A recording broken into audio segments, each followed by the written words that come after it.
Deep in the ruins of a shattered dungeon, a magician named Shin Hale emerged. Not long after, a towering monster confronted him, letting out a thunderous roar. Without hesitation, Hale raised his hand. Magic surged, and a beam of light shot straight into the sky. He knelt, placing his palm against the ground. A glowing magic circle formed beneath him. Slowly, he lifted a single snowflake into the air, then unleashed the permafrost spell. An ice spirit materialized before him, frost rapidly spreading across every wall and column nearby. The monster instantly leapt back, desperate to escape. But the ice spirit exhaled a freezing wind, and with a surge of ice from Shin's hand, they froze the creature solid. A thick coat of frost sealed it in place. As the last shimmer of the magic circle beneath Shin faded, the air around them warmed, and he stood up, eyes locked on the now silent enemy. Not long ago, the House of Magicians was known as Korea's most elite magical bloodline. Among its many gifted members, Shin Hale stood out, hailed as a once-in-a-generation prodigy. One day, he stepped into his father's office. His father, Hale, looked up and asked if he already knew. Shin nodded with a confident grin, replying that he'd carry their house's name with honor. He swore he'd graduate at the top of Obelisk Magic Academy, rise as the world's greatest archmage, and lead their family to unprecedented glory. Gazing out the window, his father spoke softly. His son's talent wasn't just rare, it was unmatched. Turning back, he smiled, telling Shin he had immense expectations for him. He hoped Shin would conquer the interactive magic world and stand above all as a master of the magical arts. Gripping the medallion around his neck, Shin promised with a steady voice he would succeed. He'd surpass his brothers. He'd even surpass his father, the most powerful mage in the nation. 2 years later, at the prestigious Obelisk Magic Academy, a teacher gathered the second-year students. Today was the day of their practical test. He looked at Baek Sayuk and encouraged him to do his best as always. There was nothing to worry about. Baek smirked and scoffed, asking who said he was worried. In his mind, the outcome was obvious. That guy, he'll be dead last. He still can't even grasp the basics. How is he not expelled yet? Baek muttered, completely useless. Can't even cast interactive magic. MC stayed quiet, lost in thought. In today's world, modern mages were rare and highly valued. Just then, Sayuk stepped into the arena. The instructor announced the start of the practical exam. A hologram of 2 monsters flickered to life before him. Instantly, Sayuk opened a system window and summoned a fireball. It struck with precision, wiping out both enemies. The teacher nodded in approval, noting that he'd completed the task within the time limit. Sayuk shrugged, unfazed. As always, too easy. Watching from the sidelines, MC reflected on how much magic had changed. With the rise of artificial intelligence, most modern mages now had implanted chips, AI units that simplified even the toughest spells. But he couldn't use them. The teacher called his name next. MC walked into the arena. Holographic monsters appeared before him. He closed his eyes and began to focus. The first step was channeling mana into the heart, the wellspring of his magic. Then came forming the magic circle, 1 layer at a time, through 8 exact steps. Before he could complete the process, the monsters lunged. He quickly shifted to defense. From the sidelines, Sayuk let out a mocking laugh. That's his magic? Seriously? MC gritted his teeth. Sayuk scoffed. You're just a leftover from a dead era. Can't handle interactive magic. Know your place. Trash like you should quit. The monsters vanished. The time limit had expired. The teacher announced that he'd failed the test. Laughter echoed from the other students. MC clenched his fist, breathing heavily. It was another failure, but he wasn't disheartened. He had improved, even if just a little, in the speed of his magic transformation. That same day, after being branded a failure, his father gave up on him entirely. He even sent a pill meant to destroy the magic circle in his heart. But MC refused to let go of his dream. He chose to pursue magic the old-fashioned way, a path forgotten in the age of technology. It was far more difficult, with the biggest drawback being that he could only learn through ancient books. Back in his room, he stared at the growing pile of dusty tomes scattered on the floor. He couldn't help but think how much easier it would be if these old books could be digitized. His room had limits, and he was running out of space. Then his eyes landed on one particular book. Something about it stood out. Did I even buy this? He wondered, picking it up. It was worn, clearly old, but there was something about it, something that felt important. He flipped through a few pages of the book, but couldn't understand the handwriting. It was too intricate. But as he leaned in for a closer look, one name caught his eye: Ray Belbytenio. A grin tugged at his lips. It had been a long time since he'd seen that name. Ray Belbytenio, the first and greatest magician in human history, the founder of modern magic, the first emperor of the Wiener magical empire, a living legend, etched into the roots of magic itself. Back when he was younger, he used to come across Ray Bell's name constantly while reading memoirs and ancient texts. Suddenly, the book began to glow. The pages shimmered, sliding upward, bathed in golden light. Startled, he stumbled back, the brightness overwhelming his eyes. He dropped the book and shielded his face with both hands. "What is this?" As the light dimmed slightly, he peeked through his fingers, staring at the book in disbelief. Then a voice echoed from within the pages. Only those with a matching magical nature could hear it, the voice said. And now, the legendary Ray Belbytenio was entrusting this book to him. MC stood frozen, stunned that the book could actually speak. His thoughts drifted back to a moment from his past, a time when he never imagined that being an outcast, a so-called failure, would actually be his greatest advantage. That same day, after the exam, the teacher had announced that all students who failed would be attending extra classes. Someone in the crowd asked who'd failed. Another voice answered without hesitation. It was the guy who couldn't sync with artificial intelligence. MC had no choice but to endure the whispers, the stares, and the silent weight of failure. But now, something inside him had shifted. It felt like he'd been reborn. The book's light had filled his entire room, casting a glow brighter than anything he'd ever summoned. The next day, he returned to class. When lunch came around, he quietly made his way to the cafeteria and chose the farthest seat by the window, just like always. But then a familiar figure appeared, his friend, G. Sunshine. Tray in hand, he approached with a grin. "Eating alone again?" MC glanced up. "You again?" Sunshine ignored the comment and plopped down across from him. "Looks good," he said casually, then started digging in. MC watched him for a moment, thinking to himself, despite the guy's disheveled appearance, Sunshine was no slouch. He ranked among the Academy's top 10 sorcerers and had reached the third circle by the age of 18. In this dull and meaningless school life, Sunshine was probably the only one he could truly call a friend. When he didn't touch his food, Sunshine leaned over, eyeing his plate. "If you're not eating that, I'll take it," he said without missing a beat. With a scowl, MC told Sunshine to eat his own food. He frowned again, but Sunshine leaned in with a grin. "If someone's messing with you, just point him out. I'll handle the rest." MC looked out the window and brushed it off. "It's nothing." Shifting the topic, he added, "I found a strange book yesterday." Sunshine raised an eyebrow. "What kind of book?" MC replied. After the third page, the rest looked blank. Said to be by Ray Belbytenio, unless the guys planted it as a prank. But when I opened it, it lit up, and I heard a voice. Sunshine blinked. "Enchanted? That's crazy. What did the voice say?" With a small smirk, MC replied, "It said the book was an inheritance meant for someone like me. No one else would even be able to open it." Sunchan's eyes lit up.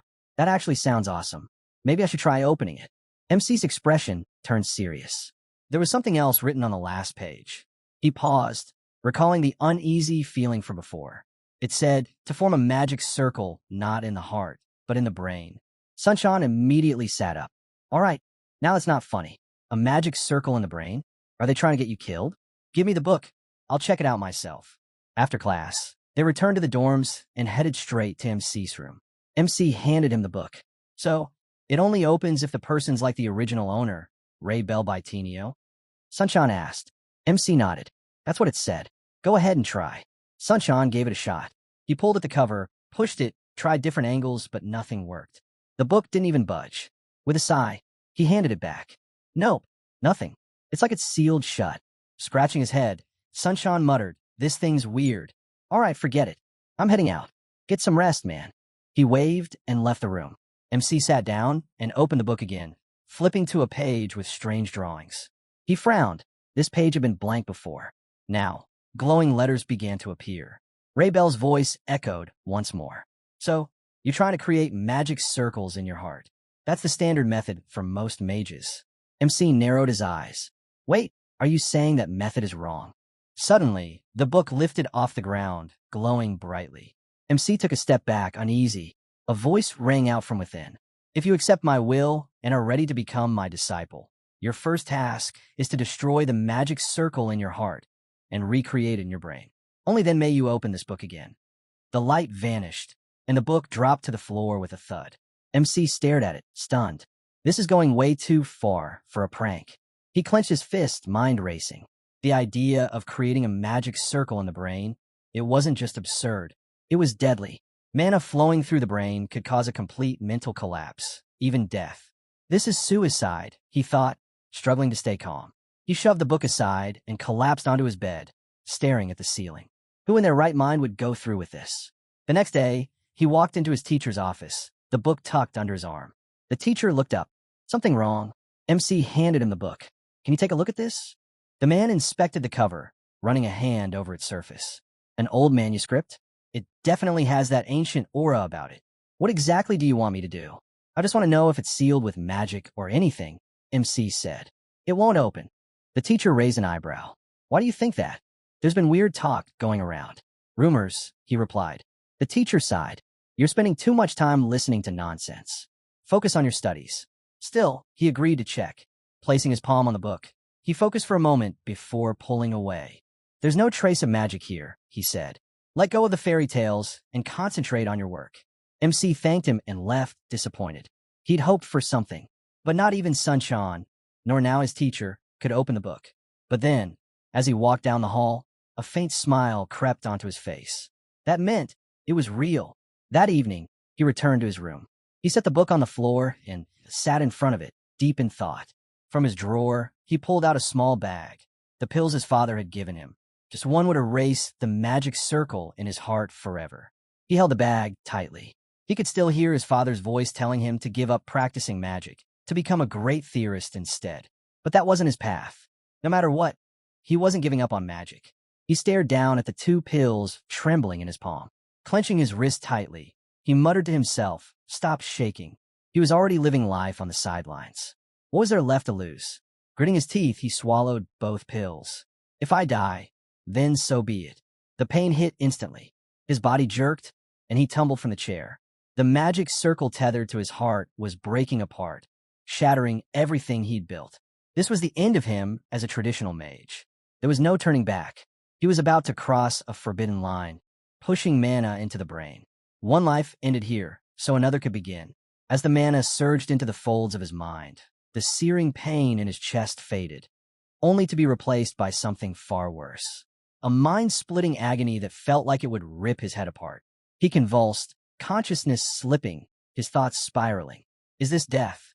Then, in the middle of that torment, a whisper, right in his ear, Raybell's voice, calm and clear. "Can you hear me?" The voice wasn't ordinary. It was formed through mana. And suddenly, the pain vanished. He found himself in a different space. All around him, mana spirits swirled, whispering, singing, laughing. They embraced him. He couldn't explain it, but he felt blessed. Then silence. When he opened his eyes again, morning light spilled across his room. He slowly sat up from the floor, still dazed, and stared at his hands. "I'm alive." Confused, he turned his gaze toward the book lying nearby. Picking it up, he saw that the once blank pages were now filled with glowing symbols. Then, Raybell's voice rang out again in his mind. "Congratulations. You've taken your first step. This book is called Idred. From this moment on, your legend begins." Through this book, he would inherit all of Raybell's magic. "You are my successor from the future," the voice said, then paused. "Wait, maybe I shouldn't call you that." Raybell chuckled softly. "No, you're my student now, Hale." And just like that, tears welled in Hale's eyes. A few days later, he sat in class like always, staring blankly at the front. Teacher words floated around the room, but Hale wasn't listening. His eyes were on the book hidden in his hands, flipping through the pages with quiet excitement. Another new section had appeared.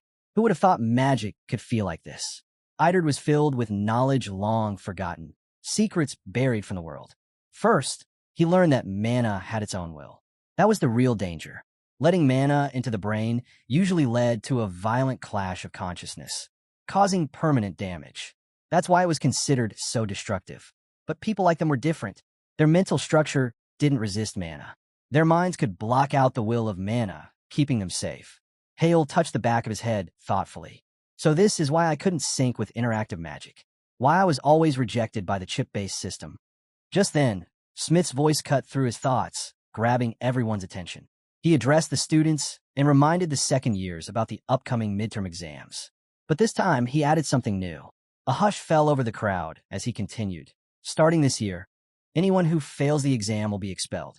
His eyes narrowed slightly before he added, almost cheerfully, that this rule was suggested by the House of Magicians. Sayuk broke into a grin, clearly pleased. Finally, the failures will be weeded out, he muttered. Smith turned to Hale with a smirk. Looks like someone's already on the edge, he said mockingly. But the comment didn't faze Hale. His mind was elsewhere, on his father. Later that evening, he made his way into the city. As he arrived at the training center, he couldn't help but think about how overpriced everything was. Renting a simulation room here was no joke. A quick check on his phone confirmed it. 200,001 per hour? Even that was a stretch for him. Walking in, he was greeted at the front desk. Hale asked for 1 hour, and the staffer raised an eyebrow. Training alone? He asked. Hale nodded.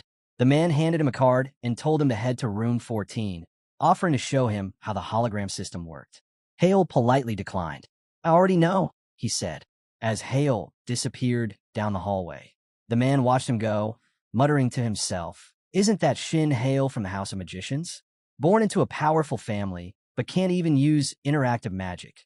What a shame. Meanwhile, Hale stepped into the room and activated a simulation.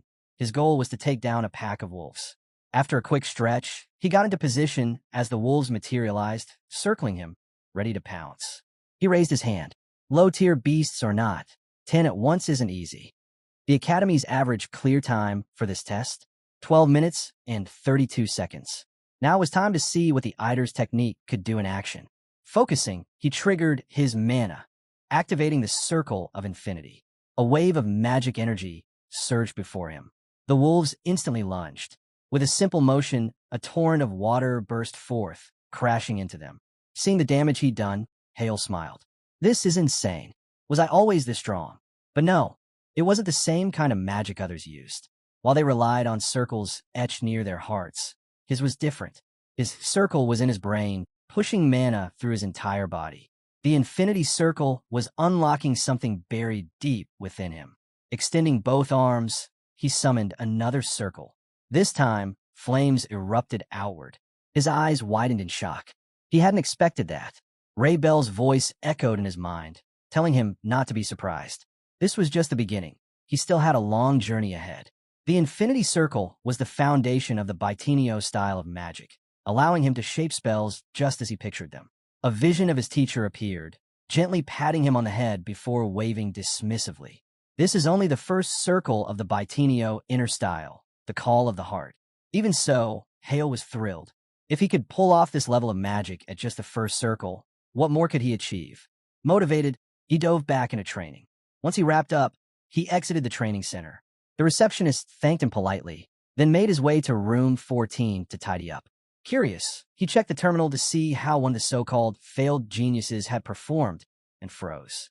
There, at the top of the rankings, was Hale's name. He'd completed the wolf simulation in just 6 minutes and 37 seconds. What? Isn't that an international record? The man blurted out, his eyes wide. Frustrated, he slammed his foot into the terminal. How did that loser manage this? This junk machine must be glitching.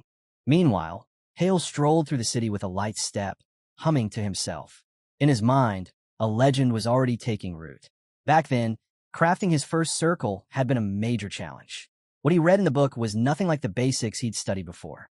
But now he could feel the mana flowing, his arms, legs, heart, even his brain, responding to his will. Still, there was one part of the book he couldn't quite grasp. The words were too vague, like a thought slipping just out of reach. In magical studies, there's a saying, every mage eventually slams into a wall, a moment where they hit their limit, unable to progress further. It was the same for all Eris. Sitting cross-legged on his bed, he shut his eyes. For now, he needed to focus on one thing, letting the mana circulate through every inch of his body, just like the book instructed. His concentration had to be absolute. But was that really all there was to it? When he snapped back to reality, he realized 10 hours had passed. 10 hours of nonstop mana circulation. Strangely, he felt no fatigue. The next morning, he showed up to class like usual, though a little drowsy.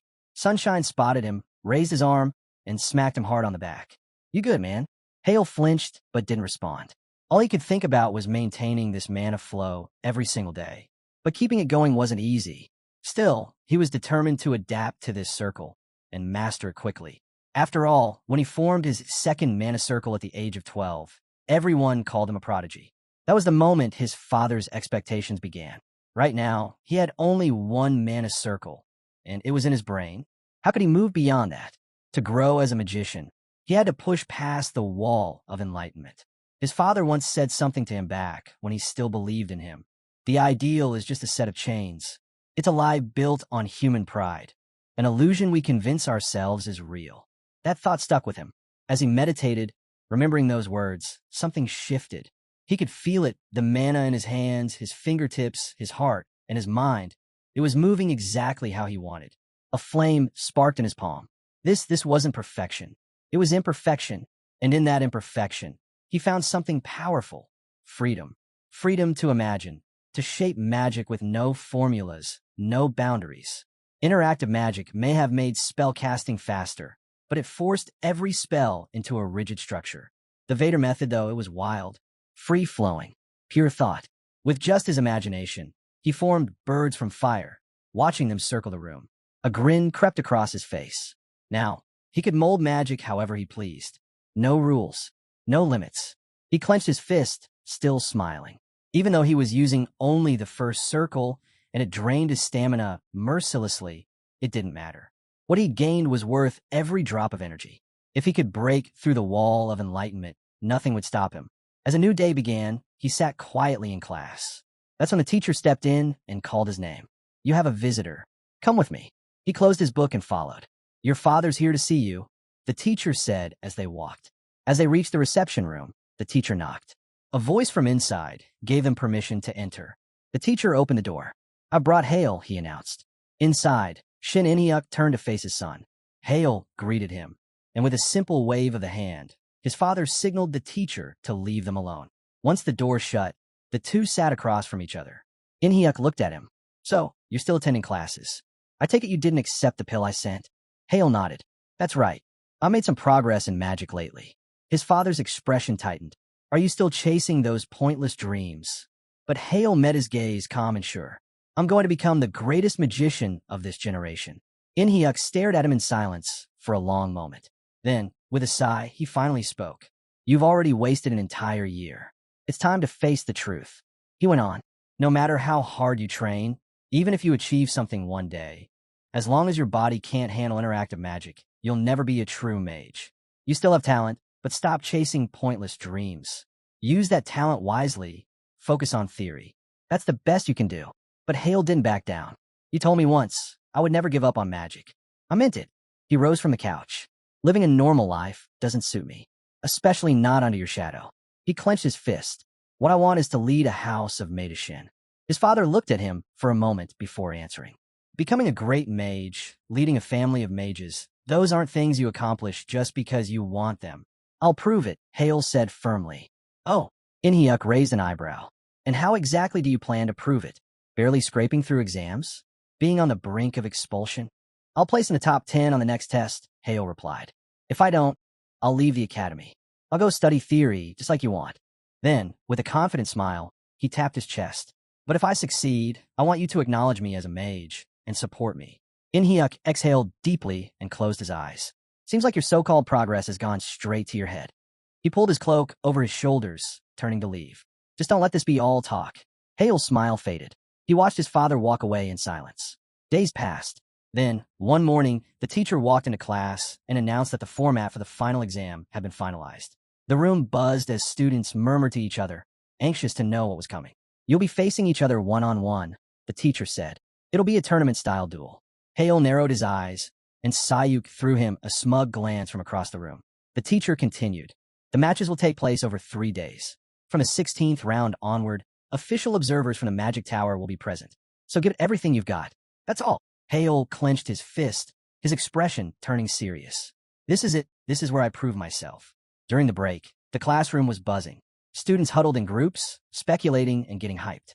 "Even people from the Magic Tower are coming," someone whispered. This just got real. Hale, as usual, kept to himself, observing the buzz around the academy. Everyone was fired up about the upcoming midterms, and for good reason. With representatives from the Magic Tower attending, the spotlight would be brighter than ever. The Magic Tower wasn't just any organization. Formed by a dozen of the world's strongest magicians, their influence rivaled that of entire nations. Every student dreamed of joining them. And now, the whole academy was buzzing with ambition. Then, out of nowhere, Sayuk strolled up to him with that familiar, arrogant grin. "So, how are you feeling?" He sneered, his tone mocking. Hale frowned slightly. Sayuk's taunts were nothing new. Annoying, sure, but the guy was still one of the top students in the second year. Sayuk leaned in, voice low and smug. "Looks like we're up against each other for the first duel. Can you already taste defeat?" He stepped closer, face nearly touching Hale's. "Relax. I'll make sure to set a new record. You know, for that incident 5 years ago." Hale let out a slow sigh and glanced at him, unimpressed. That incident, he remembered it clearly. 5 years ago, during the finals of the talent competition, Sayuk had gone up against him and lost miserably. The guy had burst into tears right there in the arena. Back then, he was branded a loser. But once Hale was labeled incompatible with interactive magic, Sayuk flipped the script and never let up on him. Now, Sayuk smirked again. "They say whoever fails gets expelled, right? Maybe I should knock you out early, save you from the embarrassment." His friends behind him laughed loudly. Hale didn't flinch. "So this clown is my first opponent? Perfect." This was his chance to shine. He wasn't going to let it slip. He looked up and smirked. "Why should I be scared of you?" Sayuk's face twitched. He clearly hadn't expected that. Around them, whispers started spreading among the other students. "This defective guy thinks he can beat me?" Sayuk snapped, his voice rising. "Know your place. Don't delude yourself." He tapped his temple, then jabbed a finger at Hale. "You're out of your mind." Hale took a breath, rubbed his chin, and smiled. 5 years ago, you ran your mouth back then too, and still got crushed. Guess some things never change." The words hit their mark. Sayuk froze, caught off guard. Hale chuckled. "Still salty over that loss, huh? You were crying like a baby in front of the whole arena. Pretty hard to forget that." "Shut up," Sayuk shouted, his anger boiling over. He grabbed Hale by the collar, his voice trembling with rage. "You're just a broken reject. Trash." Hale brushed Sayuk's hand off his collar and stared him down. "Seems like living in someone else's shadow has kept you from growing," he said coolly. "There will always be someone stronger, someone ready to crush you into the ground." He straightened his clothes and flashed a cocky smile. "A genius stays a genius. You'll find that out for yourself, soon enough. Be ready." Without waiting for a reply, Hale turned and walked away. Behind him, Sayuk stood frozen, teeth gnashing as he began to nervously bite his nails. "I'll burn that arrogant bastard to ashes and stomp on what's left," he muttered. The next day, the headlines hit the internet like wildfire. "Return of a fallen genius. Shin Hale. Redemption or final collapse?" Hale, towel draped over his head as he dried his hair, stared at the screen of his tablet with a grin. Every headline had his name plastered across it. Just as he thought, Sayuk's family had pulled strings to stir things up with the media. He could practically see Sayuk's furious expression in his mind, twisted with rage. Good, he thought. Let the world watch. The more eyes on me, the better. These midterms would be his stage, and he was going to show everyone exactly what a genius looks like. Just then, his phone rang. He answered casually. "Hey, Dad, you saw the article?" His father replied that he had. Hale smirked. "Don't let it get to you." In-hyuk's voice sharpened. "You provoked this, didn't you?" "I did," Hale said plainly. "I needed the attention." But his father wasn't impressed. "Just because I agreed to your conditions doesn't mean I believe in you. The House of Magic doesn't care about this nonsense. Your little media stunt only brings shame to our name." "You don't get it, do you?" Hale replied. "People already treat me like I've been cast out of the family." He ran a hand across the cover of his book and added quietly, "If I've already lost everything, then it doesn't matter." In-hyuk let out a sigh. "Maybe the damage isn't massive, but it is damage. Wherever you go, whatever you do, the name of our house follows you. That's reality." Hale's expression turned serious. "Of course I know, but all that noise, it's meaningless compared to what I'm about to do." In-hyuk asked, "And what does the house gain from your so-called success?" Hale didn't hesitate. "It gains me, the greatest mage the world's ever seen, born from the House of Magic, the strongest family head in our history. I'm going to become the greatest," he said with full conviction, "even by our standards." His father sank into a chair, letting out a quiet breath. "You've got ambition," he said at last, "just like the Tower Master, no matter what happens." "Thanks," Hale replied. But before he could say more, In-hyuk's tone hardened. "But if you keep dragging our name through the mud," he warned, "then be ready for the consequences." The call ended.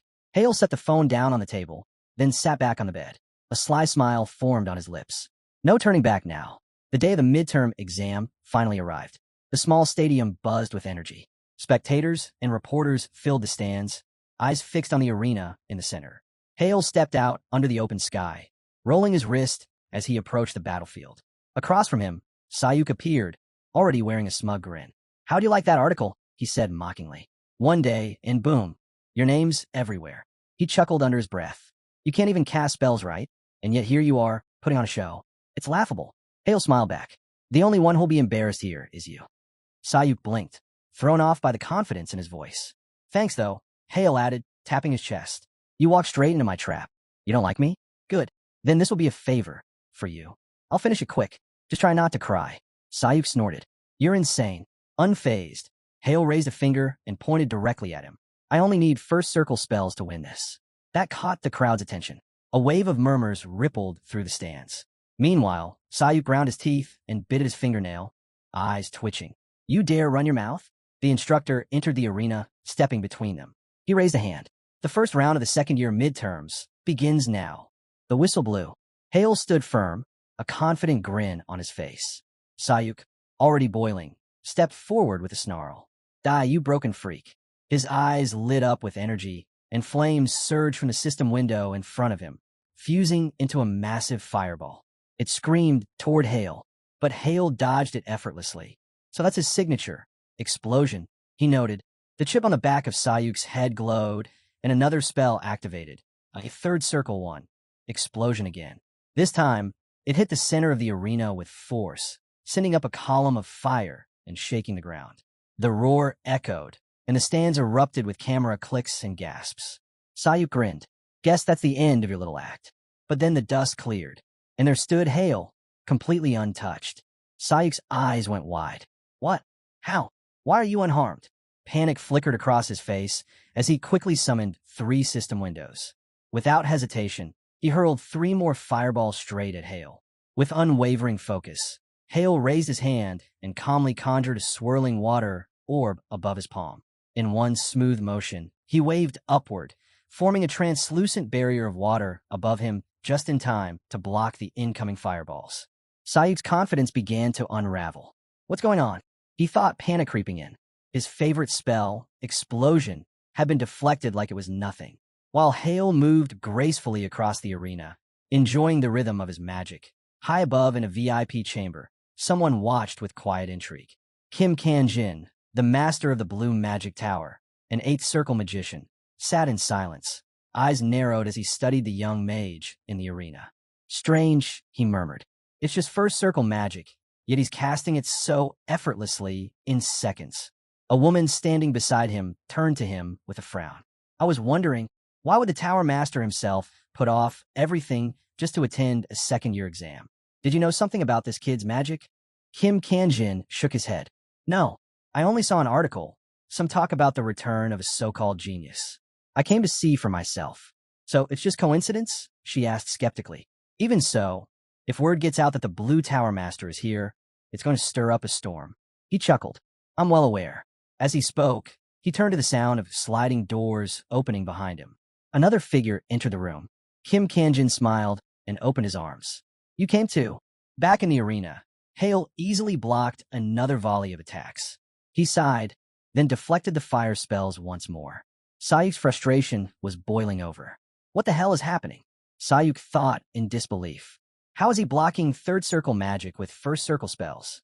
He recalled the water barrier that stopped his flames dead and the blinding speed of Hale's casting. His reaction time was unreal.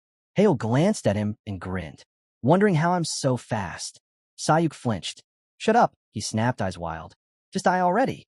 Enraged, he summoned 3 more system windows, releasing another barrage of fireballs. They collided midair and exploded violently, heat and smoke consuming the arena. Sayuk grinned nervously. "I knew it. That broken freak couldn't handle that. Not after talking big about one-circle spells." But before the smoke could even clear, Hale calmly flicked his fingers, once up then sharply down. In an instant, a powerful blast of wind roared to life, cutting through the smoke and rocketing straight towards Sayuk at blinding speed. Sayuk barely dodged the attack, spinning around in shock. When did he even form that wind spear? He wondered, eyes darting back to Hale, who calmly brushed dust off his clothes. It didn't make sense. His strike didn't leave a mark. Why is he completely fine? Frustrated and unsure of what to do next, Sayuk lashed out, cursing. You really gonna stick with just first circle spells? He growled. In response, Hale silently conjured another wind spear, aiming it directly at him. Sayuk reacted quickly, throwing up a shield in front of himself. Feeling a surge of confidence, he smirked. Is that it? Just because you can cast a little faster, you think you're some big shot now.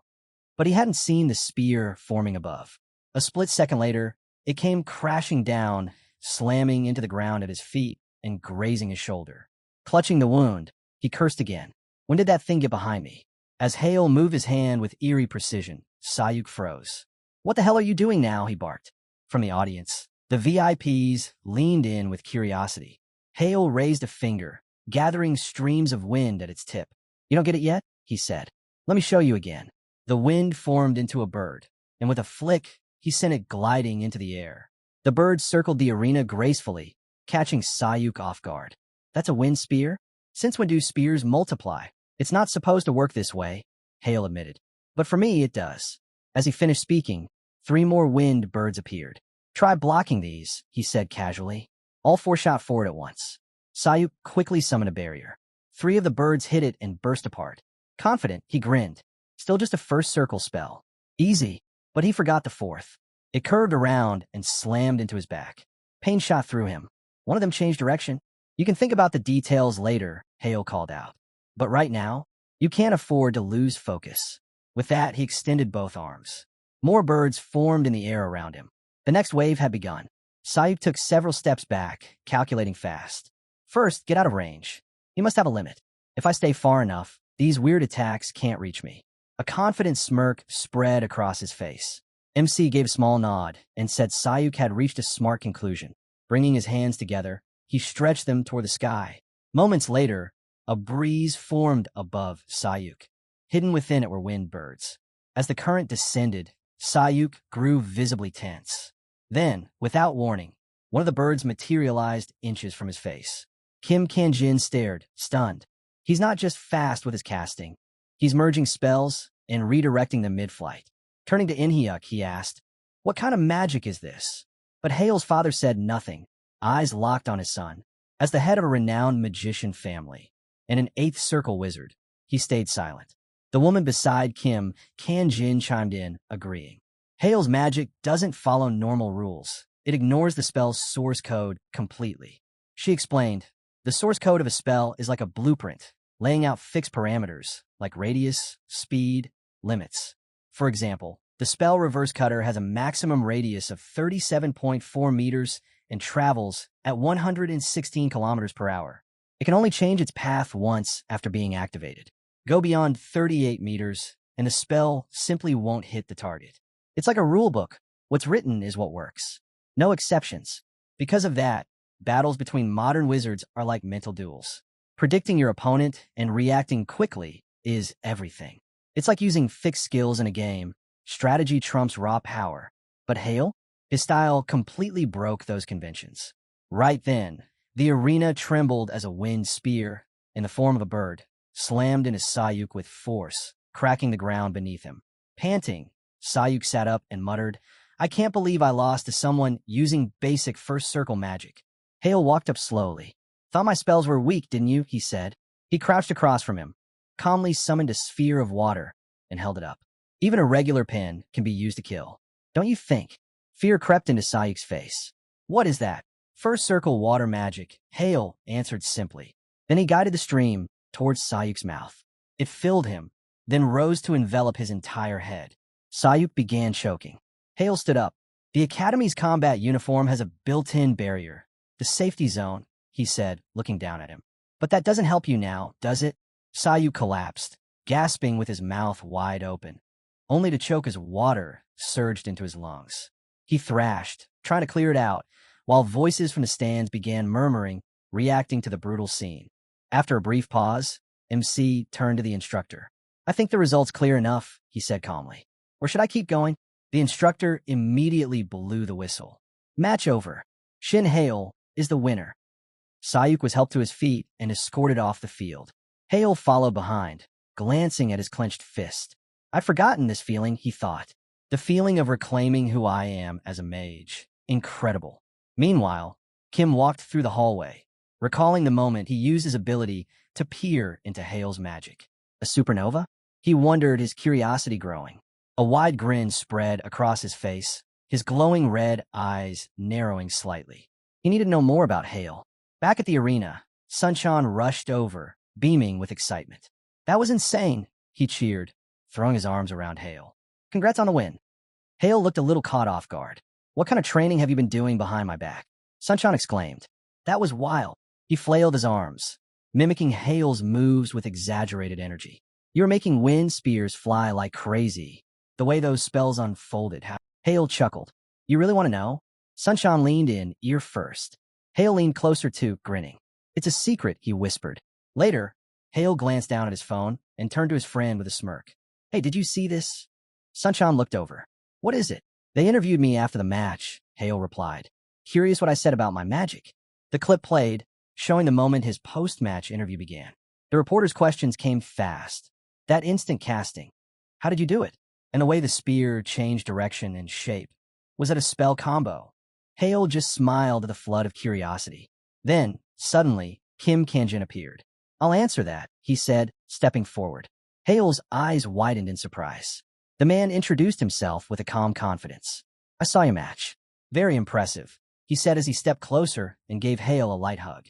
"In my opinion," he added, "you used fourth circle memorization magic." The reporters immediately jumped in, asking Kim Kanjin what he meant. In response, he calmly summoned a flame in his hand as a demonstration. Hale raised an eyebrow, intrigued by the sheer presence of an eighth circle mage showing his strength so casually. The reporters watched in awe as Kim Kanjin pointed to his temple. "This spell is based on memorization," he explained. "If someone knows the structure of a spell by heart, they can activate it almost instantly." Someone in the crowd asked, "Then why isn't this powerful magic used more often?" Kim Kanjin smiled. "There's a catch," he said. "You can only use spells that are 3 circles below your current level." He turned toward Hale. "Isn't that right?" Hale responded with a small smile and nodded. "I spent a long time trying to avoid using the word wait when describing her style," he thought, "but in this case, it fits perfectly." Another reporter jumped in. "So, does that mean Hale has reached the fourth circle? Is that why he can use memorization?" Kim Kanjin placed both hands on Hale's shoulders and nodded. "Exactly. It's obvious, isn't it?" Camera flashes lit up the space around them as the interview hit social media. In no time, headlines exploded with breaking news. Hale sets a new record, reaching the fourth circle at such a young age. Even a master of the Blue Tower confirmed it after watching a clip from the interview. Watching the video, Sunshine turned to his friend. "So, you're already a fourth circle mage?" He blinked, stunned, but kept watching. Then came the question that had everyone buzzing. "How do you explain bypassing the source code of spells?" Kim Kanjin froze, caught off guard. He gave a nervous smile. Clearly, he had no answer. That's when Hale stepped in. "Actually, it's pretty simple," he said. "You just modify the formula itself." Kim Kangin's eyes widened. "That's insane," he thought. It'd be like strapping airplane wings to a car and expecting it to fly, just because you feel like it. He glanced at Hale again, a subtle grin tugging at the corner of his mouth. There's no way that should be possible unless he's incompatible with artificial intelligence. What kind of future does that mean for him? Right then, Hale raised a hand, and a swarm of glowing butterflies formed from magic, fluttering gracefully through the air. "I call it modified magic," he said. Kangin's eyes lit up red, and he hid a stunned smile behind his hand. "This is a turning point. From today forward, the entire magical world is going to change." After watching the interview, Sunshine looked over with a skeptical expression. "Modified magic? That's what you want me to believe." Hale just shrugged. "Believe whatever you want." Sunshine gave him a friendly pat on the shoulder. "Would you believe it if you were me?" he asked. Then, with a grin, he added, "Anyway, I'm still hyped about your win." He checked the time and stretched. "I should head back to the dorm." "So early?" Hale asked, raising a brow. "I've got a tough opponent tomorrow," Sunshine called over his shoulder as he walked off. Curious, Hale wondered who he'd be facing. The next day, he returned to the arena. Sitting on one knee, drenched in sweat, Sunshine looked up at his opponent across the field. Hale watched from the stands, thinking, wait, is that the tough opponent he mentioned? Adela Starrett hovered above the arena, rising with the help of her spell moon bullet. She was a descendant of the French Starrett family, part of the House of the Divine Guardians, a legendary Korean lineage formed from the union of two prestigious magical bloodlines. Hale studied her intently. Her magic's different, he thought. The House of the Divine Guardians had uniquely altered their spells, adding a rare moon attribute. A glowing magic circle spread beneath Adela's feet as the wind gathered into it. Sensing danger, Sunshine quickly raised a barrier, but with a single effortless motion, she shattered it. The instructor raised a hand and blew the whistle. Match over. Adela wins, letting her hair fall freely. She walked calmly to the edge of the arena while the crowd buzzed with whispers. Hale's eyes didn't leave her. That glow, it's the signature of the Divine Guardians, born from blending light and dark attributes, just like moonlight. Their spells had unique power, range, and characteristics, and none of them appeared in the standard spell databases. Crossing his arms, Hale frowned. No wonder she's so hard to go up against. Then he noticed her gaze was fixed on him. He blinked, unsure. Was she just looking at me? Later, when the matches ended, Hale dropped by to check on his dejected friend. Handing him a bottle of water, he patted his back. You still did great. Sunshine let out a groan. Of all the opponents, I had to get Adela. Seriously unlucky.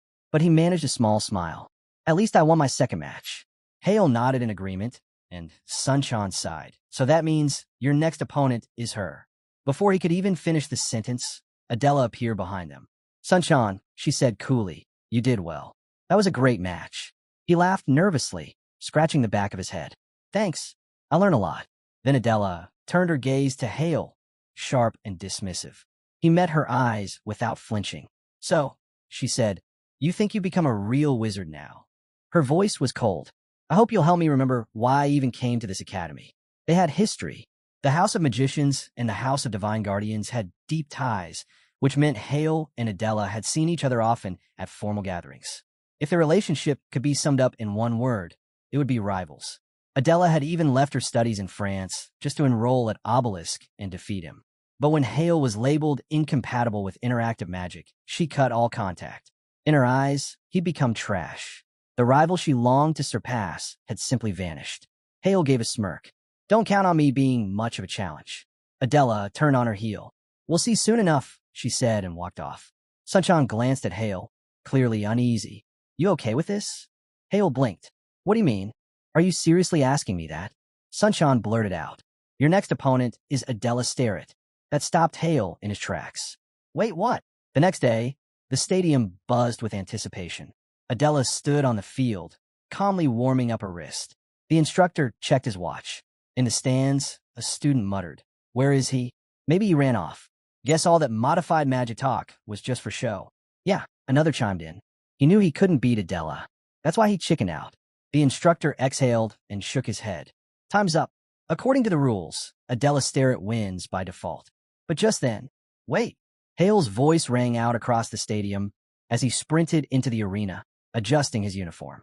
He came to a stop, catching his breath and smiling sheepishly. Sorry I'm late. The instructor threw his arms up. Where were you?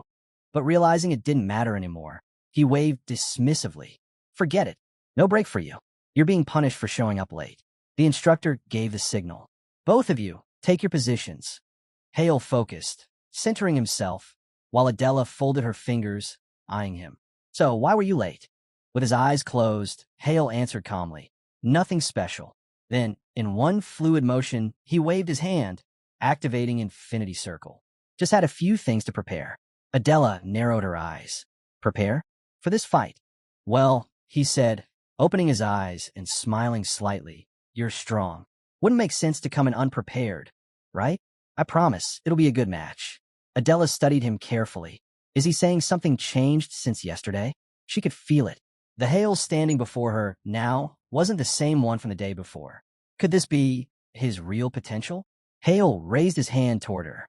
You should give it everything from the start. The instructor raised his hand. Begin. Adela acted instantly. A golden sphere appeared above her head. Then, shaping her fingers into a gun, she cast Flame Revolver. Fire flared at her fingertips, and with a sudden surge, bullets of flame blasted from 3 glowing magic circles in front of her. Hale raised his arm and swept wind across his body, deflecting the shots with sharp precision. Without missing a beat, Adela clenched her fist and summoned a burst of power. A spell exploded across the ground. Sharp needles burst through deep cracks in the arena floor. Hale leapt back, dodging the spikes, and then vaulted upward. Spotting her chance, Adela launched after him. "You can't dodge midair," she shouted. As she closed in, she summoned a new magic circle behind her and began casting an air strike. The spell was designed to hit targets suspended in the air, a deadly combo even for experienced mages. That should be it, she thought. But Hale only grinned. "That's what most people think," he mused. "But I got something else in mind." At the last moment, he flipped midair and landed squarely on a barrier floating just above the arena. Gasps filled the stands. "He created a barrier in the air," someone shouted. Even Adela looked stunned. "That's impossible. Did he just use a reversible barrier as a foothold?" Despite the shock, she couldn't help but acknowledge it. "Hale, you still have that incredible magic intuition." At that moment, Hale's thoughts turned inward. The secret attribute of the Divine Guardian family, it's the moon. To stand a chance, he knew he'd have to throw everything into this fight. He raised his hand and thought, "Then I'll borrow the power of the sun itself." Positioning himself with the sun at his back, he waited. As the clouds parted slightly, a beam of intense light pierced through, shining directly into Adela's eyes. She flinched, momentarily blinded, and quickly realized he was preparing an attack. Gritting her teeth, she stretched her arms forward and summoned a massive shield, a glowing cage of protection. In the blink of an eye, Hale soared into the air, wind swirling around him as he formed a blade from air itself. Then, descending like a strike of lightning, he slashed at her barrier with full force. "First circle wind spell," he noted through clenched teeth, and she blocked it with a third circle defensive spell. "She's careful." The shield repelled his strike, sending him flying backward. Landing hard, Hale brushed his hand across the ground as if by instinct, activating another spell. Adela, seeing an opening, prepared to counterattack. But the moment she shifted her stance, she froze. Her right foot wouldn't move. Startled, she looked down and saw stones locking her in place. An earth-binding spell? She thought, stunned. But when? Then it clicked. When he landed, he touched the ground. He cast it then?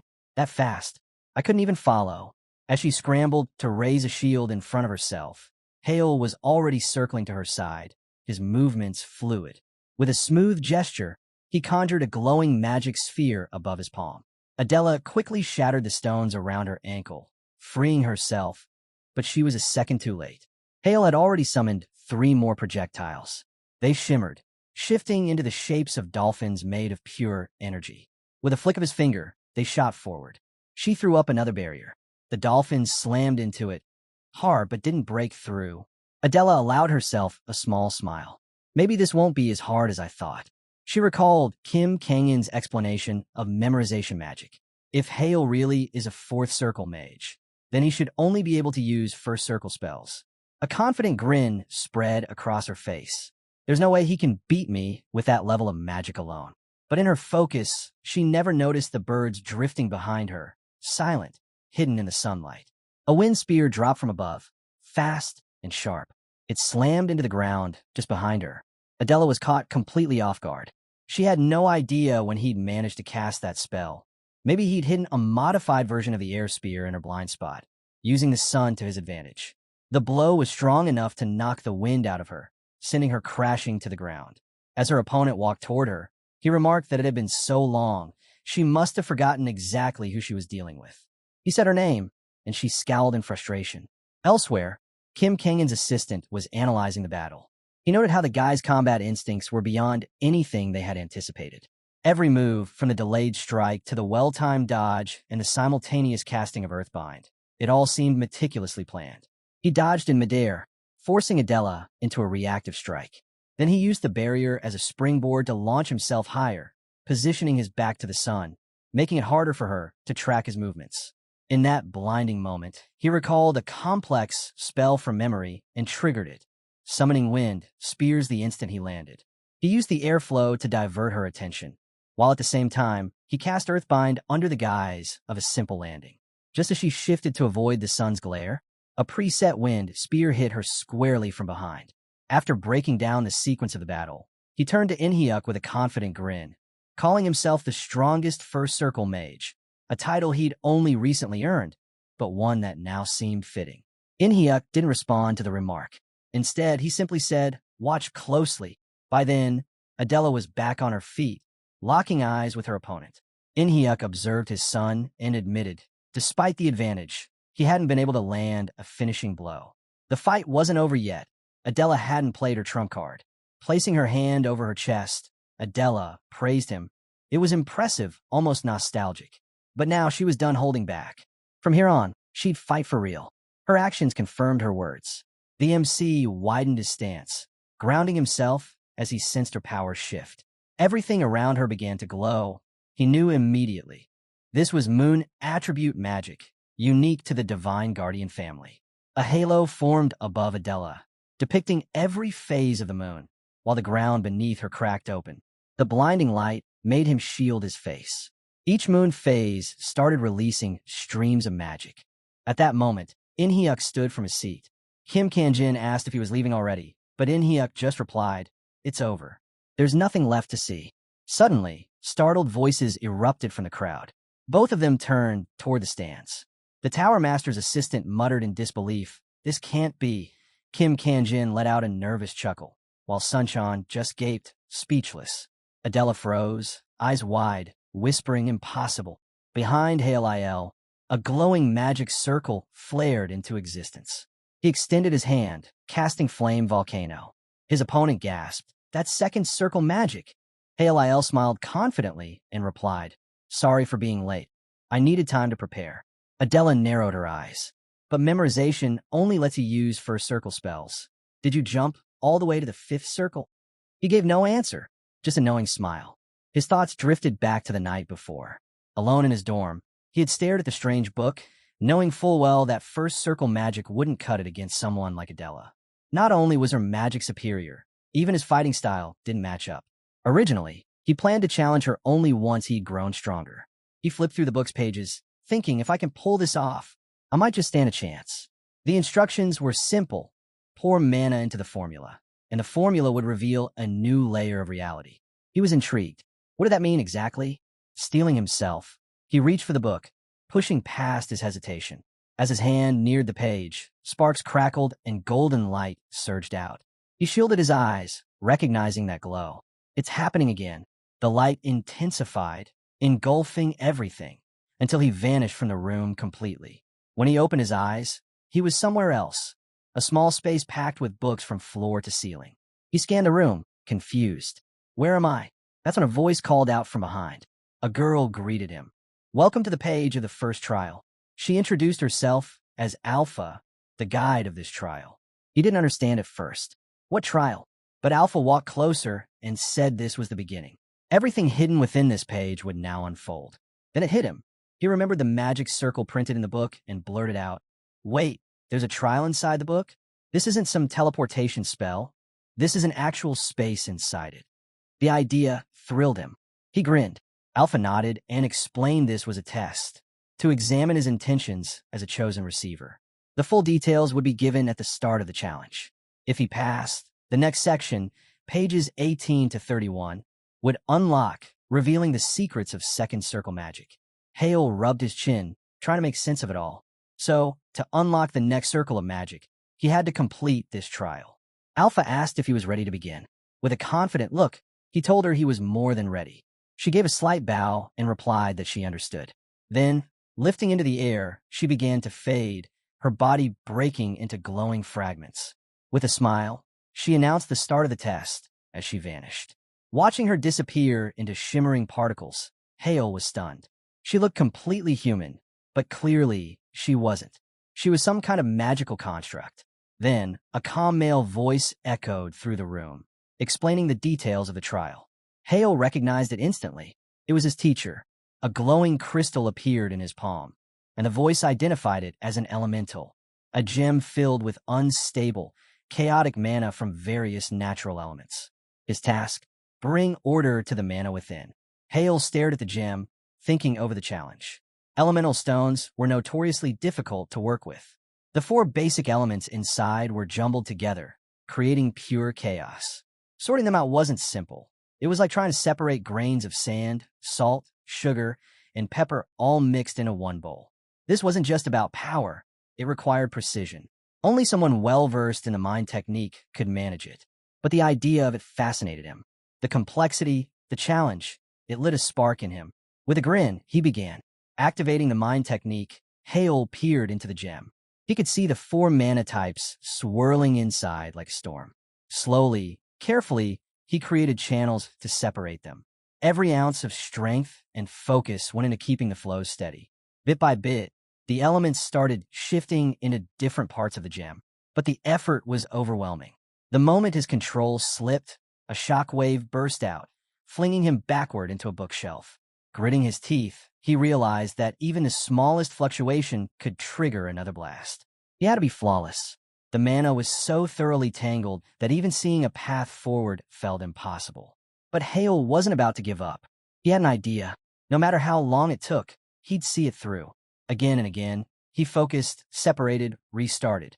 Every minor mistake forced him to start over. Hours passed, or maybe longer. He lost track of time completely. And then, success. The elemental flows aligned perfectly. The chaotic mana was sorted and stabilized. The gem glowed softly in his palm. His teacher's voice returned, congratulating him on completing the trial. Hale smiled. He had mastered the mind technique, and with it, the second circle of resonance was now within his grasp. More of the book's secrets were about to open up to him. When his teacher finished explaining everything, Hale opened his eyes and found himself back in bed. He was in his room again. Glancing toward the book, he noticed the pages shifting, the old text disappearing and forming into new content. A smile spread across his face. It was finally time to form his second magic circle. His eyes sharpened with determination. The competition was just around the corner, and he knew he had to master a second circle spell before it began. Meanwhile, in the arena, Adela cast Orion. Streams of star-like magic lit up the air, swirling above her opponent. With a gentle motion, she drew more power from the moonlight, intensifying its glow as it fell upon Hale. Watching from the sidelines, Sunshine muttered a curse. This was it, he thought. This was Hale's limit. Adela, confident in her victory, tossed her hair and turned toward the edge of the arena. It's over, she said to herself, though her expression darkened for a moment. He had grown so much so quickly. Who exactly is he? But that was all in the past.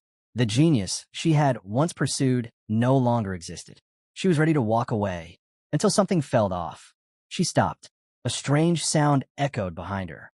Alarmed, she spun around and shouted, "What's that?" In that instant, Hale activated resonance. His second circle had awakened. One of his eyes flashed, and a red-black flame surged into his palms. A magic circle appeared behind him, glowing with intensity. He began merging two circles of infinity, and behind him, enormous spectral hands materialized, moving with his will. Hale's eyes snapped open, locked in fierce focus. The Tower Master and his father were frozen in shock, eyes glued to him. The entire arena went dead silent. Even Adela stood frozen, unsure of what she was seeing. Then, Hale raised his hand, sweeping aside the powerful strands of magical energy radiating from her halo. He pointed straight at her. Fiery volcano. Adela's eyes widened. She quickly stepped back, casting layer upon layer of protective spells, but Hale's resonance surged to full power. From his magic circle, a massive cannon formed, glowing with destructive energy. Adela panicked. There was no way she could block this. She waved her hand, dismissing the shields entirely. They scattered into tiny embers. And then she smiled. "He's back," she said softly. And once again, he would be her target. Just then, the cannon roared to life, unleashing a barrage of fireballs toward Adela. A deafening boom followed, and the instructor instinctively shielded his face from the blast of hot wind. When the dust finally settled, Adela was swaying, clearly struggling to stay upright. Everyone held their breath. She stumbled and then collapsed. A few seconds passed before Hale, drained and breathless, dropped to one knee. The instructor raised his hand and declared the duel over. Hale had won. The stands erupted in cheers. Inhyuk, watching from above, turned away from the window. The Tower Master asked if he was heading out again. Inhyuk gave a quiet smile and said he had duties to attend to. Kim Kanjin watched him go, smiling in understanding. Then he turned his gaze back to the window, where Hale stood basking in the crowd's roar. "He really is a man of his word, isn't he?" Kim Kanjin murmured. After the match, Hale returned to the waiting room. Shrugging off his jacket, he sank into a seat, completely drained. The resonance, the second circle of infinity, had fully synchronized with the first in his mind, amplifying his magical power. Moon attribute magic. It was a hybrid, a delicate blend of light's reach and darkness's force. But it had a flaw. If too much darkness was added, the destructive range would shrink drastically. That's how he managed to counter the halo. The moon magic, after all, was a secret technique of the Divine Guardian family. Learning it wasn't simple. But back then, just a glance at its formula had been enough, thanks to his mastery of mana control. The resonance circle had let him dissect the spell's structure with extreme accuracy. And that level of control, it all started with the elemental stone. Without that trial, without understanding how to tame the chaotic mana inside it, defeating Adela would have been nothing more than a dream. As he sat there, catching his breath, something caught his attention. The other students were all staring in the same direction, their eyes full of awe. Turning his head, Hale saw him, the tower master, adjusting his glasses as he walked calmly through the crowd. He gave a relaxed smile, then called out to Hale. Hale jumped to his feet, surprised but thrilled, and greeted him quickly. The tower master said he came to talk. They moved to a quieter space, sat down across from each other, and the real conversation began. Kim Kanjin began by apologizing for interrupting and remarked that Hale must be exhausted after such an intense match. He had watched the entire duel, and it had been nothing short of extraordinary. Hale thanked him, and Kim Kanjin adjusted his glasses before cutting to the chase. "Tell me," he asked, "have you already reached the fifth circle?" Hale stiffened at the question, but stayed silent. He had just used a second circle spell during the fight. Any seasoned mage would assume that meant he'd advance to the fifth circle. And the master of the magic tower wasn't just anyone. Of course he'd come with questions. With a slightly strained smile, Hale finally replied, "No, I haven't reached the fifth circle." Kim Kanjin grinned knowingly. "I figured as much. But then, how did you use second circle magic?" Hale hesitated. "Would you believe me if I said I modified the spell?" Kim Kanjin tilted his head, thinking, "Are you talking about the modification you mentioned in that interview?" Hale jumped at the chance. "Exactly. That's the one." Internally, he knew he had no choice but to go along with it. If the truth got out that an 18-year-old had reached the fifth circle, it would turn the whole world upside down. Worse, if he ever used third circle magic publicly, the scrutiny would only get worse. For now, it was safer to keep it under wraps. Kim Kanjin leaned back, thoughtful. "Spell modification. Huh? Interesting, but how does that explain the use of second circle magic?" He stared at Hale, waiting for a solid answer. Nervously, Hale replied, "I improved the memorization method itself." That stopped Kim Kanjin in his tracks. He stood from the couch, laughing with genuine surprise. "You mean it could be done?" he said, walking up to Hale, rubbing his chin thoughtfully. "That's incredible." But in the next moment, his expression shifted completely. His eyes turned a deep, glowing red. Then, smiling again, he placed a hand on Hale's shoulder and said, "I'm impressed. Who would have thought the limitations of such a basic technique could be surpassed?" Hale mumbled a thank you, but his voice was tight. When he looked up and met Kim Kangin's glowing red eyes, a chill ran through him. Those eyes weren't just observing. They were piercing, as if trying to read his very soul. The atmosphere thickened. Hale felt a creeping unease crawl over him. Then, just as suddenly, Kim Kanjin smirked and stepped away. "There's no trace of a fifth circle mana structure inside you," he said casually. "So it seems your claim was true after all." He headed toward the door. "I should go explain all this to the reporters," he added. Then he pointed to his face and said with a grin, "My red eyes will be the proof." Hale stood up from his seat, thanked Kim Kanjin, and wished him a safe trip home. He gave a respectful bow, and once the door clicked shut behind the tower master, Hale let out a deep sigh. "Who would have guessed the tower master's red eyes would end up backing me up?" he muttered. It was said the Blue Magic Tower's master could see a person's very essence with those eyes, recognized as the most accurate magic detector in the world. But somehow, he had passed the inspection without issue. Baitinio's magic style was a tightly guarded secret, and exposing it now wasn't an option. It was time for the next competition. As always, Hale had come out on top. After a quick glance at his defeated opponent, he started toward the waiting room, but was stopped halfway. "Wait," Adela called out from behind. Surprised, he turned around. "I thought you'd be out cold for at least 4 more hours," he said. "How are you already up?" "I'm fine," she replied calmly. "What's up?" he asked. A bit hesitant, she said, "If you don't mind, I'd like to go over our match. Not right now, though. The final's coming up. If you're tired, we can do it later." With a small smile, Hale answered, "I'm not tired. We can talk now, and I wouldn't mind analyzing the fight either." Her eyes lit up, and she eagerly followed him toward the waiting room, thinking that breaking down every move and strategy from their match would be a great learning opportunity. One day, she wanted to be on his level too. As they walked, Hale scratched the back of his head and thought to himself, her aura is intense, even from behind. Meanwhile, over at the Shin family subsidiary office, Shin Seiya, the eldest daughter of a prominent magic family, was watching the news in disbelief. Her brother's face filled the screen. "I thought he was done for," she shouted, scowling. She turned to her older brother, furious. "Are we really going to let Hale just walk away like this?" Shin Jihan gave her a calm smirk. "And what exactly do you expect me to do?" She snapped. "What happens if he comes back to the family? Do you remember what it was like just a year ago? I can't go through that again." He sighed. "Relax. A year ago, sure, people called him a genius. But now, he can barely use second circle magic in a real fight. It's nothing. Didn't you see his matches?" she asked, her concerns starting to grow. Jihan pulled her into a light hug, trying to settle her nerves. "Listen carefully," he said.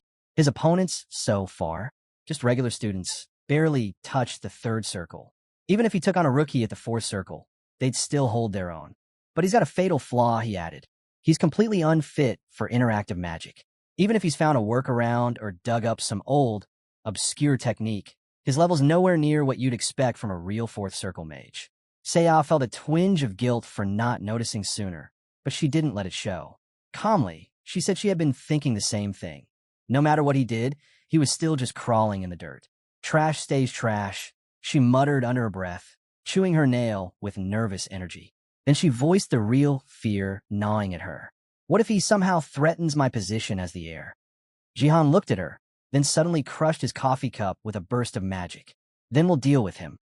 Meanwhile, back at the academy, the competition rolled into the evening hours. Another student collapsed to the ground in exhaustion, and the instructor stepped forward to declare the result. The winner of the midterm competition, Shin Hale. The crowd erupted. Standing tall in the arena, Hale spread his arms, flames gently fading from around him. Cheers echoed from the stands, full of excitement and admiration. He beat artificial intelligence with just ancient magic. He's a real genius. Basking in the moment, Hale gave a wave to the students.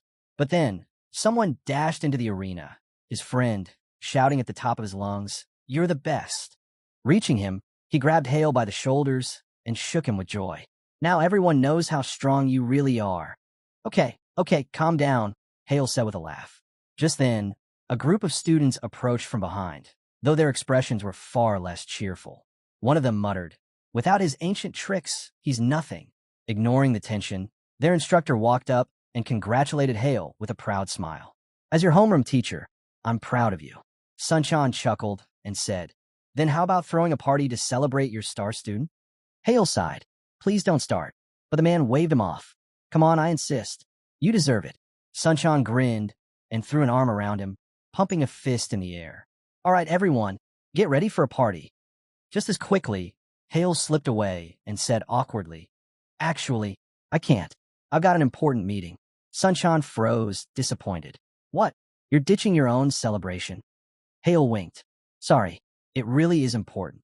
He turned and jogged out of the arena, shouting an apology over his shoulder. The teacher gave him a supportive pat as he passed. After changing clothes and packing what he needed, Hale stepped outside. "This meeting, I can't miss it." He spotted a car waiting nearby, and the moment he saw who stood by it, he froze for a second, tense. He walked up slowly. The driver bowed and greeted him with a respectful tone. "Young master, I've been waiting." The MC stepped closer, and the man waiting for him gestured toward the car, saying the family head was expecting him. He'd be escorting him to the mansion. By the time they arrived, night had fully fallen. As Hale stepped out of the car, he found himself once again facing the towering doors of his family's estate. He glanced around. Has it really been a year already? A year since he was branded a disgrace. Since he defied his cold-hearted father, joined the academy, and stayed in the dorms all this time, banned from setting foot in the mansion. Pushing open the doors, he walked into the grand entrance hall. Everything looked just like he remembered. Not a single thing had changed. He continued down the hallway and paused in front of an enormous set of doors, his father's office. He stood there for a moment, frozen. Just the memory of his father's strict gaze made his nerves spike. But then he steeled himself. It's time. I'm finally back. He knocked. From inside, his father's voice called out, granting him entry. Hale stepped in. It's been a long time, he said, bowing in greeting before raising his eyes with quiet confidence. His father gestured for him to sit. Once Hale took the seat across from him, the man spoke, saying he had long since accepted Hale's failure. Rising, he circled the desk, walking toward him. He criticized Hale's slow manifestation speed, noting how his magic would fall apart the moment he lost focus. His spellcasting was clumsy and unrefined. Standing behind him, he said that despite his apparent success, he'd shown himself to be a failure. No talent, no future. Still, others saw promise in him. That's why he planned to steer him toward a scientific path. Not because he believed in him, but because he had no expectations. This return, he assumed, was just the desperate flailing of someone who had already lost. Hale calmly responded that he understood. His father continued, saying that when he read the article, he figured it'd be another moment of humiliation, one more fall that would force Hale to wake up. But instead, he shattered expectations. Not only had he overcome his incompatibility, but he'd even developed his own magical variant. Turning to him with a rare smile, his father acknowledged his victory. You've earned the title of a true sorcerer. At those words, Hale's eyes went wide. Then, unable to contain himself, he shot to his feet and thanked his father loudly, his voice echoing through the room. Inhyuk told him that from now on, the family would fully back him. He could request anything he needed for his studies, and all the bans tied to the Shin Mansion were officially lifted. As the rightful heir, he was free to use his abilities to bring honor to the family name. Hale lit up with a smile, but his father's tone suddenly turned sharp. With a stern gaze, Inhyuk stepped closer and issued a final warning. If Hale failed again, or even if he plateaued for too long, he would personally destroy his magic circle. He reached out and tapped his son's forehead, the gesture heavy with threat. Hale clenched his fists. Of course, he thought, this is exactly what I expected. The overwhelming pressure from an eighth-circle sorcerer still shook him to the core, but this was his final shot. Despite the fear, he answered firmly. He understood. His father returned to his chair and asked him plainly, what was his goal? Hale paused, unsure what he meant. Inhyuk reminded him. Didn't he once talk about leading the Shin family? But now, he was still far behind the other heirs. Hale looked him in the eye and said that nothing had changed. He wasn't giving up his claim to be the next head of the family. That was final. First, though, he would make every person here recognize him. Inhyuk asked how he planned to do that. Hale's gaze dropped to the newspaper on the desk. He answered, the World Magic Olympiad was in 2 months. The most elite young magicians from around the world would be there, and he would bring home the gold. The Olympiad, open only to students under 20, was an annual battlefield for rising stars. Its prestige rivaled that of even professional tournaments. Inhyuk pointed out that the best result their nation had ever achieved was a silver medal, earned by the master of the Blue Magic Tower himself. Did Hale truly understand how absurd it was to aim for gold? But Hale didn't flinch. He confirmed it. That was his goal. And in return, he had one request. For the next 2 months, until the Olympiad was over, don't let his siblings interfere with him. Inhyuk sat quietly for a moment, studying his son. What a reckless gamble, he thought. He's staking everything on a gold medal he might not even win, just to buy himself some time. Still, with a small smirk, he finally replied, sounds tempting. Morning arrived, and Hale was still in the dorm, passed out on the floor, surrounded by open books. As he stirred awake, he rubbed his eyes, tried to remember if he'd actually fallen asleep or just blacked out mid-study. Sitting up, memories of last night rushed back. The moment he returned from the mansion, he'd thrown himself straight into training, hungry for the next challenge. He had just cleared the requirements for the second circle, but his sights were already locked on the third. To reach it, he needed to complete the second trial. The problem? He had no idea how. His only real lead was resonance. If he could raise it to the level of a second circle master, that might open the way. Flipping through the pages of his book, he muttered to himself. Pouring mana into the trial crystal had made it glow before. Maybe the resonance trial worked the same way? He had done that with the heart circle, so this one might follow similar rules. He summoned 2 infinity symbols, one glowing blue, The other read and intertwined them. Holding the merged symbol over the book, he waited, hoping for a reaction. Nothing. After a few seconds of silence, he let out a long sigh. Maybe I just need to clear my head. He decided to take a walk. Soon, he was strolling along the riverside, hands in his pockets. The city was quiet, the breeze light. A faint smile tugged at his lips. Sometimes, all you need is some fresh air. He closed his eyes, letting the peaceful moment sink in. After breakfast, he dived back into resonance theory with a clearer mind. But just as he was enjoying the calm, a voice called out, panicked. Watch out! Hale spun around, just in time, to see something white flying straight at his face. Before he could react, whap! A bag smacked him right in the face. He staggered back, groaning in pain. Ow, what the? A girl rushed over to him. Are you okay? Still clutching his face, he looked up. That hurt. Hey, wait, you're... It was Adela. A few moments later, the two of them walked along the river together. Hale glanced sideways and asked, So, how exactly did I end up getting smacked in the face by a plastic bag? Adela let out a sigh, looking embarrassed. Then she explained she'd been spinning around, humming to herself, daydreaming about enjoying a cold banana milk. She had the bag in her hand, and, well, it got away from her. Adela glanced away, a little embarrassed. The bag just slipped out of my hands, she mumbled. Hale, now holding the banana milk she'd been carrying, gave her a small smile. I get it. Clasping her hands over her chest, Adela sheepishly apologized. He shrugged. Well, I got free banana milk out of it. Is this the only thing you drink? With a proud grin, Adela opened her bag. Of course. This is humanity's greatest invention. Hale chuckled. All right, maybe not that great. The two walked on, sipping their drinks in silence for a while. Then Adela turned to him. I heard you went back home. He nodded slightly. Yeah, yesterday, they officially restored all my rights as part of the family. Adela's smile brightened. That's great. So, do you still want to become the head of the family? Hale looked at her, puzzled. Did I say that before? She nodded, a bit nostalgic. Yeah, back when we were kids, you used to talk about it a lot. He touched his chin thoughtfully. No, that's not my dream anymore. Adela blinked, taken aback. Wait, so you've given up? She coughed lightly, covering her mouth with her fist. I mean, the House of Magicians has a lot of strong contenders. Becoming the head isn't exactly easy. Hale looked at her, a little confused. Why would you say that? He smiled. It's not just about leading the House of Magicians. I'm aiming higher. I want to become the head of the Magic Tower. No, I want to stand at the very peak of the entire magical world. That's my goal. Adela froze, eyes wide. The top of the magic world? That's insane. Then, her expression softened. She smiled again, a little more serious this time. But coming from someone who's walked your path, I guess no goal is easy. Meanwhile, back at the Shin family mansion, Sea slammed her hands on the table, glaring. Brother, aren't you even a little concerned? Jihan stood with his arms crossed. I'm sure father has his reasons. He scowled at himself, though. Still, I can't believe he actually made that kind of decision. At the head of the table, In-hyuk sat quietly while both siblings stood before him. Jihan finally broke the silence. Why did you call us here, father? In-hyuk laced his fingers together and leaned forward. You two, I know exactly how you think. So let me make it clear. For the next few months, you're not to interfere with Hale in any way. Both of them immediately looked displeased.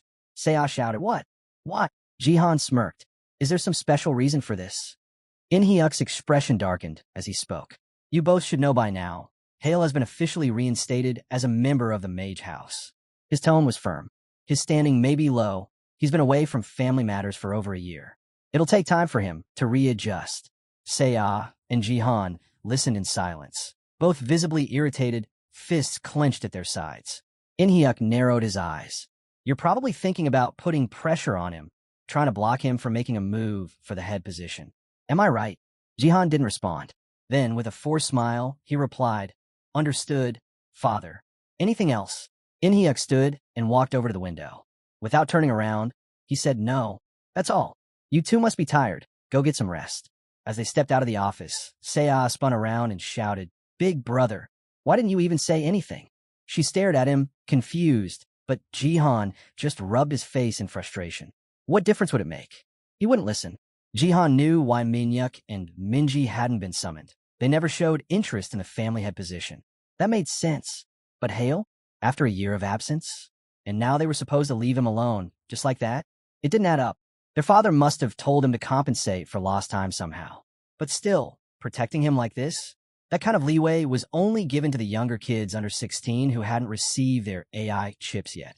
Hale was already 17. He didn't qualify. Jihan's frustration boiled over. Why? Why would he demand this? Say, I bit her nail again. Maybe father already.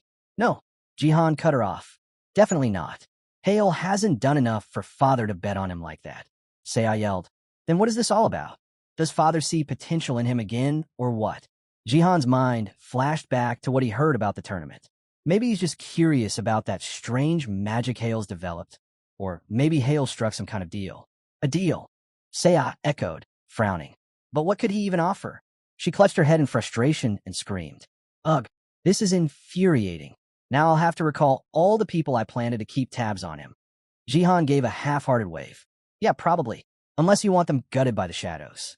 The shadows, father's personal spy force, trained in everything from surveillance to infiltration and execution. Once they were involved, there was no getting around them.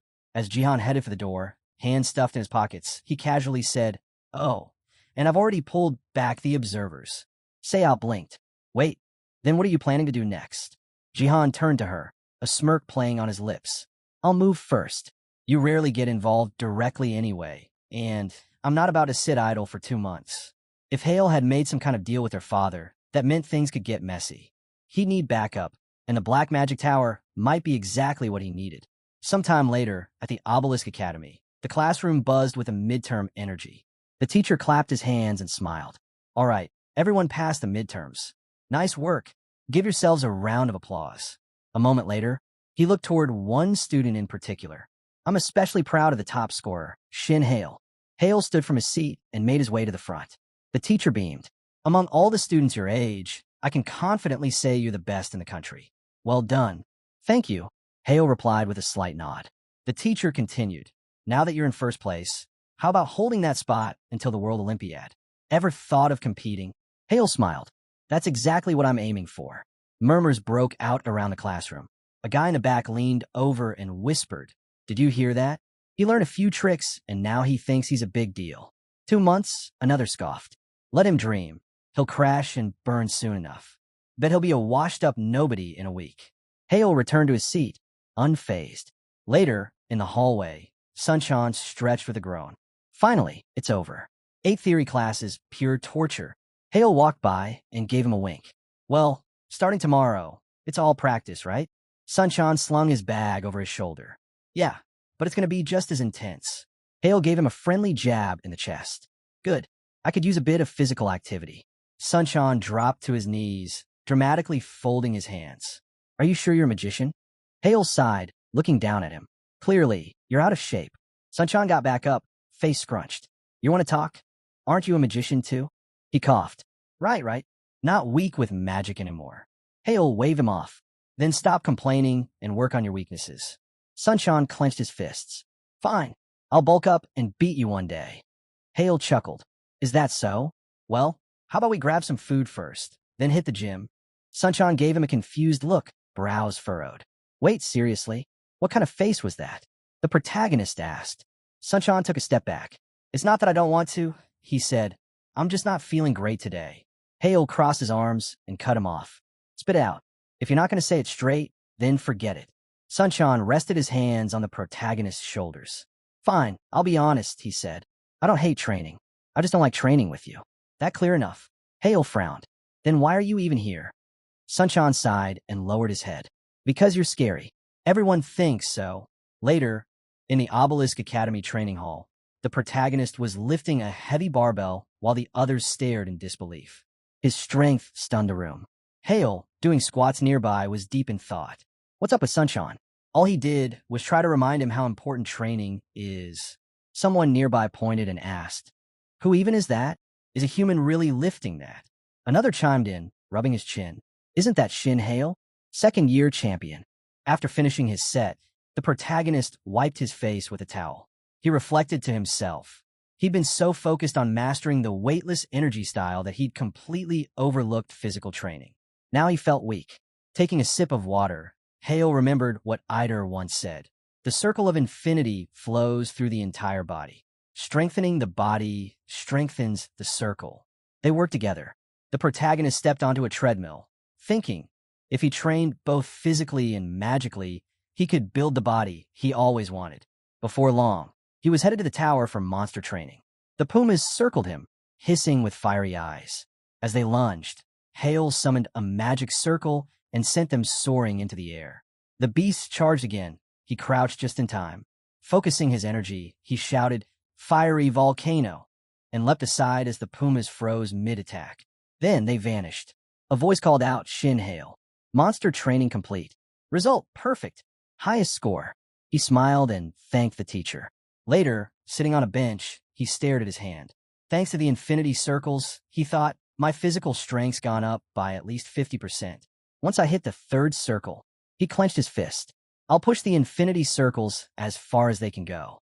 The protagonist lowered his head, reminding himself to focus. Resonance circle. 2 streams of mana surged through his body. Now came the hard part, reducing vibration and flow deviation. 12.25%.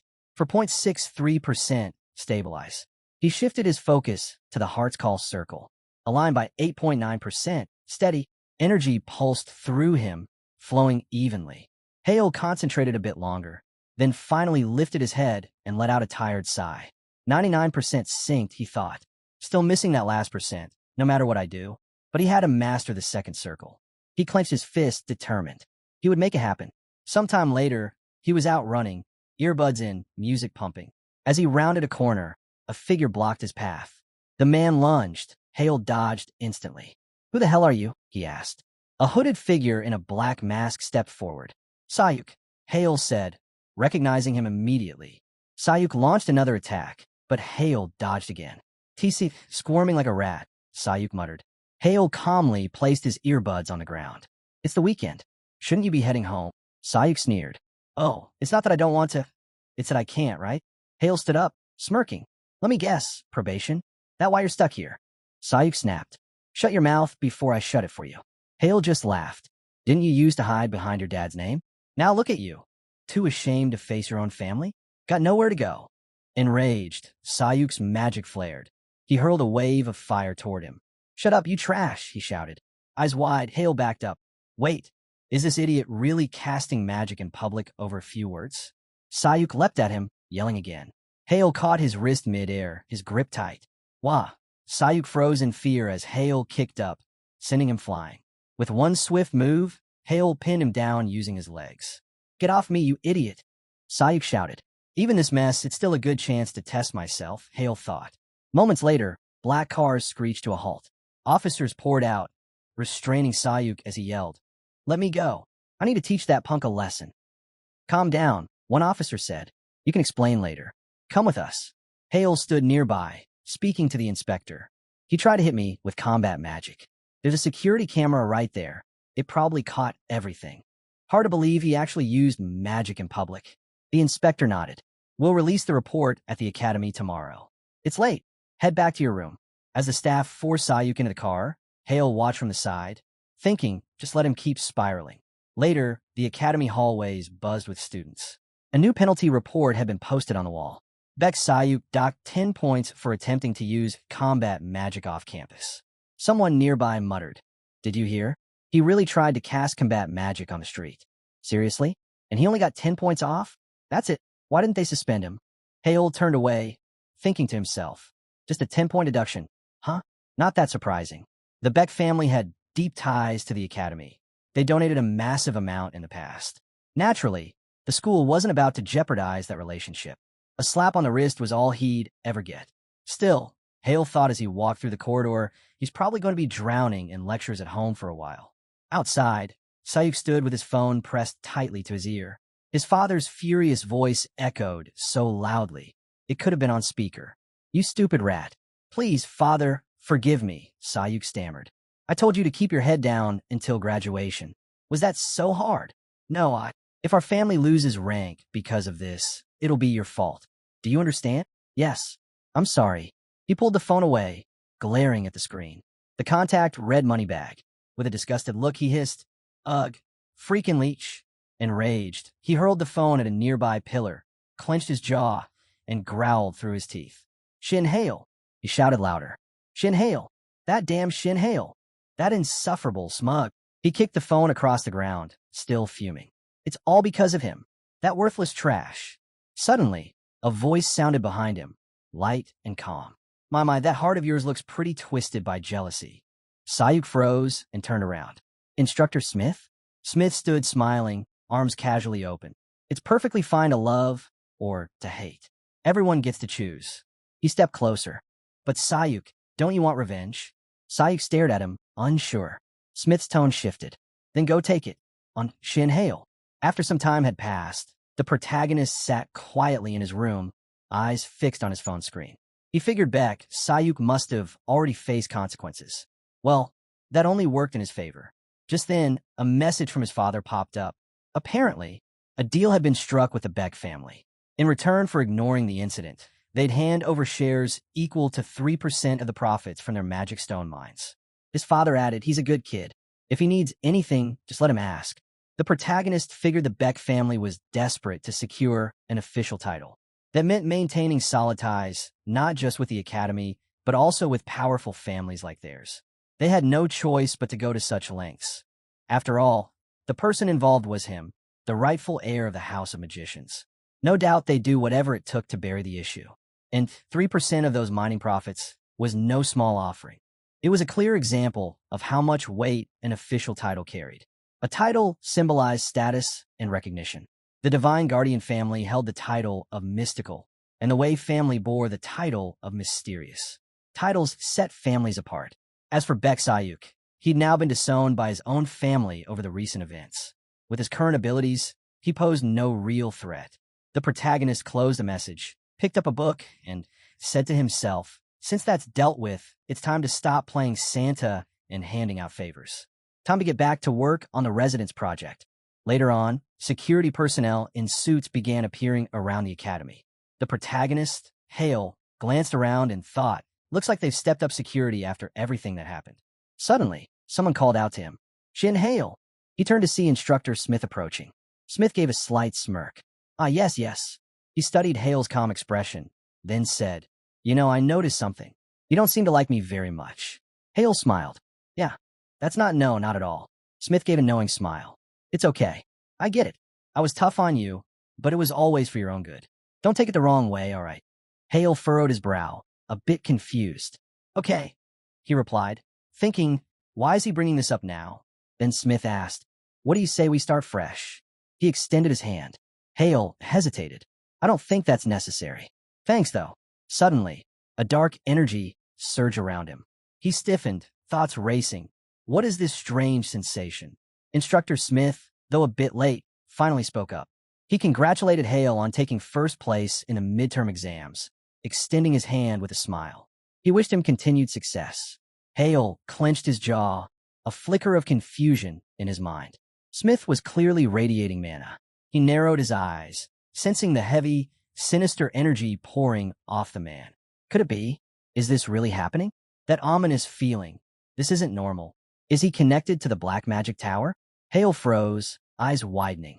The Black Magic Tower, an underground faction not officially recognized like the other 12 towers. It was a den of criminals, led by a mage who called himself the king of black magic. No way. Smith's involved with them? Hale's thoughts raced. If that's true, then it's possible other members of the Black Tower are hiding within the academy too. But the timeline doesn't matter now. A flash of red flickered in his eyes. First things first. Analyze the spell structure, he thought. That'll give me a read on the situation. System windows materialized in his mind as he initiated a breakdown of the magical formula. Wait, this pattern, this is mind control magic. He paused. Mind control? But my brain can't be influenced by mana. Smith's spell won't affect me. Relieved, Hale closed his eyes for a second. Good, that's one problem avoided. Still, he needed to play it smart. If I act like the spell worked, maybe I can figure out what they're planning. He opened his eyes again. Smith gave a slight wave of his hand, expression shifting. Who would have thought, he sneered, a defective reject who couldn't use an AI chip. Now getting an apology from me. He stepped in close and ordered, listen carefully, Shin Hale. Smith pressed the chip into his hand and said, keep this on you at all times. Don't ask questions. Just follow instructions. Hale gripped the chip tightly. Understood, he replied, eyes calm but mind racing. Smith adjusted his glasses. Shin Hale, tell me everything about your magic modification. Hale's eyes widened. No way I can reveal that. Clutching his head, he let out a sudden scream, staggering as if in pain. He stumbled, yelling louder and louder. Smith stepped back, clearly alarmed. It seems his subconscious is fighting to protect the secrets of his unique magic. He hesitated, then backed off. Fine, cancel it. Hale smirked silently. What a fool. Mind control magic targets the brain and forces a person to obey. It's the Black Tower's signature technique. If cast by a powerful mage, it can even destroy the target's mind. That's why it's banned. But he knew the key weakness. If the spell touches a subject deeply tied to someone's core, their mind can naturally resist. Pushing harder only risks mental collapse. He backed off too easily, Hale thought. That means my magic isn't their main objective. Smith, visibly annoyed, muttered, what a shame. If your magic was part of our plan, I would have taken it, happily. But we can't let personal greed get in the way of the mission. Smith extended his hand with a grin. Well then, we'll just wait till the mission's over. After that, I'll drain every last secret out of you. Hale suddenly shouted and stood up, eyes locked on Smith in shock. The instructor raised an eyebrow. Student Shin Hale? He forced a smile. Are you all right? You seemed out of it during our talk. Maybe you're just exhausted. He gave a short nod. Well, I won't trouble you any further. With that, Smith turned and walked away. Hale watched him leave, frowning in frustration. Not long after, familiar voices echoed through the academy halls. A few students were headed toward the entrance, grumbling about how hungry they were, tossing around the idea of hitting the canteen. Off to the side, a group of girls chatted quietly. Evening classes were wrapping up. Hale kept walking, trying to clear his mind. Eventually, he reached the garden, took a seat on a bench, and stared at the chip Smith had given him. This is an illegal AI chip, extra level. They're trying to set me up, he thought. Make it look like I've been using forbidden tech. He pictured the scandal splashed across news feeds, a promising heir exposed as a criminal. They were aiming straight for his reputation. He rested his chin on his hand, narrowing his eyes. Smith doesn't seem like the type to go this far, just out of spite. He said our relationship wasn't ideal, but even then, someone must have put him up to this. Someone from the Black Magic Tower, no doubt. That would explain a lot. Then he remembered Sayuk screaming his name. Shin Hale, I'll kill you. But Sayuk was under too many restrictions now. That level of retaliation was nearly impossible for him. No, Hale thought, the real threat is closer. It has to be one of my siblings. They want to drag me down so they can secure their spot as head of the family. He counted 4 suspects. Minji, she's never really been part of the power struggle. No reason for her to go this far. Minhyuk does want the position, but he's not the type to stoop this low. That left 2 others. They're the most likely ones. They could even be working together. He clenched his fist. Should I confront Smith? Force the truth out of him? No, that was too risky. The Black Tower wouldn't sit back if their secrets got out, and there was no guarantee Smith even knew who was behind it. Pressing him could just turn Hale into a target. Drawing the Black Tower's attention now would be a massive mistake. He scowled. In that case, time passed. Eventually, Hale stepped into a large building. There, by the window, stood Kim Kanjin. Welcome, Hale, Kim Kanjin said with a smile. He turned to face him. So, Hale asked, what exactly did you want to see me about? Kim Kanjin frowned, eyeing Hale with a sharp gaze. Hale thought to himself, that's Kim Kanjin, the master of the Blue Magic Tower. His greeting was noticeably colder than usual. Still, there was no other choice. Kim Kanjin rubbed his forehead and sighed. Listen, I'm a bit tied up right now. This isn't the best time. No way, Hale thought. This might be my only shot. Rumors have been swirling that Kim Kanjin had buried himself in research lately. He's clearly been on edge. Must be deep into something. Hale stepped forward. Did I interrupt your research? Kim Kanjin gestured to the side. Yeah, I've been working on something unusual. A man of stone. It's taking longer than expected. Man of stone? Hale glanced toward a crystal lying carefully on a cushioned lining inside a suitcase. That's an elemental stone, he realized. A grin formed on his face. Perfect timing. Kim Kanjin settled onto a sofa and waved his hand. All right, make it quick. Just get to the point. He pinched the bridge of his nose. So, Hale, what was so urgent that you had to insist on a face-to-face meeting? Hale paused, noticing how agitated Kim Kanjin was. He's on the edge. No matter what I say, he's not going to cooperate unless we find some common ground. Before diving in, Hale spoke calmly. Before we get into anything, there's something I want to share with you. Something about the stone you're studying. Kim Kangin's eyes widened, his whole body freezing. What? You know something about those stones? Hale nodded. Yes. Kim Kangin's tone shifted instantly, now sharp. You'd better watch your words. The name of those stones hasn't even been officially disclosed yet. Are you spying on the Blue Magic Tower? Hale raised his hands in front of him, keeping his voice steady. Absolutely not. I'm not spying. Kim Kanjin narrowed his eyes. Then how do you know? Hale calmly reached into his bag. It's simple. He pulled out a glowing crystal. I have one, he said, holding it up. Kim Kanjin shot up from the couch. What? Hale nodded. That's right. It's a perfectly tuned elemental stone. Kim Kanjin clutched his face in disbelief. Wait, Hale, did you tune this yourself? Hale looked him in the eye. Yes, I did. Kim Kanjin stared at him. Are you kidding me? He thought back to James Pillar, one of the top magic engineers from the Red Magic Tower. Even the elite engineers from Kim Kangin's own tower, experts with years of experience in magic stone research, hadn't been able to solve it. Even I couldn't manage the mana synchronization, he thought. And now you're telling me a student figured out? He smirked and asked Hale, was tuning that stone just pure luck? The protagonist nodded, saying he figured only the master of the Blue Magic Tower could truly understand what kind of material it was. That's why he brought it along. Kim Kanjin raised a brow and asked if he'd be willing to explain how he tuned it. Hale glanced at the crystal and simply said he didn't really know. It just sort of happened naturally. That's all he could say. Kim Kanjin squinted slightly, a hint of envy in his voice.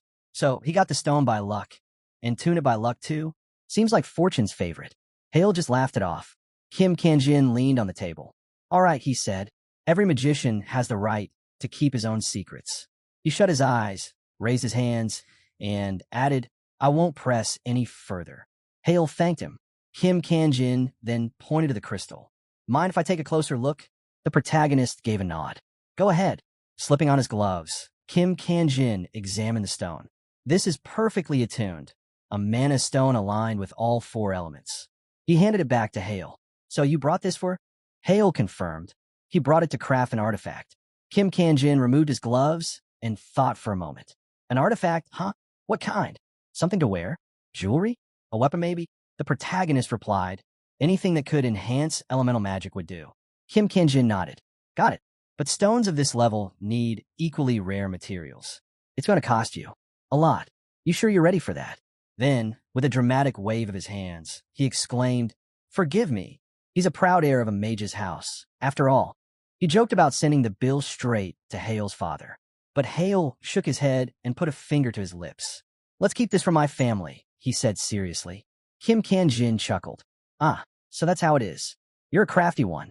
So how do you plan to pay? He traced a glowing number in the air, 645 million. That's about how much this will run you. Think you can cover that yourself? Hale replied with a smile, then went silent. Kim Kanjin pressed. You have another way, don't you? Hale nodded. I can attune all elemental stones like this, he said, holding out his hand. I can even show you right now. Kim Kangin's eyes lit up. Wait, you're saying you'd actually show me how you do it? The protagonist clenched his fist with a grin, and Kim Kanjin exclaimed, Now that's a tempting offer. Honestly, that kind of skill was worth more than the price. It would even leave them in his debt. But Hale's smile faded. He asked if he could request a favor in return. Kim Kanjin raised a brow. A favor? Does it have something to do with our current agenda? Hale reached into his coat and handed something over. Kim Kanjin studied it carefully. This is an extra-level chip? A forbidden AI? He looked up. Where did you get this? Hale's hands tightened into fists. A mage from the Black Magic Tower slipped it to me at the academy. I'm convinced there's a criminal group working inside Bisque Academy.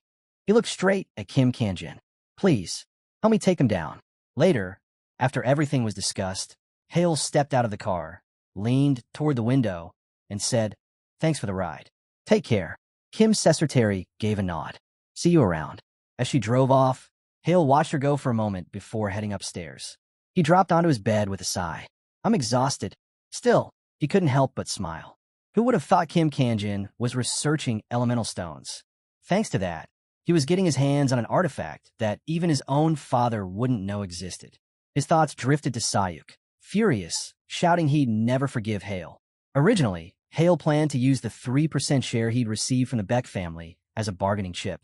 But now, he didn't have to. That asset was safe. Perfect. He remembered Kim Kang-in's serious expression. I still can't believe it. Mages from the Black Magic Tower hiding out in Obelisk Academy, a place known for its airtight security. And this AI chip is our only lead. Hale asked, isn't this too much to expect from you? Kim Kanjin gave a sly wink. Under normal circumstances, sure. A student's word and one illegal chip wouldn't mean much. But fine, we'll take a risk and look into it.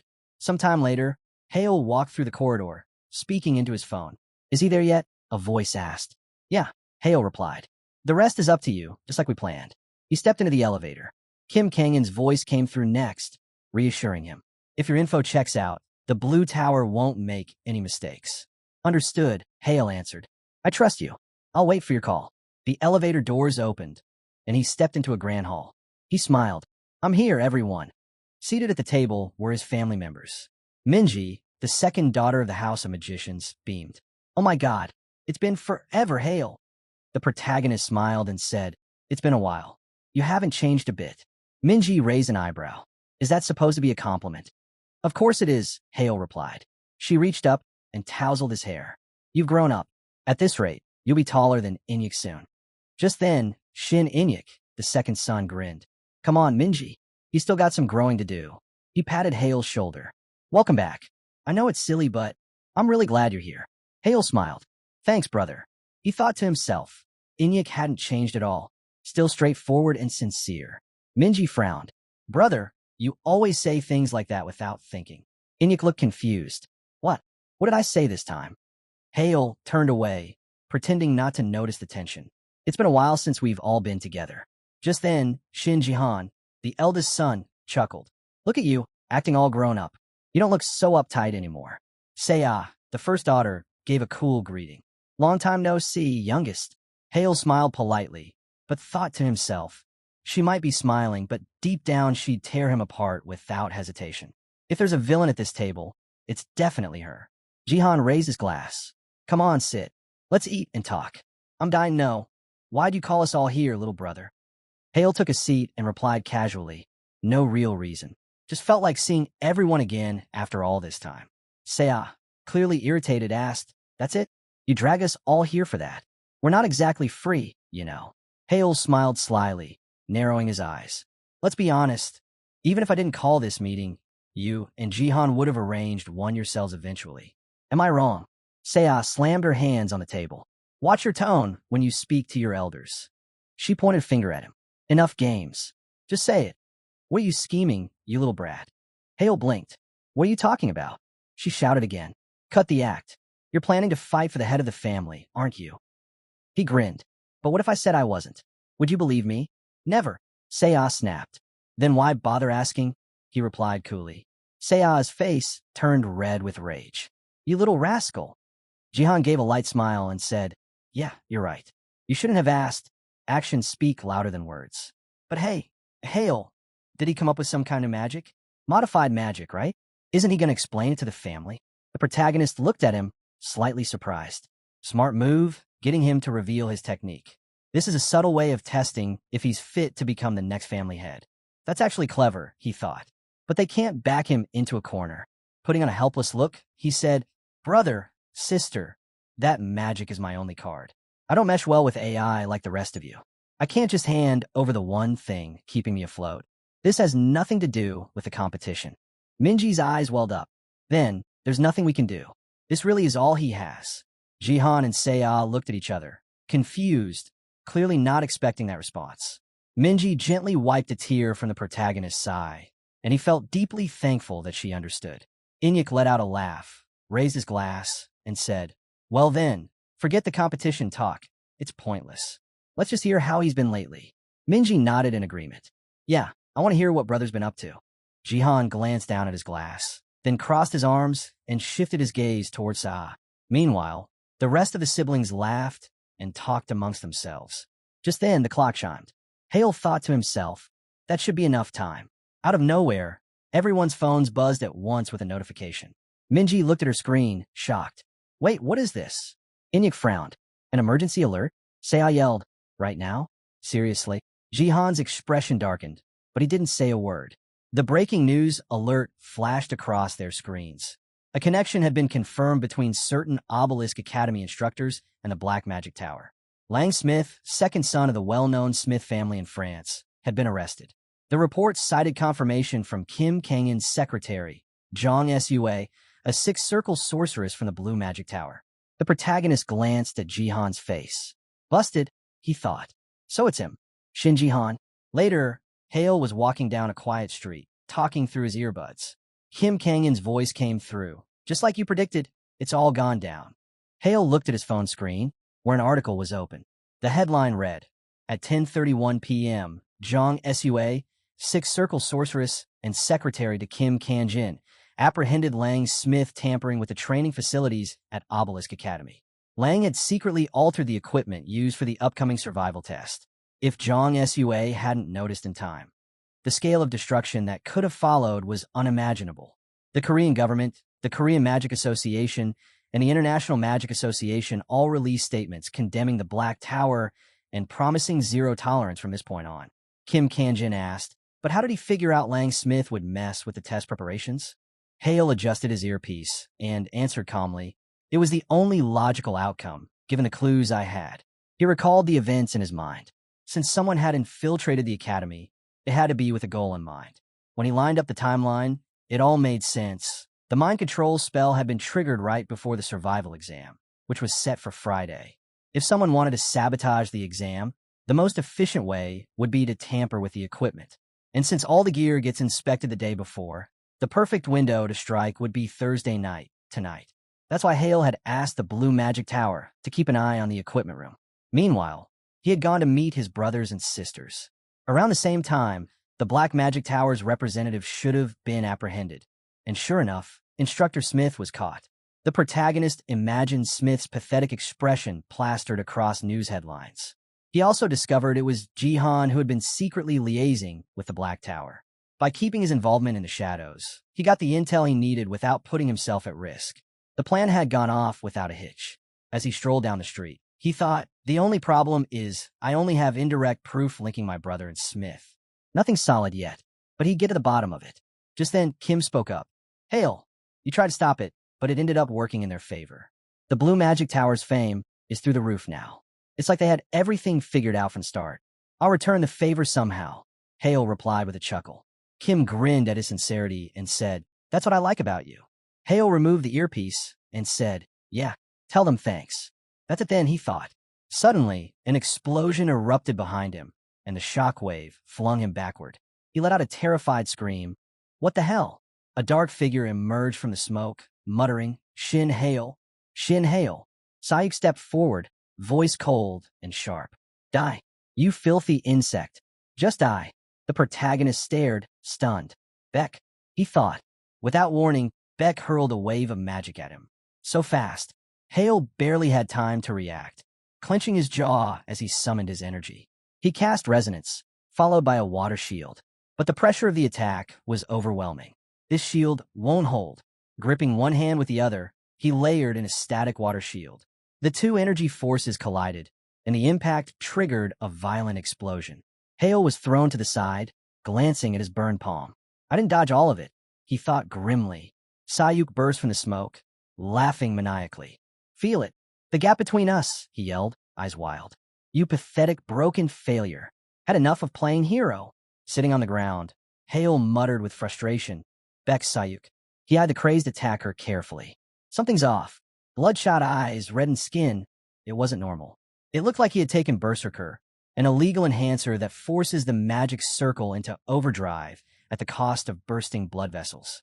They called it Berserker because the user turned into a mindless brawler, fighting until their body gave out. He's lost it, Hale shouted. Sayuk charged like a man possessed. Lost it? No, I feel great. Hale kept scanning him. Scarlet mana pulses. That's third circle magic, flame infection. Throwing his arms forward, he tried to intercept the charge. You lunatic! Hale screamed. Sayuk, drooling and wide-eyed, cackled. I'm more alive than ever. Everything makes sense now, and you're going to die. As Sayuk's flaming hand came within inches, Hale braced himself. The moment the flame infection struck, a massive explosion erupted, sending thick smoke billowing into the sky. Sayuk rose from the smoke, laughing again. Look at this fool. Hale was down, coughing hard, his hand over his face. He's still breathing? Sayuk snarled in disbelief. He blocked it again. What kind of broken freak is this? Glaring at him, Hale watched as Sayuk spiraled, mumbling over and over. How dare he? How dare he? How dare he? Gripping his own hair, Sayuk let out a raw scream. SHLY. Then suddenly he stopped. Exhausted, he muttered, No, it's possible. Maybe. Hale slowly pushed himself upright, thinking carefully.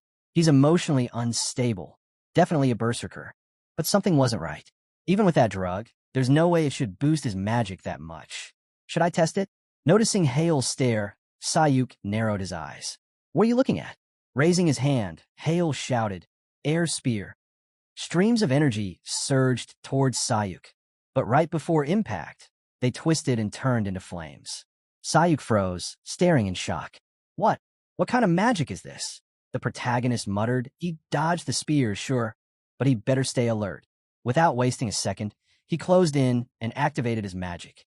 Staring at Sayuk's wild expression, Hale focused. Gotta strike before he reacts. Airstrike. The blast of energy surged forward, landing squarely. Sayuk let out a heavy cough. Got him, Hale thought, until Sayuk suddenly threw his hands up and conjured a fire shield. Fire magic? At this distance?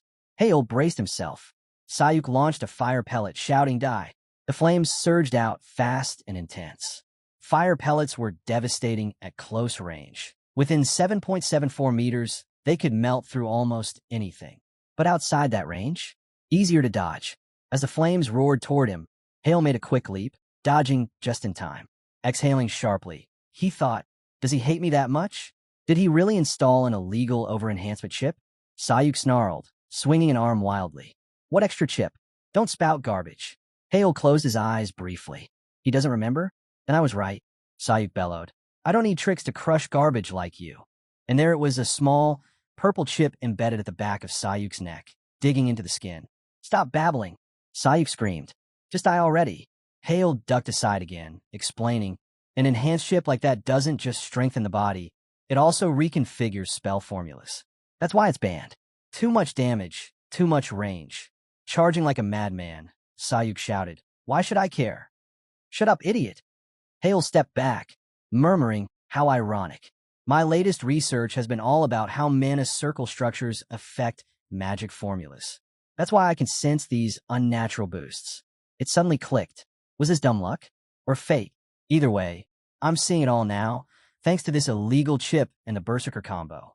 Sayuk turned blue with rage. What nonsense are you spewing now, freak?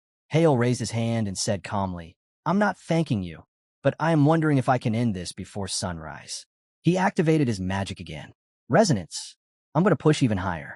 Enhanced chips like this allowed someone to cast one circle above their usual limit. But Hale wasn't walking in blind. He'd been digging through piles of intel on this exact topic, even the most obscure records. Clutching his head, Hale grimaced. The real issue is the cost. He had experimented before, speeding up magic circles by blending energy flows.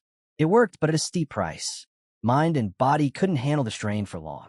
For someone at the second mana circle, he muttered, it lasts 3 minutes. Just 3. He raised a hand again. After that, the circle shuts down completely. No mana output. For 12 whole hours.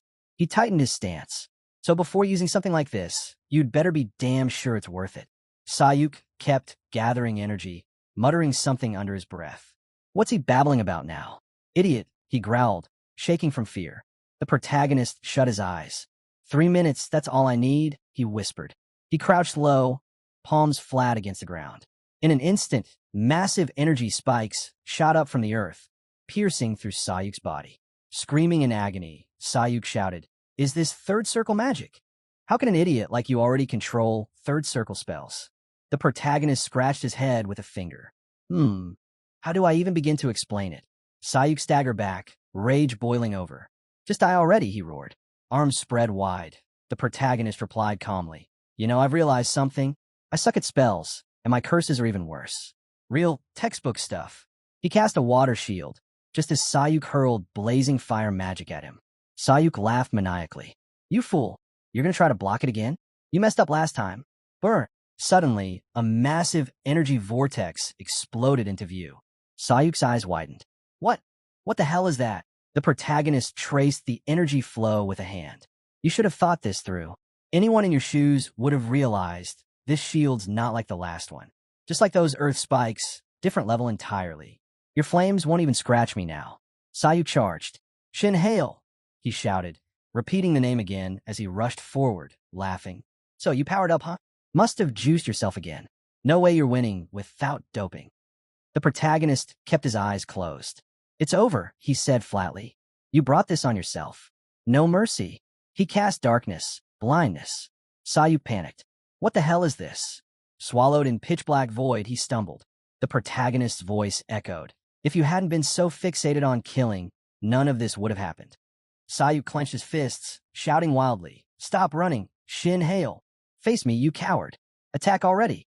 Without a word, the protagonist used Earthbind, followed by Airbind. Energy chains lashed out and pinned Sayuk in place. What is this magic? He gasped, feet sinking into thick mud. It's too late, the protagonist said. The last bit of kindness I can offer is to end this fast and make it painless. Sayuk screamed, thrashing. Stop preaching, you idiot. I'm not finished. If it weren't for you, my life. Eyes still closed, the protagonist walked past him and murmured, even if it wasn't me, nothing would have changed. Sayuk frantically looked around, yelling, where did he go? The protagonist's voice echoed. T-sich, typical. Just looking for someone else to blame. Come back here, you idiot. Sayuk shouted. Oh right, the protagonist continued, ignoring him. You ever wonder why extra-level chips are banned? What the hell are you talking about? Sayuk screamed. In a flash, the protagonist appeared behind him, grabbing him by the neck. Sayuk howled in pain. The protagonist grinned. All it took was a single pulse of mana to your overheated chip. Even under the effects of Berserker, it must be excruciating. Drool spilled from Sayuk's mouth as he begged for it to stop. With a slight smirk, the protagonist said, your system's overloaded. The AI, your body, neither can handle even the tiniest shock anymore. Sayuk kept screaming in agony. And finally, the protagonist added, thanks for your idiotic performance today. The Beck family's gonna pay up big time. This time, not just 30%, maybe 40%, of the Magic Stone Mine profits. Eyes full of tears, Sayuk stammered.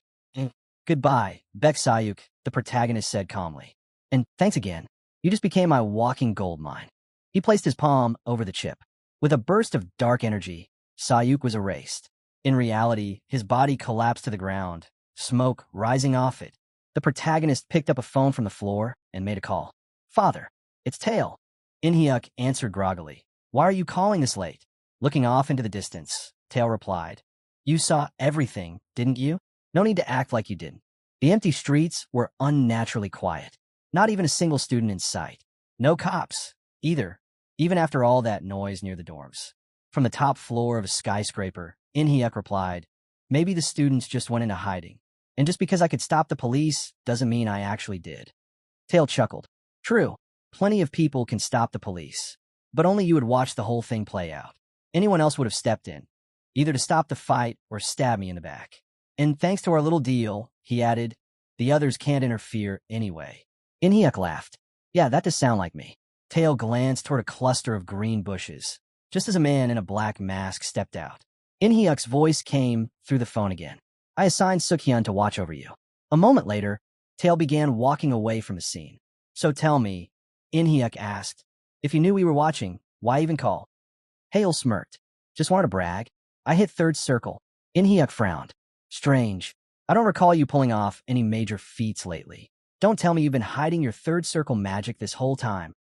The protagonist replied with clear irritation. Yeah, that's what I said, didn't I? Of course it was a lie. The truth? He'd only tapped into the resonance circle's acceleration to give himself a short burst of power. In his mind, he pictured Jihan and Seiya. No matter what, he still didn't have the strength to face them. If word got out that he wielded third circle magic, his siblings would clamp down on him even harder. Winking, he added, oh, and one more thing. Suk-hyun used a soundproof barrier and illusion spell to keep us sealed off from everyone else. The protagonist looked towards Sayuk, still slumped near the bushes. In-hyuk nodded. Smart move. I've sent a car for you. Go home and rest for the night. Thanks, the protagonist replied. We'll talk again soon. In-hyuk hung up, chuckled to himself, and muttered, I have no idea what he's been doing all year, but damn, his confidence is something else. Meanwhile, the protagonist turned with a faint smile. It's been a while. Suk-hyun. Suk-hyun removed his mask. Indeed, young Master Hale, he said with a respectful bow. Forgive me for being late. He reached out, gently touching Hale's cheek. That's quite a wound. I'll take care of the first aid. Your family doctors can handle the rest. Hale nodded with a smile. Thanks. I'll leave the rest here to you then. Suk-hyun replaced his mask. Don't worry. Nothing that happened tonight will get past the barrier. At that moment, elsewhere in the city, inside a sleek apartment, Jihan yanked off his tie and screamed in frustration. This is a nightmare. He stormed forward, yelling again, what the hell went wrong? Suddenly, he spotted a man in a hooded robe lounging on his couch. You just getting back? The man asked casually. I thought I'd be waiting all night. At least the sofa is comfortable. Jihan glared. You from the Black Tower? The man twirled the ring on his lip and nodded. Yeah, but now's not the time for formalities. What a disaster. Can't believe the Blue Tower had to step in and wreck everything. Hard to make moves when your people get busted before they even start. Furious, Jihan snapped. You think this is funny? Your tower promised everything would go smoothly, or do your guarantees mean nothing? He slammed his hand down. Are you trying to ruin me? The robed man raised his hands calmly. Easy. I get it. I laugh when things blow up too. But since the mission flopped, we'll return the full payment. And of course, erase every trace, clean and quiet. He extended a hand. After all, we do everything for our VIP clients. No leaks. You have our word, Langsmith. Then he added with a sly grin. He won't be seeing the sunrise. Jihan waved him off furiously. Smith doesn't care about who lives or dies. But those illegal AI chips he gave to Hale, and that moron Beck Sayuk, plus the Berserker gear, he definitely cares about that. So tell me, how are we going to fix this mess? The hooded man adjusted his cloak. You don't need to stress. Beck's done for. Jihan stiffened. Done for? What does that even mean? He went after Shin Hale, the man replied. Now, he's practically a walking corpse. Side effects hit him hard. Jihan grabbed his face in disbelief. I told you, I don't give a damn about some Shin Hale whatever. Just tell me what happened to him. The man crossed his arms, peering at Jihan through them. Relax. Maybe he's a little roughed up, but he's still breathing. Jihan's voice rose, frustrated. Are you kidding me? Are you here to mess around or what? Hey, I'm just stating the facts, the man shrugged. No need to flip out. Jaw tight, Jihan asked. So Hale, he managed to take down Beck. While he was under both Berserk and an upgraded chip, the man pointed at him. Exactly. But that's not even the wild part. When Beck Sayuk went after Hale, I'm not sure if it was for recon or self-defense, but Suk-hyun was there too. He continued. Right away, Suk-hyun dropped a soundproof barrier in an illusion field. Smooth work. I couldn't even watch how it all ended, but it was one hell of a show. Jihan's eyes narrowed. So the shadows are in play now? Since when has Suk-hyun been following Hale around? The man tilted his head. First noticed him when his path crossed with his brother's. But no clue how long he's actually been involved. Jihan, flushed with anger. Suk-hyun works directly under my father. That means the shadow leader himself is involved. Why the hell would he be watching Hale? His expression darkened as the realization sank in. If the shadows are involved, this just got a whole lot messy, eh? I'll have to back off Hale. For now. And the chip? He asked sharply. The one I gave him. What if it leads back to me? No worries, the man said coolly. The chip had a built-in self-destruct. It probably disintegrated already. Jihan still looked uneasy. And if it didn't? The man ignored the tone. He walked over to the balcony door and slid it open. Then I guess I've got work to do. Still need to tie up some loose ends with Langsmith. With a short wave, he jumped off the balcony. Later, dear client, he said, pulling his hood down as he vanished into the night. Jihan stood by the railing, watching him disappear. One thought surged in his mind. He had to erase everything that could trace back to him, especially if it led Suk-hyun his way. Breaking through his home's security wards would be easy enough, but he had to move fast. A few days later, the protagonist leaned back at the table, stretching with a yawn. He thought about what the master of blue magic had told him earlier. Langsmith had suddenly clutched his chest and died before the ambulance even arrived. Folding his hands behind his head, he muttered, "Knew something like that was bound to happen. Didn't think it'd go down so quietly, though. Oh well." At least Suk-hyun had wrapped up the Beck-Sayuk situation neatly. Just then, his phone buzzed. He checked it. It was a message from his father. Negotiations with the Beck family are done. To keep this buried, they offered 43% of their Magic Stone mine profits. Well done. With that, overseas business funding won't be an issue. If you need anything, speak up, but choose carefully. Hale smiled. That's a long message coming from you, father. Feeling proud, maybe. He turned to the window, sunlight spilling in. Good. Looks like everything's finally settled. Now it was time to focus on the next challenge, the Academic Olympiad. He glanced at the headlines. The entire world was watching the upcoming event. Only 53 days left. Suddenly, a wave of energy surged through his body. The 12-hour penalty's up, he thought, clenching his fist. Now was time to reach the third circle. He opened a book glowing faintly with power. Energy pulsed from its pages. Let's begin the next test. A light dropped onto the floor, casting a glow throughout the room. After some time, the protagonist opened his eyes. "Where is this?" he murmured, glancing around. A dim, hollow space stretched endlessly. It looked like a whole different dimension inside the book. Then, out of nowhere, a pulse of energy formed behind him. A figure appeared. A girl stood in front of him. "Welcome to the second page of the test," she said. "I'm Beta, the guide for this stage." The protagonist narrowed his eyes. "Second test, huh? Wonder how this one's going to compare to the last." He remembered a part of the previous task.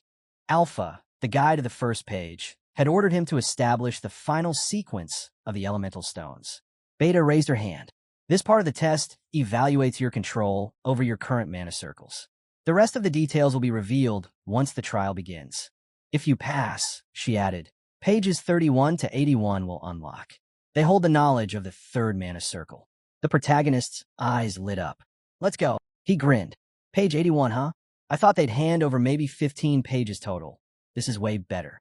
Still, it meant one thing. The third circle was in a league of its own.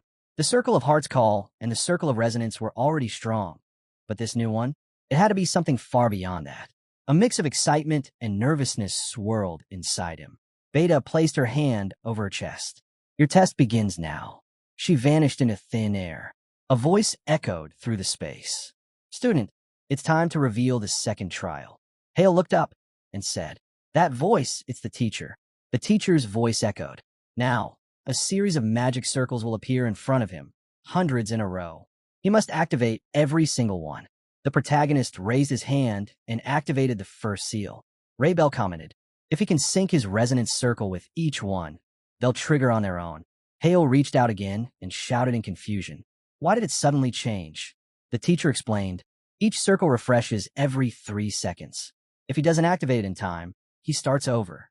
He must stay sharp." The protagonist furrowed his brows. "So, it's about remembering the pattern?" Raybell added, "Actually, the sequence changes every time, so memorizing won't help at all." Hale sighed. Of course it wouldn't be simple. He closed his eyes, muttered, "All right," and then extended his hand, a small smile forming. "Let's give it a try." Hours later, the protagonist stood by a table, glancing at an open book. 8 hours. "I spent 8 hours on this," he muttered, "and I only managed 10 rounds." He picked up the book. "Still, slowly but surely, I'm getting there." He added, "Instinct alone won't cut it. There has to be some kind of pattern." He dropped on a bed and began digging through the pages. As he studied, a voice chimed in. "By the way, Iderd isn't the only book I write. If you hit a wall, young student, seek out his other writings. They'll help you move forward." Hale shot up. "So, Iderd isn't the only one? Then I'll need to track down more of his books." He paused, even if I don't know their titles or where to look. The next morning, the protagonist headed to the store, craving a break from the routine. Just then, Adela appeared out of nowhere. "Hey," she greeted. She looked surprised. "Hale." Later, the two found themselves walking through a park again. The protagonist grinned. "Funny how often we bump into each other." Adela smiled. "Yeah, seems like it." Hale raised an eyebrow. "You look like you haven't slept." Adela sighed and covered her face. "That's because I haven't." She pulled out her tablet. "I was reading this fascinating article, The Technical Possibilities of Teleportation Magic." The protagonist laughed. "Sounds like a pretty bold topic." Adela's eyes lit up. Exactly. But you should read it anyway, come on.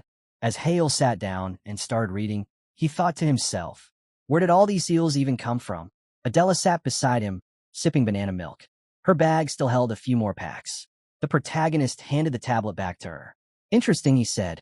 Adela smiled. Tell me what you think, too. Hale nodded. Well, except for one thing. They both said it at the same time. There's no clear conclusion. The protagonist stared at the screen, deep in thought. This analysis is built on data from ancient manuscripts by Ray Belbitinio. His eyes widened. Wait, Ray Belbitinio? He read over a few lines again. The structure and language are different, but some of these theories, they're definitely similar to Bitinio's work. Then he frowned. But the content feels shallow. There's not much depth here. He turned to Adela. Who did you say wrote this article? Adela looked surprised. It's by Go Sang-jun. Later, back in his room, the protagonist muttered to himself. Go Sang-jun, a magic researcher with no public info. No name, no age, not even gender. And this article is the only one out there. He glanced at a paper in front of him.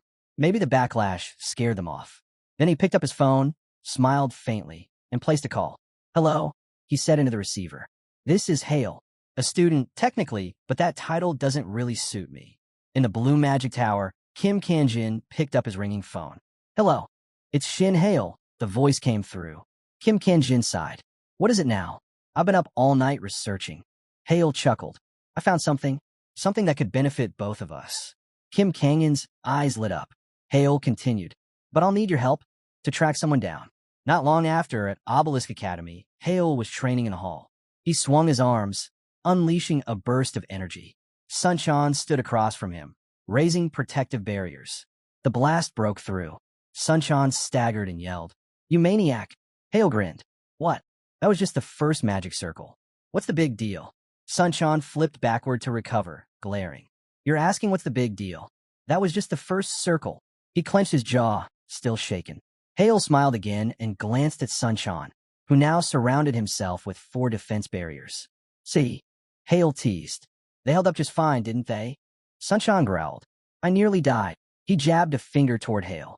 All right, that's it. Hand to hand now. Hale smirked. Sure, I'm game. But you really think you've got a shot at beating me without magic? Sunshine clenched his fists and shouted, Come on. The protagonist stepped up and landed a clean hit to Suinchan's chin, flipping him over. The students froze in shock, staring in silence. Hale just grinned and said, So, is that your big idea? Lying upside down, Sunshine could only groan in response. Hale gave a quick wink. If we're talking hand-to-hand, there's not much to tweak. It's just your second circle-enhanced body versus someone with third circle reinforcement. That alone makes it interesting, right? Hey, that was an insult, wasn't it? Sunshine barked, clearly annoyed. A while later, as he pressed a heating pad to his back, he muttered, That's so unfair. Not only does he cheat with magic, he's a monster in close quarters, too. He turned and grumbled, Such a dirty fighter. Hale stuck a bandage on Suinchan's back and joked, Then maybe he should go build up his endurance, too. Sunshine glanced over. By the way, what's his plan? Plan? Hale echoed. Sunshine suddenly asked, Is he gunning for the Olympics already? The protagonist's eyes widened. How'd you know? Sunshine smirked. It's obvious. You can tell on day one. He walks around in a daze, totally wrapped up in his thoughts. Even during the magic stone suppression test, he was totally distracted. Everyone else finishes it in 27 seconds. He took 74. Still, Sunshine continued. He's been blowing everyone out of the water lately. Training tests, he's always on top. If he's serious about taking on the upperclassmen at the Olympiad, he can't afford to lose focus. But honestly, in his current state, there's no way he'll win. Even he knows that. The protagonist simply smiled and let out a loud hum. Sunshine raised a brow. See, he gets it. He paused, then added, Word is the top contender for the Olympiad is already a 5th circle mage. If he's still stuck at 2nd, well, the odds aren't in his favor. Hale frowned, thinking it over. Sunshine had a point. If he wanted to stand a chance at the Olympiad, he had to go beyond temporary boosts. Reaching the 4th circle was the bare minimum. And for that, he needed to find Go Sang-jun. Later, Hale arrived at a building, checking his navigator. Is this the right place? Kim Kanjin smiled. Sorry it took me a while. Took me a whole week to track him down. First time doing this. Time to get to the point. Go Sang-jun was here. The protagonist's eyes lit up. Wait, this place? Isn't this the used bookstore I always go to? He had a feeling. That was it. Go Sang-jun was hiding in plain sight. The bookstore had been right across from the academy all along. After being labeled incompatible with interactive magic, he had thrown himself into studying, especially from books, even old and used ones. But he still had no clue where Eider Codex could have come from. Maybe it came from here. Hale opened the door and stepped inside. Good afternoon. From beneath the table, the shopkeeper peeked out and blinked. Hale? Been a while. The protagonist smiled. How have you been? The shopkeeper chuckled. Same as always.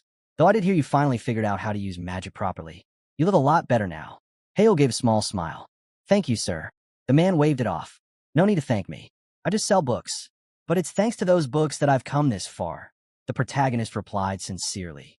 The shopkeeper nodded slowly. Even if you're just being polite. Thank you. So, what brings you here today? Hale paused, then spoke carefully. Sir, I wanted to ask, is it possible to meet Go Sang-jun? Your son. The man tilted his head.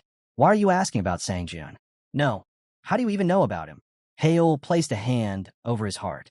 I read another article under his name. It got me curious, so I started asking questions, and eventually that led me here. I'm sorry for digging around in secret, but this really means a lot to me. I'd really like to meet him. The shopkeeper rubbed his neck and muttered, The article. Right, I remember that one. After a brief pause, he said, All right, I'll arrange it. The protagonist bowed deeply. Thank you, sir. The man added with a sigh, but don't expect answers. Not from that meeting. Hale blinked.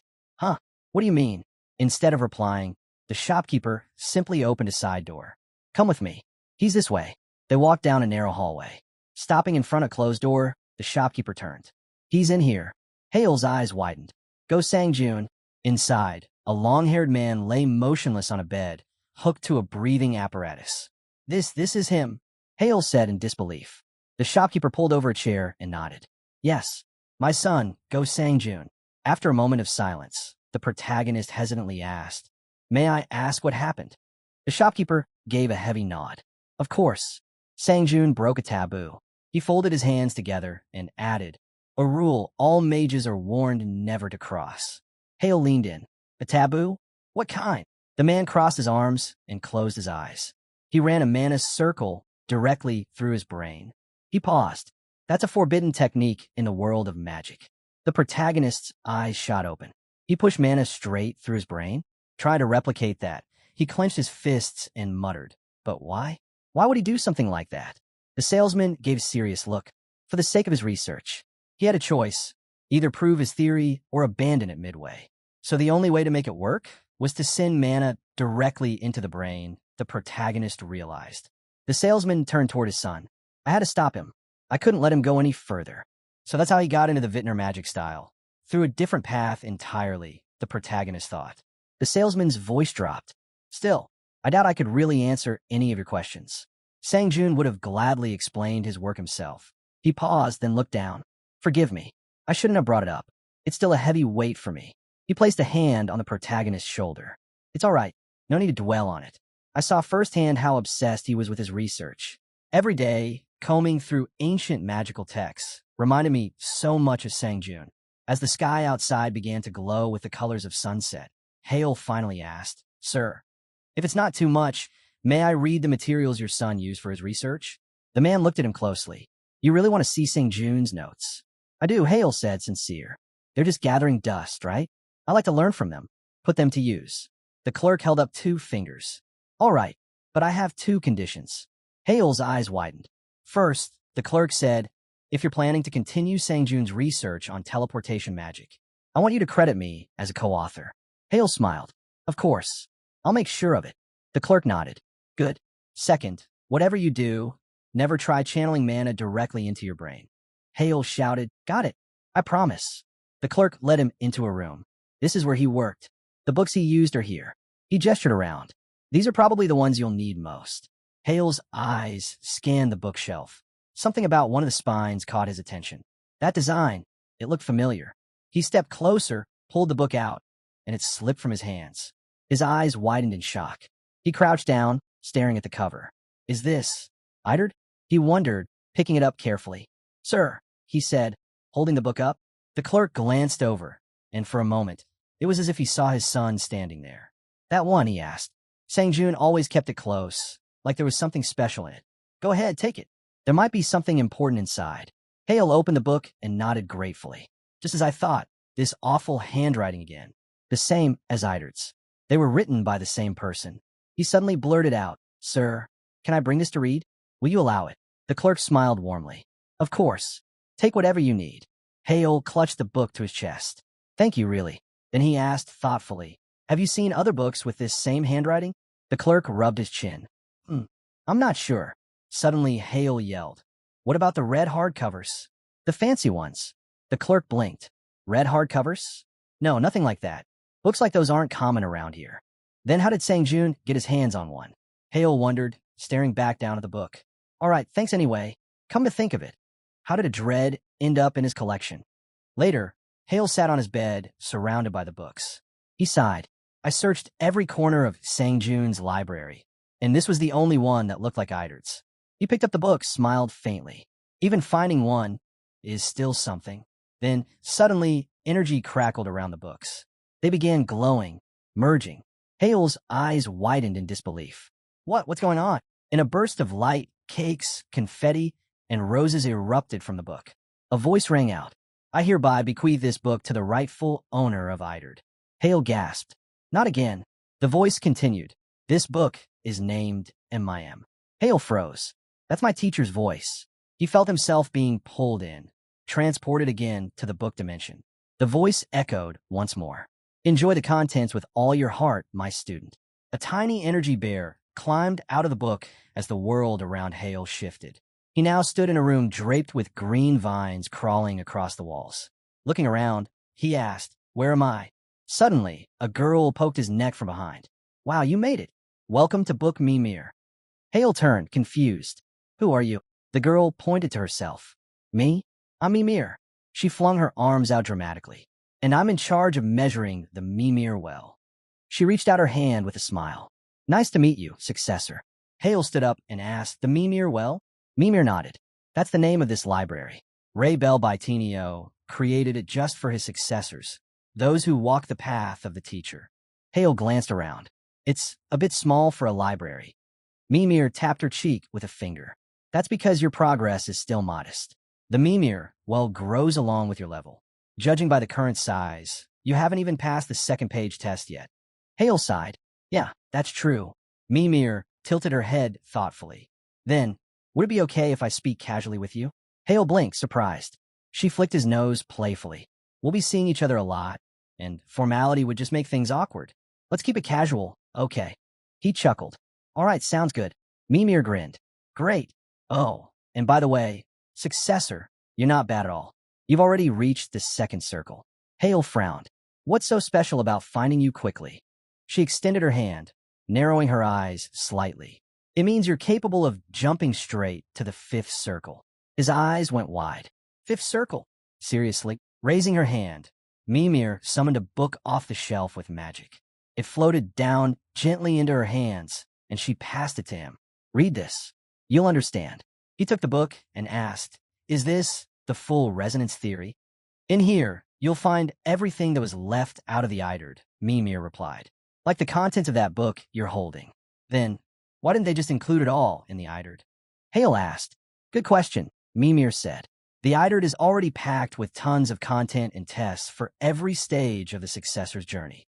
There are other reasons, too. That's why supplementary books like this were made. Hale looked down at the book. So the teacher went into more detail inside the Mimir well. Exactly, she said. Think of the Idard as the main thesis. This one is more like a reference guide. Got it, he replied. He looked around again. So that means every book here contains knowledge tied to a specific level. And as I grow, more books will appear. Mimir pointed at him with a wink. That's right. So, do you think you'll figure out how to reach the fifth circle with this? Hale nodded confidently. Definitely. This will help me crack the second test for sure. Sometime later, Hale floated weightlessly, suspended in zero gravity. Is this the 79th? He wondered. The second test required activating 100 magic circles. During his first attempt, it had taken him 8 exhausting hours to manage just 10. But now, after his visit to the Mimir well, he had already reached 79 in one go. He grinned. It was nearly impossible before. Then his smile faded slightly. If I push myself, I might even hit 100 a night, unless I get unlucky. He pictured Mimir and thought, getting that book before the Olympics, pure luck. Later, Hale followed a maid down a long corridor. Why did father summon me? He wondered. Could it be about the compensation for what happened with Sayuk? He recalled Sayuk collapsed on the ground and sighed. I was hoping to study with Mimir after school, but this is important too. The maid stopped at the office door. Young Master Hale has arrived. Inhyuk, seated behind his desk, nodded. Let him in. Hale stepped inside and said, Father. Inhyuk gestured to a seat. Sit. I'll keep it short this time. His tone was serious. This wasn't entirely your doing, but your contribution was a little more than half. So, including the previous gains, your share in the magic stone mines now totals 26%. I see, Hale replied calmly. This is no small reward. Inhyuk said, You've earned it. So, have you thought about what you want? Hale nodded, hand to his chest. Yes, I'd like one of the ancient relics stored deep in our family treasury. Inhyuk raised an eyebrow. An ancient relic? You do realize most of them are just antiques, right? Rarely do they hold any actual secrets. I don't believe that, Hale said. I think the stories about ancient relics and the events described in they're all real. Inhyuk rubbed his temples. You're still young, I suppose, but honestly, believing in that kind of nonsense is foolish. Then he pointed at him. Still, your choice. You may take one item. Hale's eyes lit up. Thank you. So, Inhyuk asked, which relic are you choosing? Hale answered without hesitation. The one kept beneath the treasury, the Rei Bell Bitinio cloak. Deep beneath the Shin family estate, inside the underground treasury, the assistant carefully handed a box to Inhyuk. He took it, then passed it to Hale. I hope you won't regret this choice, Inhyuk said. Hale smiled. Thank you, father. Inhyuk let out a sigh. Can't believe you actually bought into that ridiculous fairy tale. Well, you're still young. He crossed his arms. Just focus on your training. That way, you won't have regrets later. You're dismissed. Yes, sir, Hale replied, still smiling. A little later, riding in a car, Hale glanced at the box in his lap. Most of the relics in our family are the real deal, he thought. If this is truly Rei Bell Bitinio's cloak, then not even 30% of the magic stone mine profits could compare. He folded his arms. But what if it's not real? He opened the box. His eyes widened. Wait, this! He gently lifted the cloak from inside. Is this fiber made from pure mana cloth? He wondered. Mana cloth, an ultra-rare material process from magic stones, handled by fewer than 30 artisans in the entire world. But this cloak wasn't just partially made with mana cloth. It was made entirely from it. Not only that, Hale whispered. This technique didn't even exist in their era. He ran his fingers across the fabric. This exceeds any known artifact woven from mana fibers. I've never seen anything like it. Back in his room, Hale sat down and examined the cloak more closely. His eyes landed on the rough, scribbled inscription. What horrible handwriting, he muttered. It's got to be the teacher's work. I've gotten used to deciphering his mess. He lifted the cloak again, admiring it. But this, what kind of structure is this? The inner and outer layers seemed tangled, inverted. Working with mana cloth was already complex. Normally, the inner layer enhanced mana flow for stronger spell casting, while the outer layer reduced it to guard against incoming magic damage. But this cloak? The outer layer pulled mana in, making the wearer more vulnerable, and the inner layer blocked mana, weakening outgoing spells. This is completely backwards, Hale muttered. There's no way the teacher would make such a basic mistake. Then it hit him. Wait, what if I just turn it inside out? He flipped the cloak, but the structure didn't change.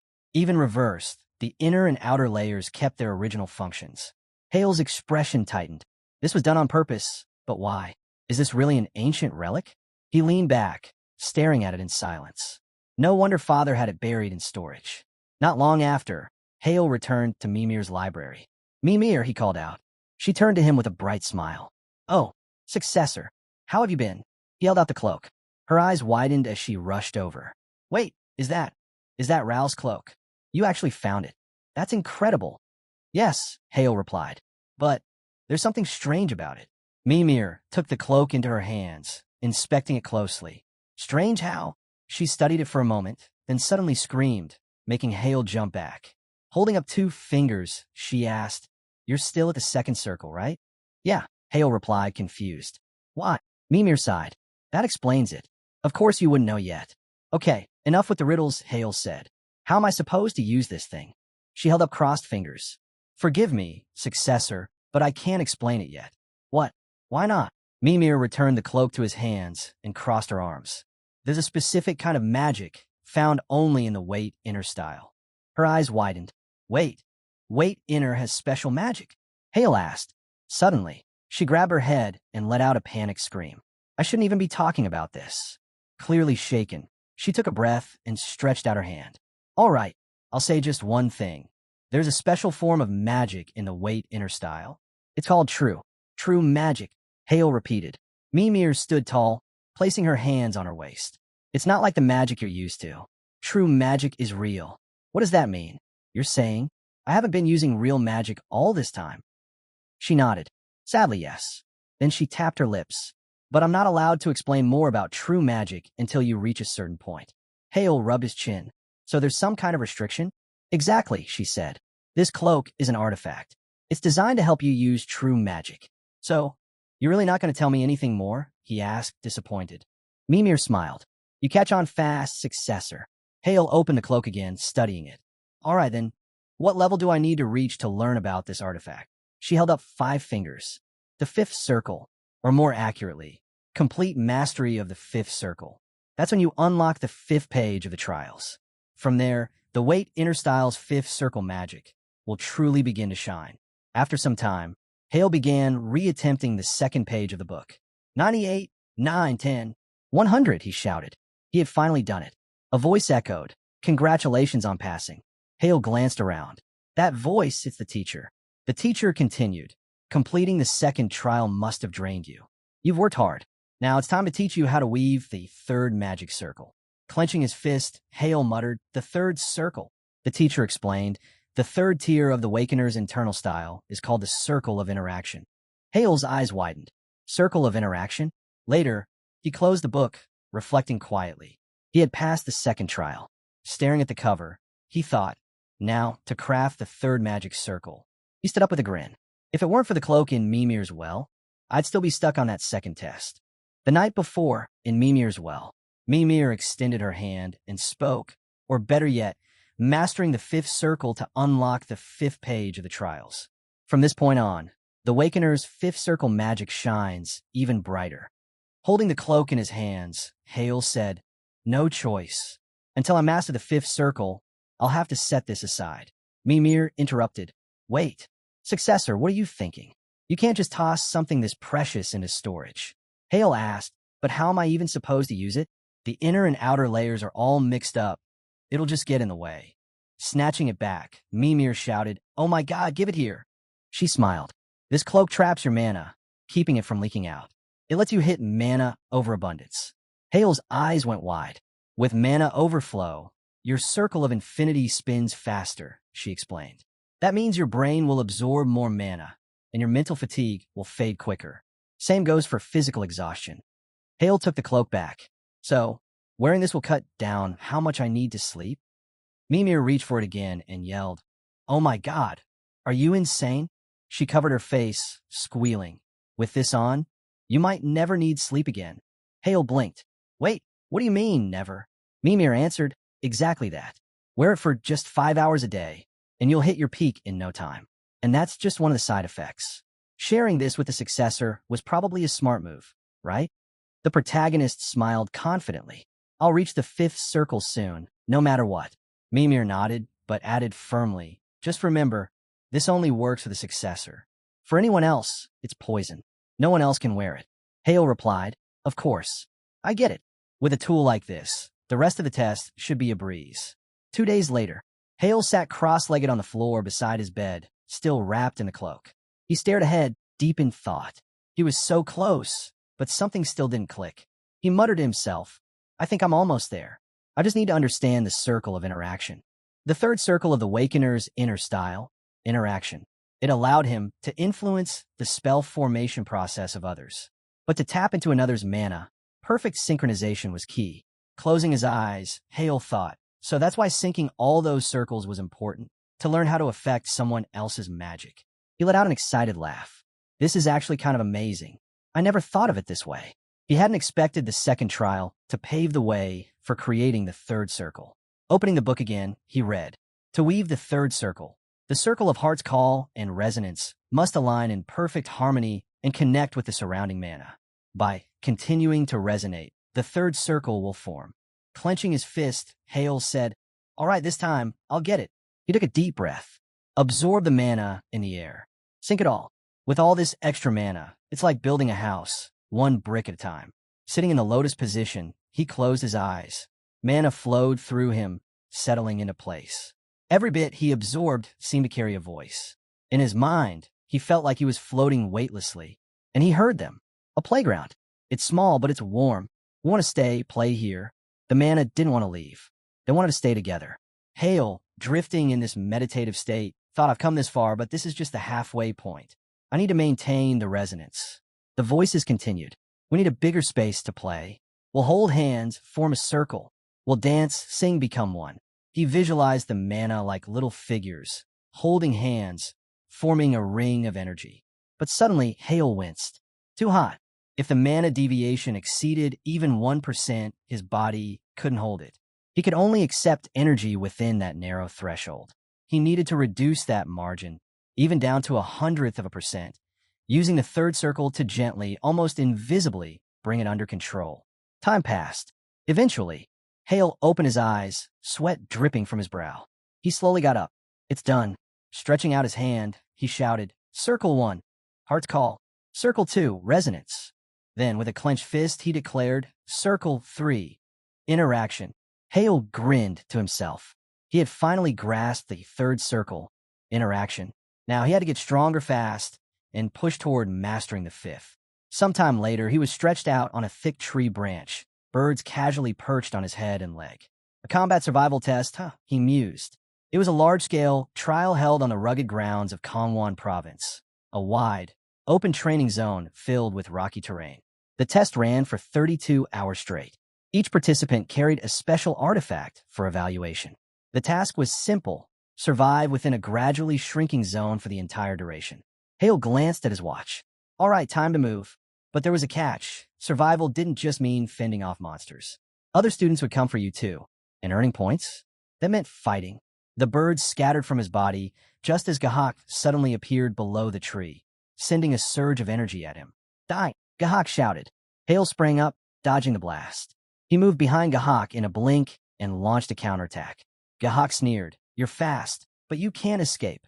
Hale threw a punch, but Gahak blocked it with a barrier, laughing. Seriously? You think fists are going to break through this? But Hale activated interaction, his third circle, and the barrier instantly shattered. What?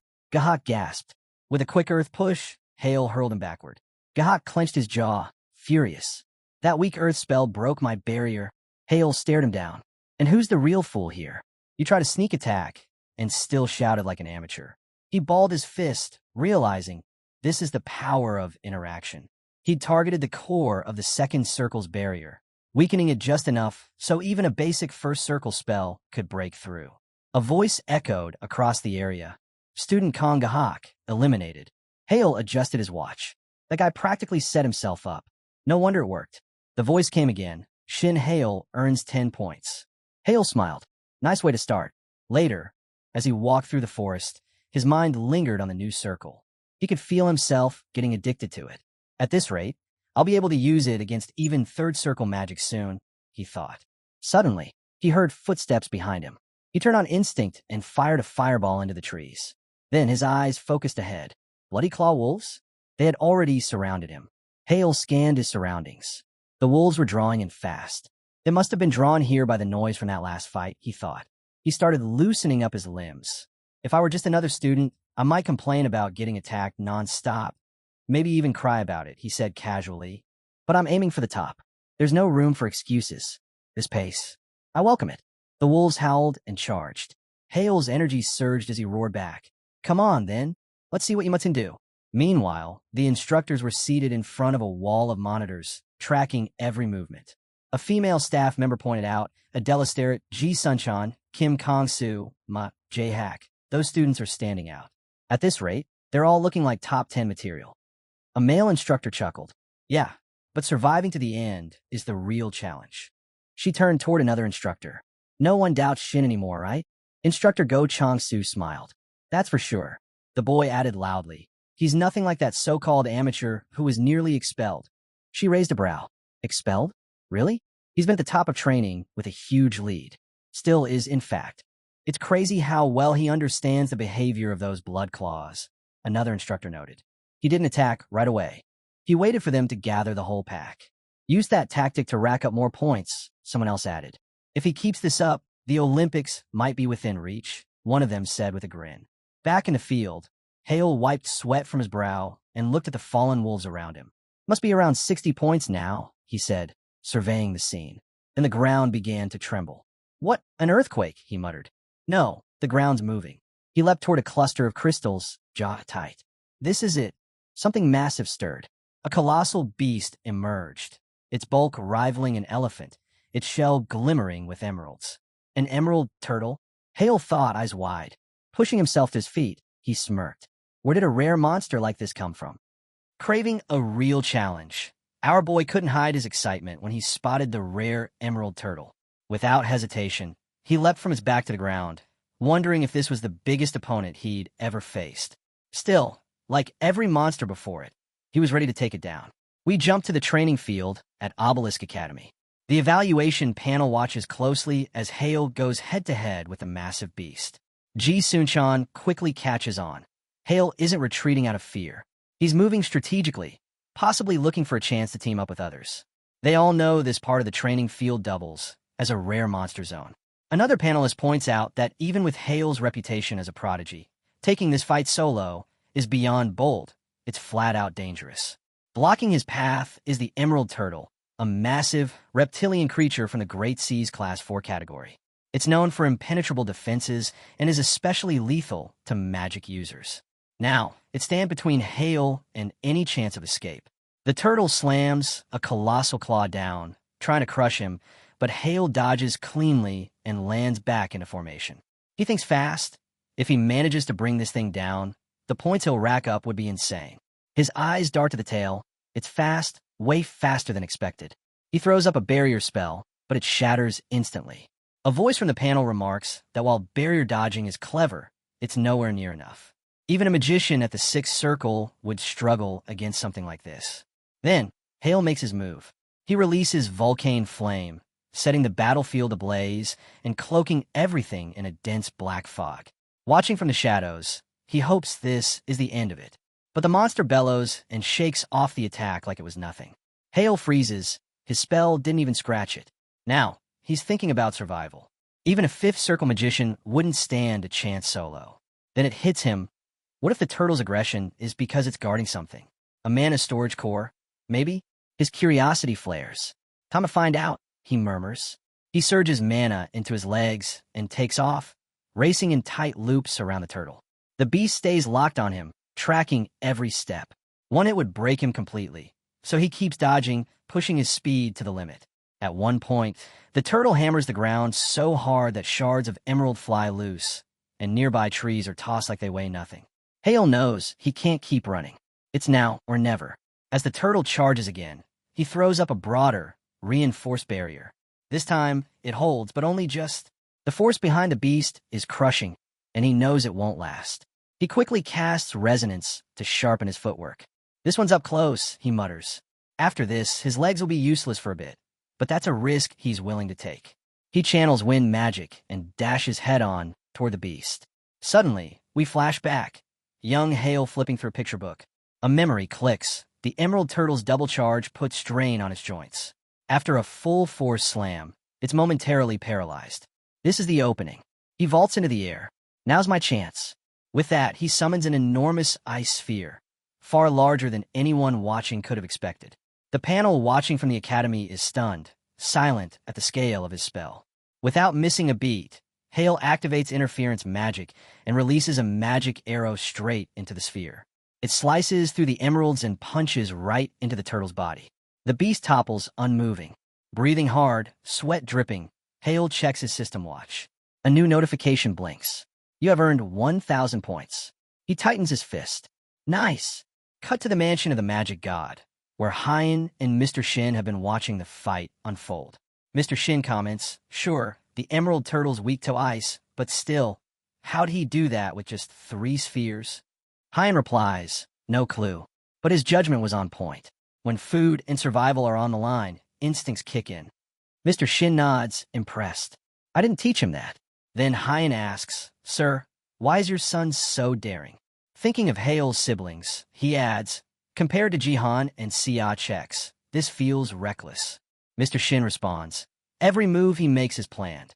Back when magic use was restricted, Hyan was left out of family competitions. His status? Rock bottom. But that's changed.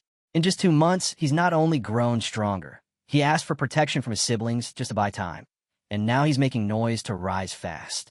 Mr. Shin smiles. He's aiming to be noticed by everyone.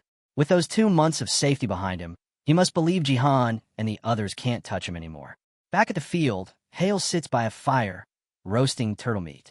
The flames crackle softly as he tastes the rewards of victory, earned by the kind of boldness that few dare to follow. Night settled over the forest, and Hale had set up camp beneath a thick canopy of trees. He grilled quietly, letting the scent of roasted turtle drift through the air. With each bite, his thoughts drifted back to the survival training rules. From 11 p.m. to 1 a.m., no one was allowed to gather or even talk to others. He figured the restriction had a purpose. Making things too easy wouldn't help anyone grow.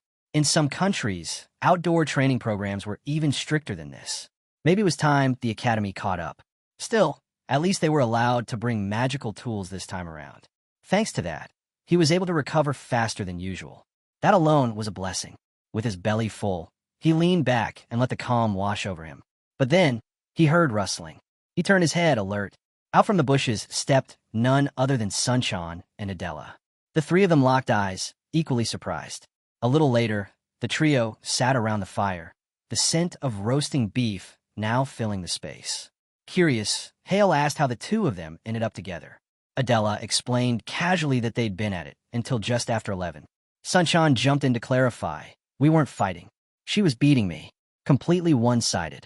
Hale chuckled. "So the fight wrapped up at 11, and the smell of food dragged you here, huh?" Sunshine grinned, sharp as always. Then, putting on his best pleading expression, he added, "This smell is killing us. You planning to share?" Hale gave them a look and warned, "Keep your greedy eyes off my food." The 2 of them whined like hungry kids, arguing that food was meant to be shared. Eventually, he caved. They tore into the meal with excitement, celebrating like kids discovering candy for the first time. Between bites, they couldn't stop talking about how good it tasted. "This is amazing. Hale, you cooked this yourself?" Sunshine asked, wide-eyed. Hale couldn't help but feel a little proud. "So this is what Gordon Ramsay feels like after making a perfect dish," he mused. Just then, Adela paused mid-bite. She eyed the meat, curious. "Wait, this could be honey bear." She explained how honey bears, a type of bear monster found in the forest, had meat that tasted incredible when grilled. Hale shook his head. "Nope." Adela tilted her head. "There are only 2 monsters in this field you can safely eat, honey bear and emerald turtle. Everything else either poisons you or tastes like garbage." It hit her. Her eyes widened as she stared at Hale. "Wait, don't tell me. This is emerald turtle? Seriously?" Hale stayed cool and gave a simple nod. "Took one down earlier out west," he said. Sunshine immediately broke into a sweat. "Wait, you actually fought one?" "I've only seen emerald turtles online." They kept eating, but the questions kept coming. "Chew first, talk later," Hale said, not even looking up. But Adela wasn't done. "I've never heard of anyone under 5 circles taking one down," she said. "That's practically impossible." Hale stood up, a grin spreading across his face. "Then watch this." He struck a dramatic pose and shouted, "Burning trash." Instantly, a fiery tornado spun into existence above his hand. Flames roared, spiraling upward as 3 glowing magic circles appeared around him. Adela and Sunshine froze. Her voice shook. That looks like transformation magic. And it's easily 6 circle tier." Hale stood proud, the firelight dancing across his face. He didn't flinch, but inside he knew the truth. It was still only a 3rd circle spell, powered up with the master's help. Before he could dwell on it, Sunshine leaned in. "All right, I have to know. How'd you beat the turtle?" "You go for the head." Hale shook his head. "Nah, straight through the shell. They both stared, stunned. That wasn't just difficult. It was supposed to be flat out impossible. But Hale remained calm. It's true. The Academy drone caught everything. You'll see it after this is all over. He smirked, knowing full well he'd probably get to review the footage before anyone else. His confidence left him speechless. He dusted off his hands and said coolly, "Get ready. We've still got fights coming tomorrow." Sunchan and Adela wished him luck, their voices still dazed. Then Adela stepped forward with a soft smile. "I've got something to show, too." She raised her hand, and a wave of blue mana surged out, bathing half the forest in glowing light. The trees shimmered under the spell's aura, casting the dark woods into a magical glow. And just like that, day 2 of survival training quietly began. Elsewhere, at the control center, staff continued to monitor the field in silence. Only 2 hours remained. The survivor zone had narrowed. Just 4 students were still standing. Now the question on everyone's mind: who would come out on top? Morning breaks, and Hale strolls through the jungle with an easy pace. But in a flash, something cuts through the air with lightning speed. Instincts kicking in, he spots it from afar, sharp, deliberate. Without hesitation, he conjures a wind spear in defense. The next second, boom, a massive explosion erupts just above him. As the smoke clears, a figure steps out, eyes gleaming. "So we're back to the supernova phase, huh?" The stranger murmurs cryptically before launching himself off a tree branch at a blinding pace. He throws a punch, fast and fierce, but Hale slips past it with barely a breath to spare. The guy's speed is unreal. Before Hale can recover, a follow-up kick tears through the air. He ducks back smoothly, dodging it with a calm, calculated move. Dropping low into a crouched, spider-like stance, he grits his teeth. His mind races. That wind cutter, it was just bait. The real danger's up close. Suddenly, a roundhouse kick slices the air right where his head had been, missing by inches. This guy burst onto the scene, yelling Hale's name like Jackie Chan making a grand entrance. With a cocky grin, he said, "Tough luck running into me here." Hale recognized him right away, Sanwook, the close combat magician. The sudden surge of pressure coming off him was no joke. Sanwook had mastered Bodine Has brand magic and pushed it to its peak. Among second years, he was one of the best in martial arts, especially in tight-range combat. And now, he was standing right in front of Hale, ready to throw down. Hale didn't flinch. He slid into a defensive stance and shot back. I'd say, I got lucky. The tension snapped into place. A fight was inevitable. Hale knew this wasn't someone he could mess around with using experimental interference spells. So he adapted. If Sanwook wanted to brawl, he'd brawl. Channeling body enhancement magic, Hale gathered energy into his fist. Then he fired a punch, clean, fast, and loaded with power. Sanwook didn't back off. He actually looked more fired up. He thrived on head-on battles. To him, this was perfect. Back at Obelisk Academy, the observing panel monitored every move. They noted both fighters were using enhancement magic. That naturally gave Sanwook the edge. His movements were crisper than Shin's, and his recovery rate was unmatched. After all, he held the title of National Junior Enhancement Magic Champion. Still, they hadn't forgotten what Hale pulled off during the Emerald Turtle match. No one had been able to pin down his limits. On the battlefield, San struck first, punching straight at Hale. But Hale tilted his head and dodged with ease. That's when he caught something strange. San's eyes were glowing with a sinister light. Hale focused in. He could trace the mana swirling inside San's body. Just as San raised his fist and gathered mana in his arms, he suddenly feinted into a kick. The energy shifted instantly to his legs.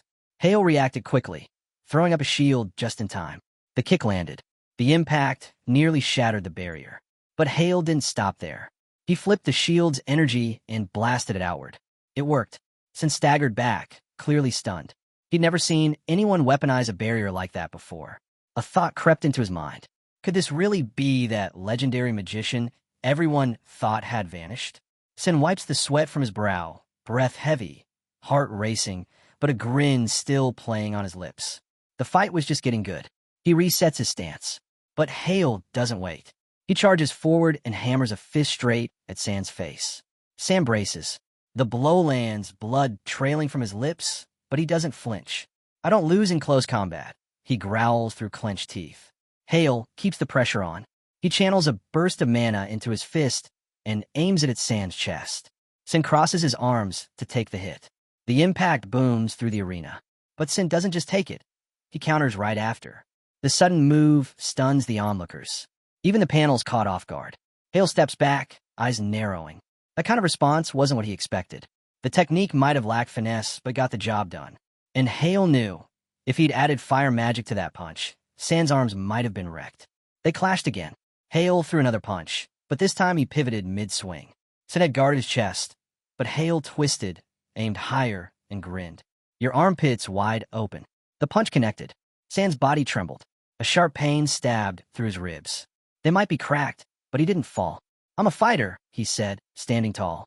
Pain doesn't stop me. He rushed in again. A fighter keeps going until the very end. Hale didn't move. He watched, studied the reckless stance, and muttered to himself, push your body like that, and it'll give out. But San didn't care. He launched another vicious kick. Hale slid around it effortlessly. You're burning out, he said calmly. San roared, throwing a flurry of desperate strikes. Hale waited for the right moment, then stepped in close and slammed an uppercut straight into San's chin. San's feet left the ground. He hit the floor hard. Silence blanketed the arena. Hale exhaled slowly. San didn't move at first. Then, inch by inch, he raised a hand in surrender. Even now, Hale noticed it. San had concentrated all his energy into his jaw, a last-ditch defense to soften the blow. Risky, but impressive. He's not just strong, Hale muttered. He's a fortress.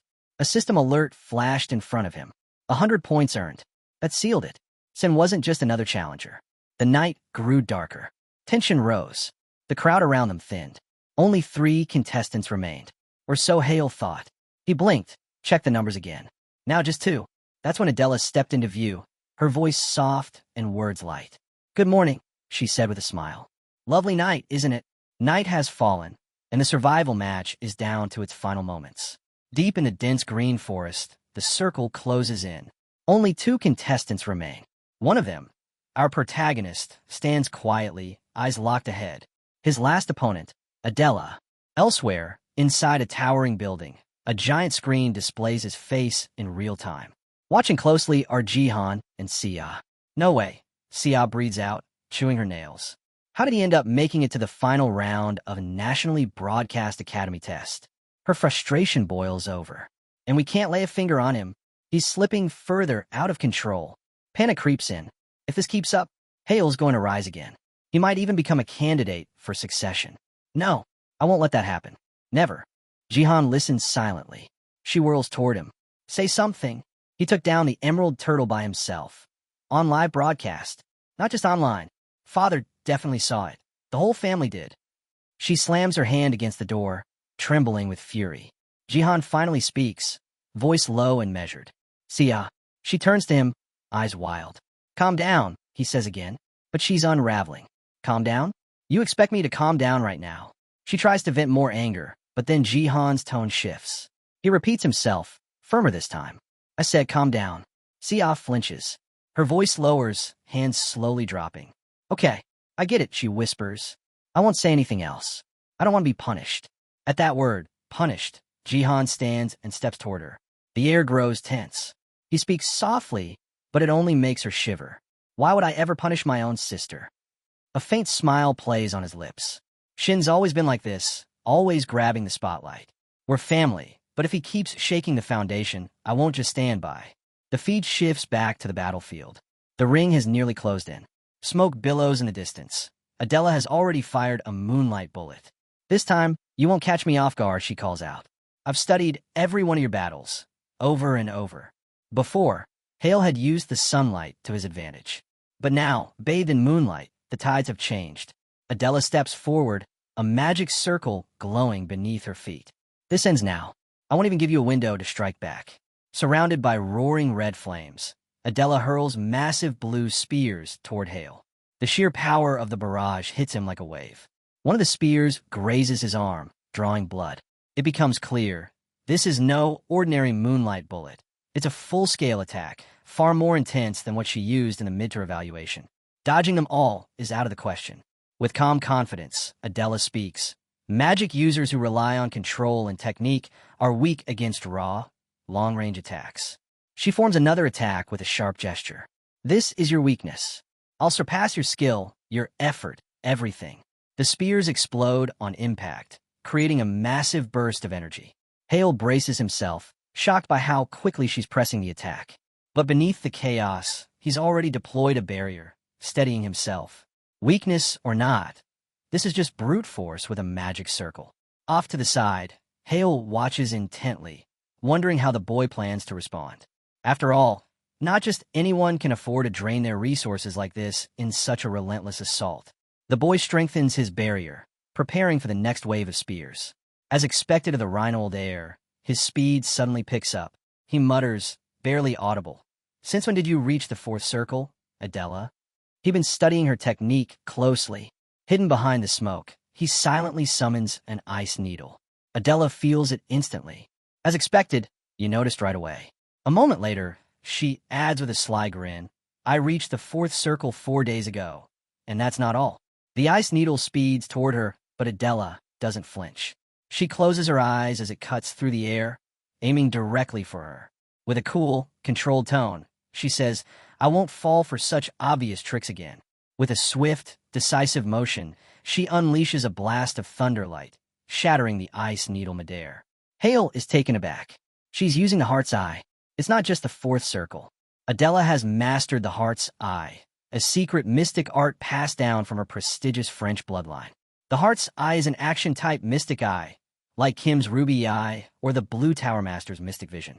It allows her to see and react to the world in ways others can't. Now, Adela combines the sheer power of the Shimbui family's magic with the incredible detection ability of the Steert family. In short, she's a living monster. Adela raises 3 magic circles. Then 5.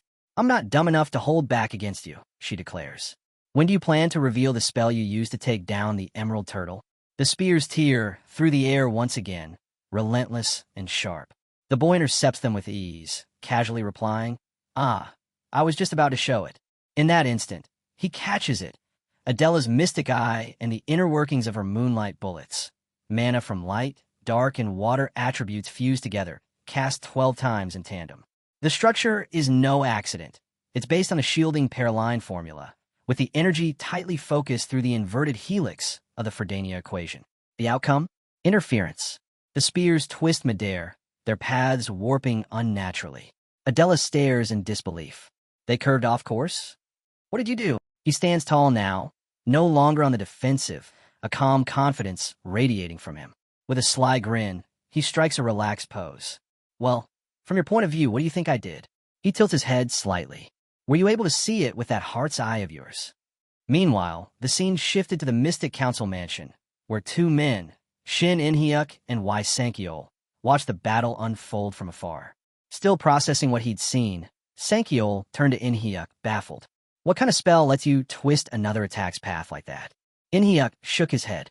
"I couldn't tell you," he admitted. When Sankiol asked if Hale had explained anything beforehand, Inhyuk said nothing had been mentioned.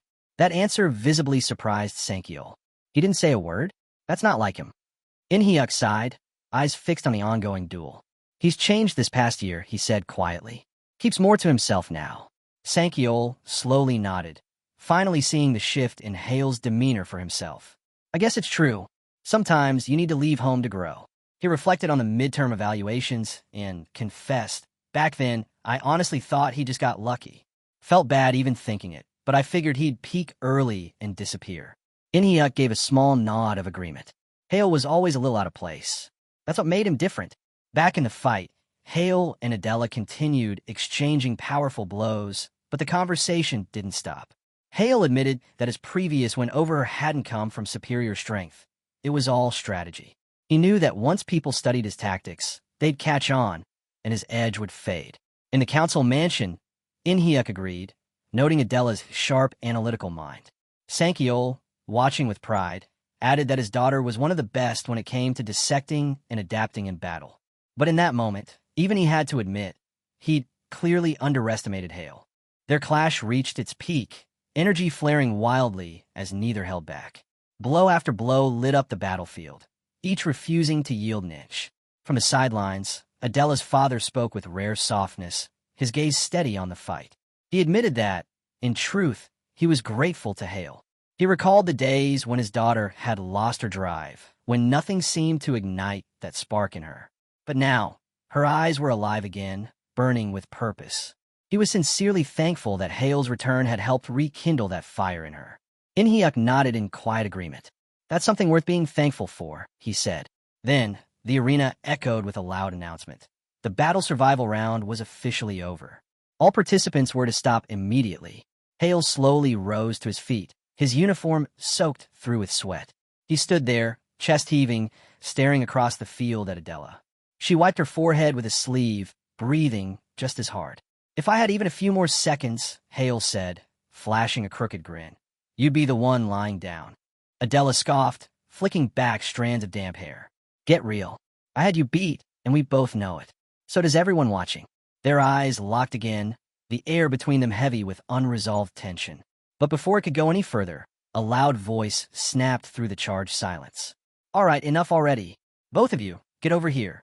And just like that, the moment broke, and the scene shifted. The next day, Adela stepped out and wasted no time. "By the way," she started, "I was clearly winning yesterday." Hale didn't even let her finish. "Let it go," he interrupted, waving her off. "As usual, I had things under control."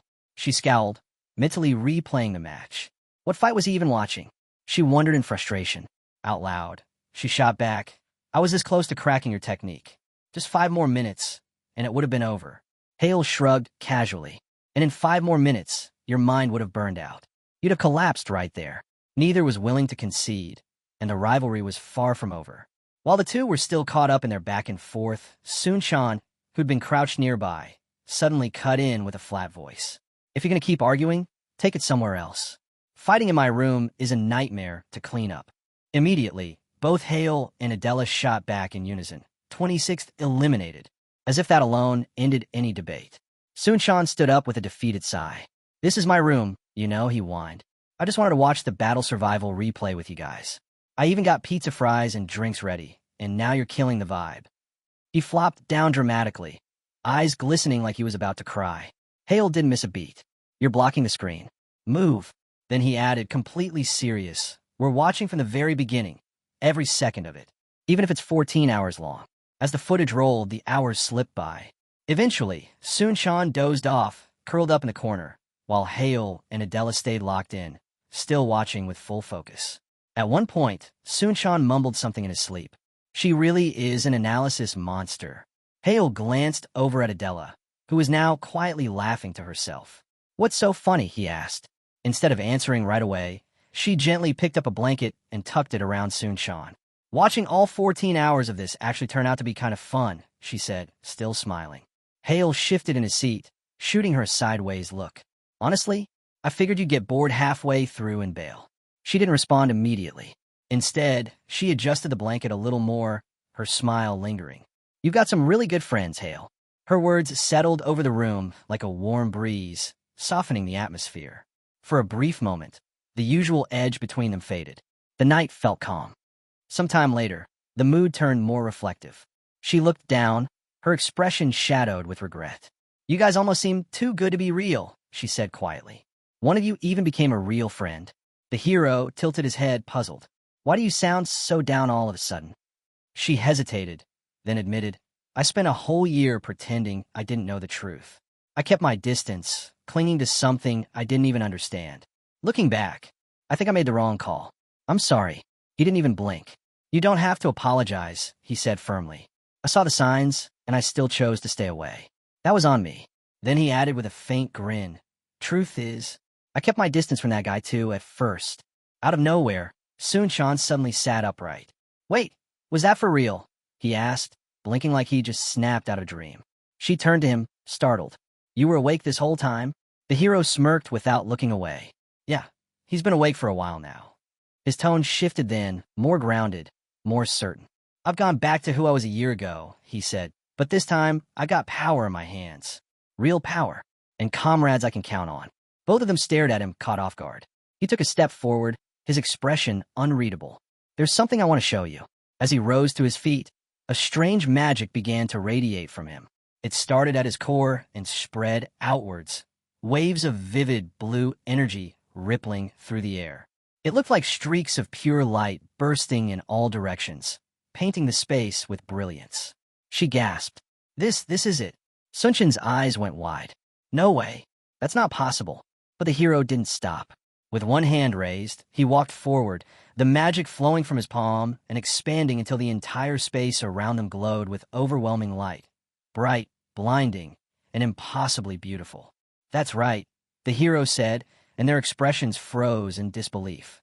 Without hesitation, he lifted his glowing hand, blue energy swirling around his fingertips. This is my magic, he declared. Sunshin's eyes widened even more. Wait, does that mean your alteration magic can mess with someone else's spell? The hero touched his cheek casually. Exactly, and I've also got mystic eyes that let me see spell formulas. Both of them went silent for a beat, stunned. The girl finally found her voice. So that's how you saw my secret magic? He nodded. Family techniques usually stay hidden, but I was able to figure yours out. I've seen enough up close. He moved to the center of the hall, arms spread as if presenting his whole journey. I had to study every detail to make it work. She stepped forward. Then, when you broke through the emerald turtle's shell, that was alteration magic too? Exactly, he confirmed. I weakened the shell by interfering with a magical structure that held it together. That thing's body was basically just magic in solid form. Sunshan threw up his hands. You're seriously a monster. The hero grinned. And now you know why I didn't need to explain the moonlight bullet thing. The girl's eyes narrowed thoughtfully. If interference magic only works when you fully understand the opponent's spell, then it wasn't that you didn't use it in the beginning. You just couldn't yet. The hero gave her a nod of approval. Smart. You kept using moonlight bullets, which made it easier for me to analyze your mana. If you'd mixed in other spells, it would have been a lot tougher. She sank down, closing her eyes. So sticking to one spell type was my biggest mistake. Does this kind of magic have any weaknesses? The hero leaned back slightly, watching the shimmering traces of his spell fading into the air. Mana analysis isn't simple, he said, scratching the back of his neck. I can only interfere with spells that get really close, almost brushing past me. His expression grew serious. And in an actual fight, you don't get time to break things down. You react on instinct. He raised one hand, gesturing lightly. If I'm lucky, I can shift a spell's path, just a bit. She looked at him with curiosity. So, is it even possible to completely turn a spell around? Like a full 180 and send it right back? He shook his head. Not in a real fight. The timing's just too tight for that. Still, she said with a shrug, it's already ridiculously strong. Before either could say more, Sunshan suddenly shouted from behind. Hold up. Why are you acting like this insane spell is no big deal? He marched over and clapped a hand on the hero's shoulder, clearly overwhelmed. The hero looked at him and simply said, You don't get it. The girl cut in two, echoing the same thing. You really have no idea. Now totally lost, Sunshan blinked. What are you two even talking about? They answered in sync, the Olympiad. Sunshan froze. Wait, what? The hero turned to face them both. I'm taking you two with me to the competition. Still stunned, Sunshan looked at the girl. Did our hero just say that? He raised a hand as if to speak, hesitating, until the hero gave him a nod. Go on. Sunshan exhaled. I mean, it makes sense for Adela to go. But me? There's no way I've got the skill to pull off something like that. He went on, explaining how third years had 7 classes, and just getting a spot in the academy lineup was already hard enough. Even second years had a slim shot. But the hero cut him off with calm certainty. Don't worry. I'll make sure you're in. The girl nodded thoughtfully. With all the restrictions in place, interference magic would be a total wild card. The next battle was a tiebreaker, a siege-style match where teams had to protect their own magic stone while firing cannons at the enemies and attempting to steal their flag. As the hero stepped forward, he confirmed it.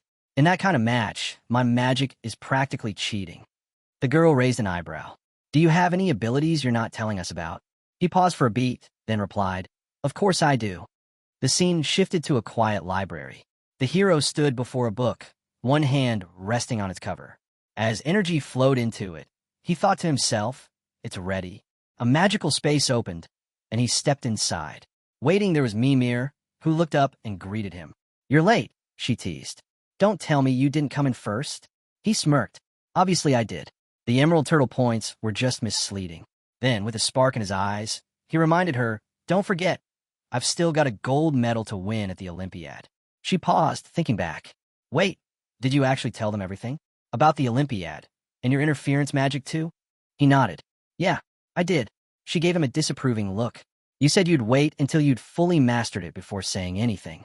It felt like the right moment, he replied, shrugging. She looked at him, half skeptical. So, you've really mastered it?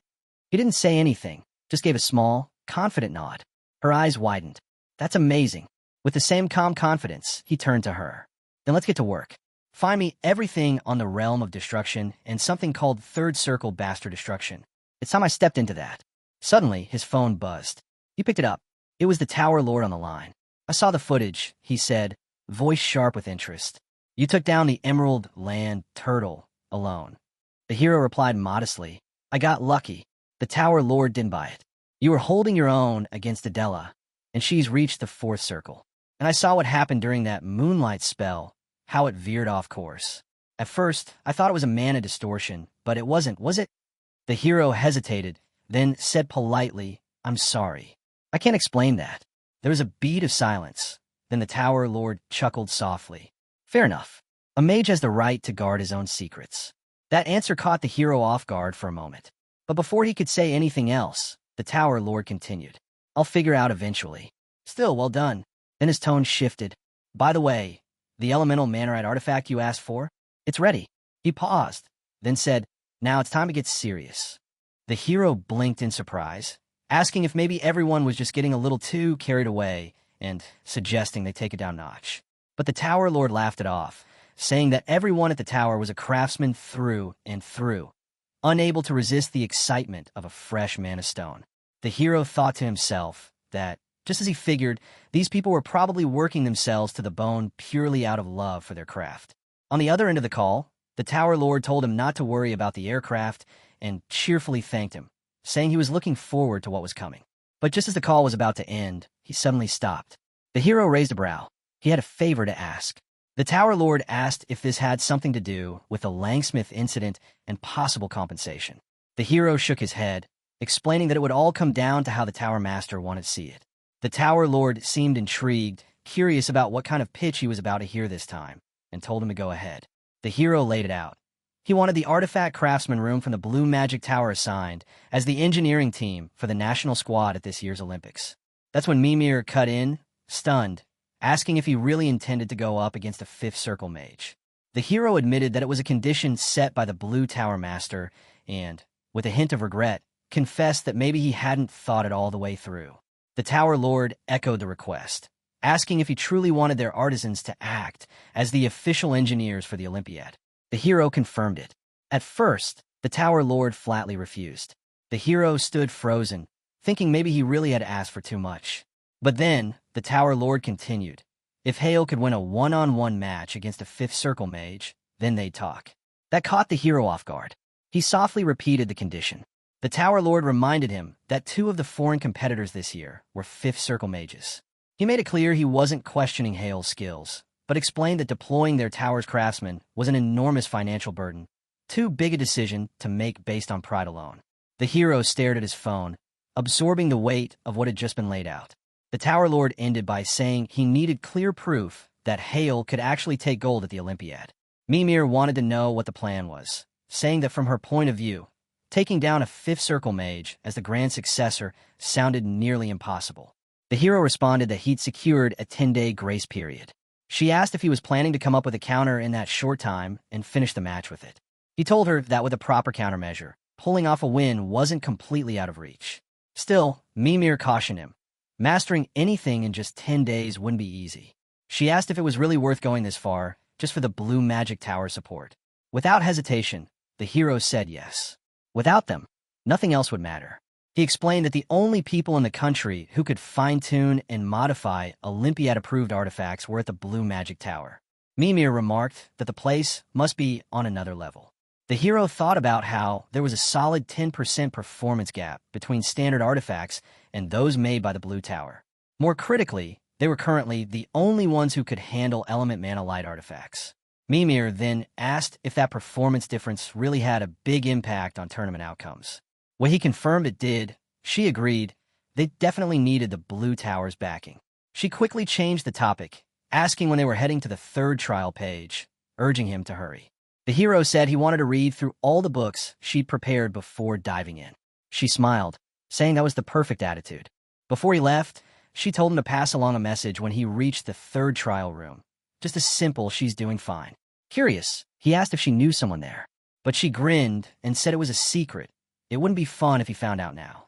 The scene shifted to a grand and stately building, buzzing with energy.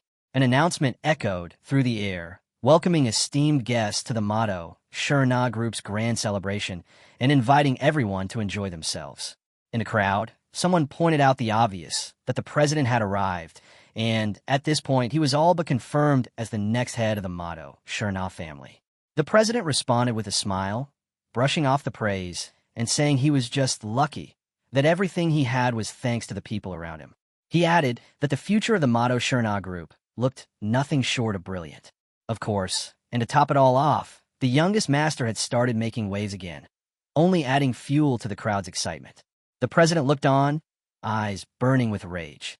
Then someone wearing a green tie stepped forward from the group and said everyone had seen it for themselves.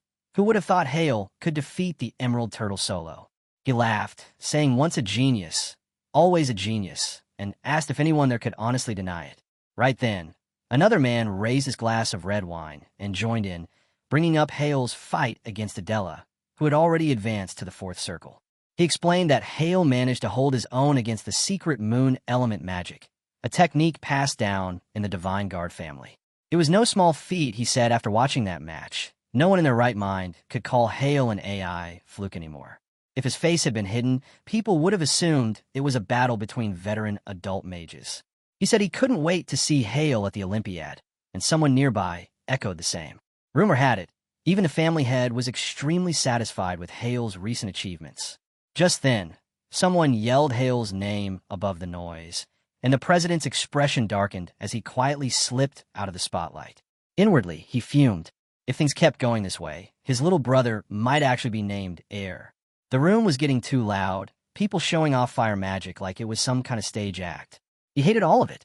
Grinding his teeth, he muttered under his breath that everyone was talking too freely and that kid was getting too full of himself. With clenched fists, he admitted the truth. There was no one he despised more than Shin Hale. Just when he thought he'd finally pushed him out of the picture, Hale was clawing his way right back to the top. Back at the gathering, the boy in the green tie glanced around and asked where the president had gone. When had he slipped away? The moment the question left his mouth, someone nearby dropped their wine glass. It hit the floor and shattered, sending a ripple of silence through the group. Meanwhile, the president was already storming toward the exit, fury etched across his face. He muttered to himself that this was all wrong. This couldn't be happening. Out on the terrace, standing alone with the city lights stretching out in front of him, he whispered the one thought that had taken root in the darkest corner of his mind. That guy has to die. The scene shifted to a quiet, expansive hall. The hero sat alone, surrounded by towering piles of books, flipping through one with focused intent. As his eyes paused on a particular page, they widened slightly. Then, without another word, he shut the book and said, simply, "Good." Mimir, who had been waiting nearby, walked over and asked if he was finished. He gave a nod and looked around, confirming that this was everything. Mimir told him he'd now read through all the material on destruction. With a hint of curiosity, she asked if his understanding had deepened. But the hero answered plainly, no, it hadn't. She raised an eyebrow and asked if at least the vague parts had become clearer. He replied that he could at least start to see the structure. She reassured him that being confused was perfectly normal. Trying to understand destruction was like telling someone without wings to just flap and fly. It didn't make sense until the right conditions were in place. The hero let out a soft sigh, glancing at a complicated sketch in one of the books, and gave a small, defeated meow. The drawings were rough, he admitted, but he felt like he had a grasp on the general concept. Mimir muttered something under her breath about her magnum opus, clearly frustrated. Meanwhile, the hero was silently thinking about the conditions she mentioned. He came to a realization. If he wanted to meet those conditions, he'd have to go into the page of the third trial. Mimir confirmed it. That's where he'd find the answers he was searching for. Still uncertain, the hero asked if the person she told him to pass greetings to was the same one who would be teaching him about destruction. She smiled and told him that if he really wanted to know, he'd just have to enter and find out for himself. After all, he'd already finished the readings. Not quite satisfied, The hero asked if there was some kind of rule that kept her from speaking about the third trial. But Mimir shook her head. It wasn't a restriction, just a promise, one made between the two of them. She repeated that same quiet line again, like it held a memory too heavy to share. Just then, the book holding the third trial page sprang open in front of him. The hero reached out, resting his hand on it as he asked what kind of promise could bind her to such total silence. But before Mimir could answer, his fingers made contact with the page, and everything around him vanished. A bright moon beamed down from above as he slowly opened his eyes, taking in the sight around him. Towering trees stretched endlessly into the sky. This was no normal forest. He muttered to himself that this place was something else entirely, trying to make sense of where he'd landed. Mimir's voice echoed faintly, like it was reaching from a great distance. She said it felt like another strange pocket space, much like before, but this time there was no guide, and she couldn't hear her master's voice at all. The hero frowned and whispered, "No way," before he began making his way through the dense jungle. He wondered aloud if the entire forest was the trial itself. The thought seemed absurd, yet the longer he walked, the more likely it felt.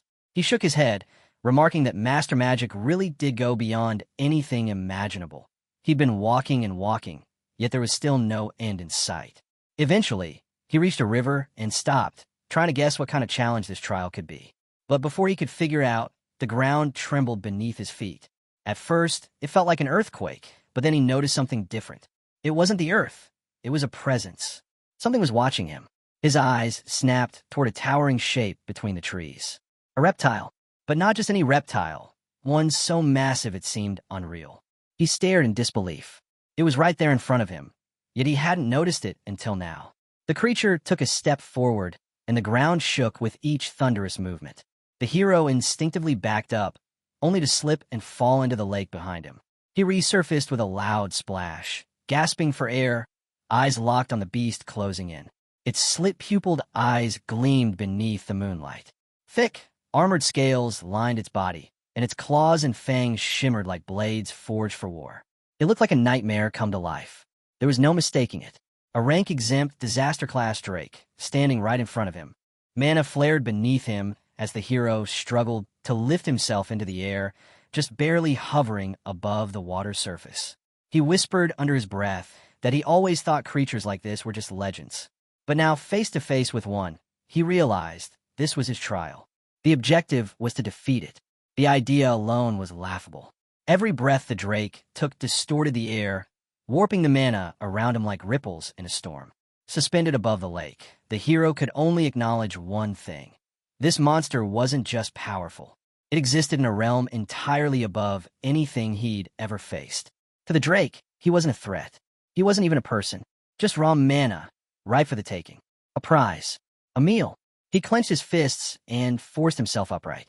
But the moment he tried to move, the drake's eyes locked onto him with an animalistic glare that froze him to the core. It was impossible. No matter how fast he could react, there was no outrunning it. Worse still, his body refused to respond at all. If it charged now, that would be the end. Paralyzed, he stared into the eyes of something that only knew how to destroy. But then something fell off. The drake hadn't moved. He blinked, confused. Why wasn't it attacking? Something was stopping it. Something invisible, but real. Then a voice rang out.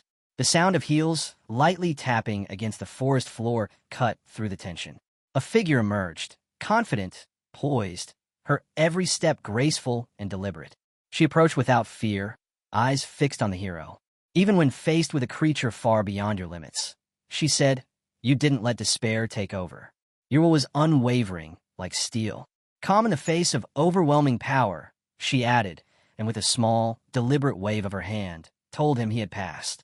She added that his body should now respond freely. Still reeling, the hero turned toward her, stunned, and asked who she was. She smiled gently. "Alina," she said. "Alina Greenwood, once known as the Guardian of the Forest. A grand mage, and an old friend of Ray." He froze the moment he heard her name. It hit him like a crashing wave. A dryad? That couldn't be right. But before he could voice his disbelief, she calmly turned toward the towering drake and said they needed to drive it away first. He gave a slow nod, then addressed the beast with an odd, commanding grace. He praised its restraint and, especially for sparing her garden, granted it forgiveness. His words sounded like an order given to an old, fallen noble, urging the creature to quietly return to its rightful place in the woods. The hero stood there, stunned, heart hammering. She lifted her hand and summoned a radiant sphere of golden magic. Power surged through the clearing, as if the forest itself had awakened in response. Facing the drake without flinching, she accused it of being blinded by desire, of daring to step into her realm. The hero could hardly breathe as he watched her spell stretch outward, the trees around them softly thrumming with energy, all echoing her presence, acknowledging her as their sovereign. She told the drake that if it couldn't grasp her words, it would vanish into the void of the Forsaken. Just as her final syllable left her lips, the drake lunged, but before it got far, thick brambles lashed out and bounded in midair. The attack was swift and silent, a blur that ended with the beast suspended and helpless. The hero could only stare, speechless, trying to comprehend the spell she had cast. A thin gash now marked the drake's body. As it neared the lake once more, she gave it a last command.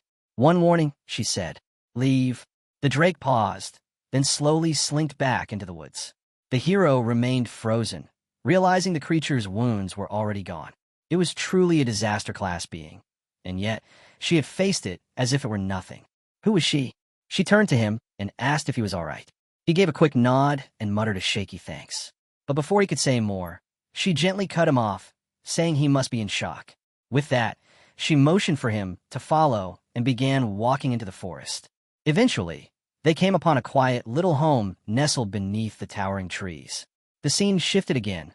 They were now seated at a wooden table. She placed a steaming cup of herbal tea in front of him and explained that it was a blend Ray used to love. It would help settle his nerves, she said. He thanked her politely, but the moment he took a sip, he froze. Warmth spread through his chest, and it felt like a thick fog had suddenly lifted from his mind. He took another sip. She asked if it was to his liking. With a smile, he said it was the best tea he'd ever tasted. She gave a small nod, visibly relieved, and asked if he felt any more at ease. Lowering the cup, he admitted he felt a little embarrassed by how he'd reacted earlier. But she dismissed his worry, saying there was no need for shame. Instead, she praised him for standing his ground against such a threat. He hesitated, then asked her if that creature had really been a drake, because he'd been completely paralyzed in its presence. She confirmed it was, and explained that while drakes usually avoided her domain, this time had been different. The pure, dense mana he carried must have lured it in. To a drake, she said, "You probably looked like a rare delicacy."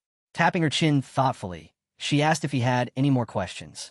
Still overwhelmed, he asked if they were really still inside Idard's book. Everything felt far too vivid, too real for a simple trial page. He recalled how it had taken them almost 15 minutes to walk from the clearing to her home, and how vast this forest seemed. Compared to the earlier trial pages, it felt like another world entirely. She smiled gently and answered with ease. This space, she said, stretched from page 214 to 232 of Idard's book. It was the third trial page. He blinked in surprise at the specificity of her answer, then suddenly stood. He asked if the drake had just been another illusion crafted by magic. She looked at him with a curious glint and replied, "Who knows? It's not real, but it's not fake either." Perplexed, he asked what that was supposed to mean. She explained that everything they saw was created from memories, records of the past written into Idard's book. This was a replica of the Greenwood Forest as it once was. Maybe calling a copied world would make more sense, she mused. Not truly real, but not entirely false either. Still trying to process everything, the hero repeated her words, stunned. They had recreated an entire world exactly as it had once existed and sealed it inside Idard's book? How was that even possible? She admitted she didn't really know the full workings of it. Only Ray, or someone who inherited Ray's magic, could truly understand such a feat then. Almost casually, she added that one day, that person would be him. Once he reached Ray's level, it would all become clear. That took him aback, but he pressed on, asking why their master would go through all the trouble of creating a place like this. She answered plainly, it was meant to pass down a specific kind of magic. His curiosity spiked, and with a tense edge to his voice, he asked what kind of magic she was talking about. For a brief moment, her expression darkened. Then she replied, it was the magic of Bytenia, refined to the level of a third circle master. A powerful and dangerous art, crucial for mastering destruction. It was the ability to perceive the very essence of magic itself, what they called the divine eyes. Eyes that seemed to pierce through everything, brilliant in gold. The hero could barely grasp what he was hearing. In a hushed voice, he called it what it was, the mystic eye of the Baitenor style, the divine eye. She gave a small nod and confirmed it, though she admitted her own divine eye wasn't complete. Only Ray, and the one meant to carry on his legacy, could truly master it. She explained that Ray had entrusted her with the task of awakening that power within the hero. Her presence here, she said, was nothing more than a remnant, an imprint placed in this space for that very reason. The scene shifted. Now, a sleek car cruised down a wide road in front of a towering building. Inside, Manhwa sat calmly and requested an update. The man beside him started with the subject they had previously discussed. He said that there had been little response. Young Master Hale had drawn barely any attention. Manhwa raised an eyebrow and noted that even Lady Sea's indifference was unexpected. Apparently, the head of the family had influenced them both. She, too, had pulled back, though he doubted she would completely leave Hale unguarded. More likely, she was simply treading carefully, knowing Minhyuk's shadows were already keeping watch. Manhwa then asked about Jihan. The report was similar. Young Master Jihan was a little guarded, but nothing more. Even the recent gathering he hosted hadn't raised any red flags. Manhwa acknowledged the details, commenting that both of them had clearly learned to keep personal emotions out of their roles. Still, he ordered full surveillance to continue until the protection period expired. The man confirmed, noting that he had already blocked the sound for this conversation. It involved classified intel. Manhwa nodded and gestured for the next report.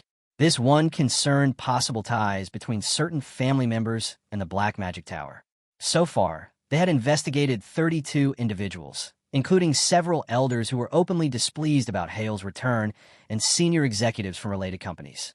Manhwa looked over, eyebrows raised, as the man went on. The tower itself seemed clean. But before he could say more, Manhwa interrupted. Just because the tower appeared untouched didn't mean the rot wasn't somewhere else. He agreed.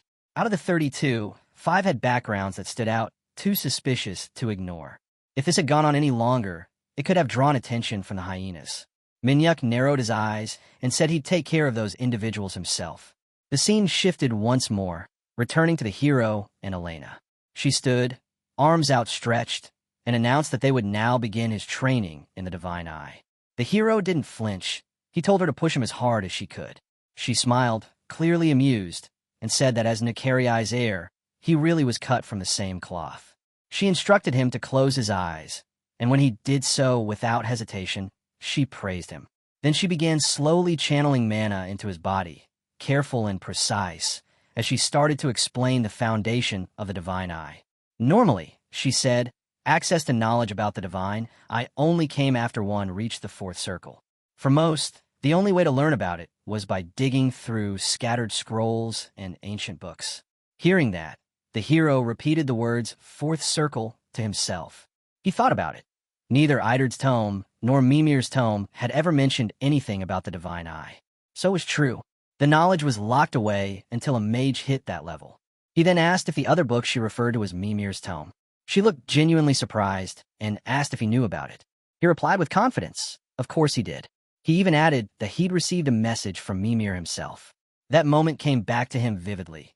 Mimir's voice, delivering a private message meant to be remembered once he reached the 3rd trial page. He called her name, and she responded softly with an apology. He felt a subtle tremor in her mana and wondered if he'd touched on something he shouldn't have. She placed her hand gently on his back and quietly acknowledged that he'd met Mimir. That was good, she said, comforting even, but she suggested they set that topic aside for now and return their focus to the divine eye. She went on to say that the reason this magic was revealed only at the 4th circle wasn't because of some hidden rule or ancient restriction. It was simply due to her being tied to the 3rd trial page of Idard's tome. He blinked in confusion and asked if that meant she was part of the book itself.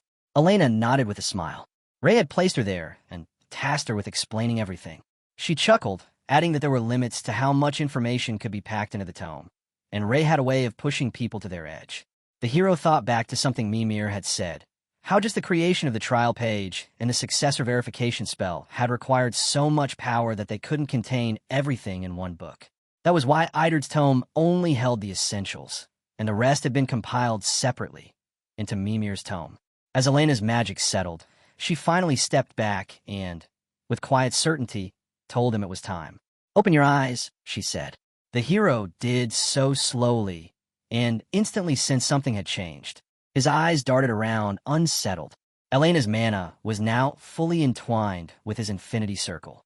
The connection was flawless, so smooth he couldn't even tell where her energy ended and his began. Looking around in confusion, he told her something felt off. Elena gave a small nod and said, "Strange, isn't it?" Then she revealed what she'd done. She had blocked his optic nerves using mana. His eyes went wide.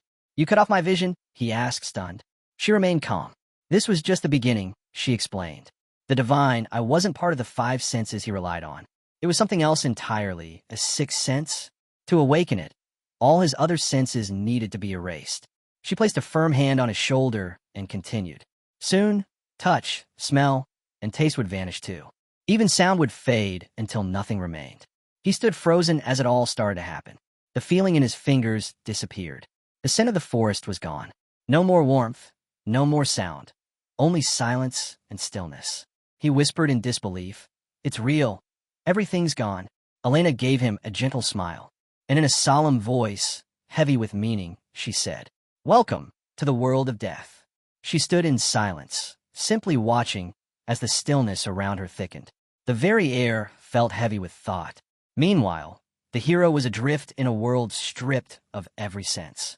Sight, sound, touch gone. He couldn't tell if he was standing, sitting, or floating in a void. Without smell or taste, it felt like his body no longer had any link to the world outside.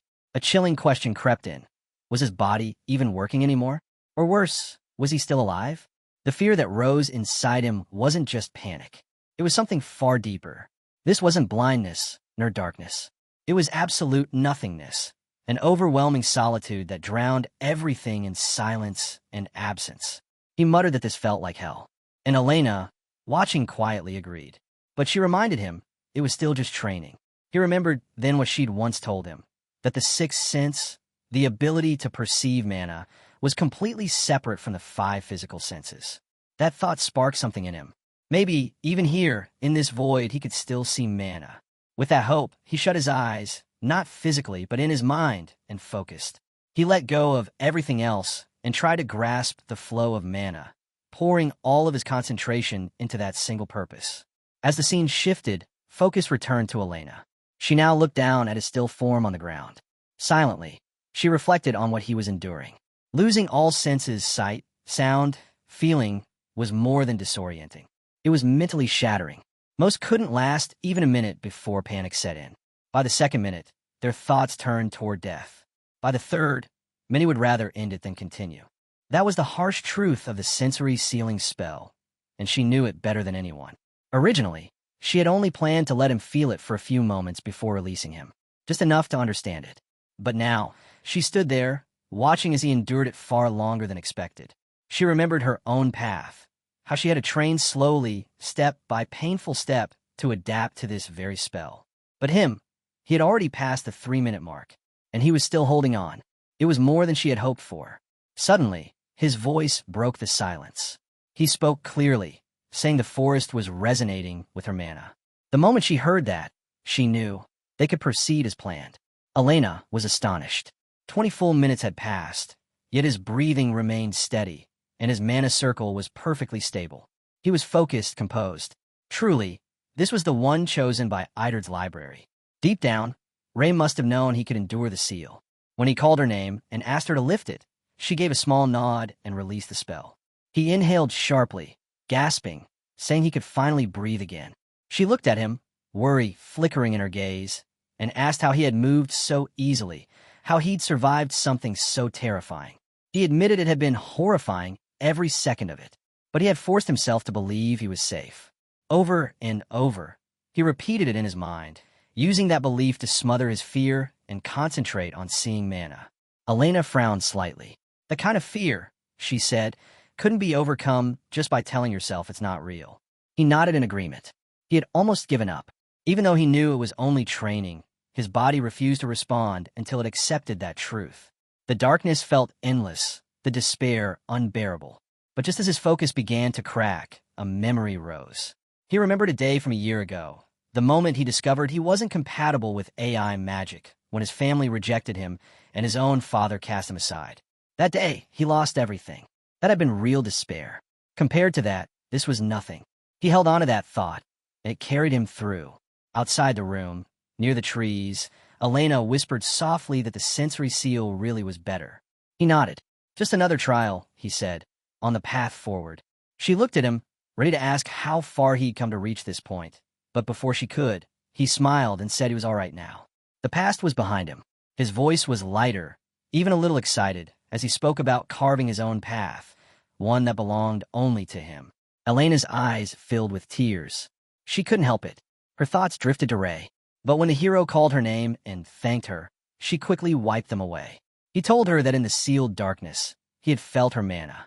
It had been calm, gentle. It was that gentleness, he said, that helped him stay centered. Elena blinked, caught off guard by that word, gentle. She hadn't expected to hear it again. Not since Ray.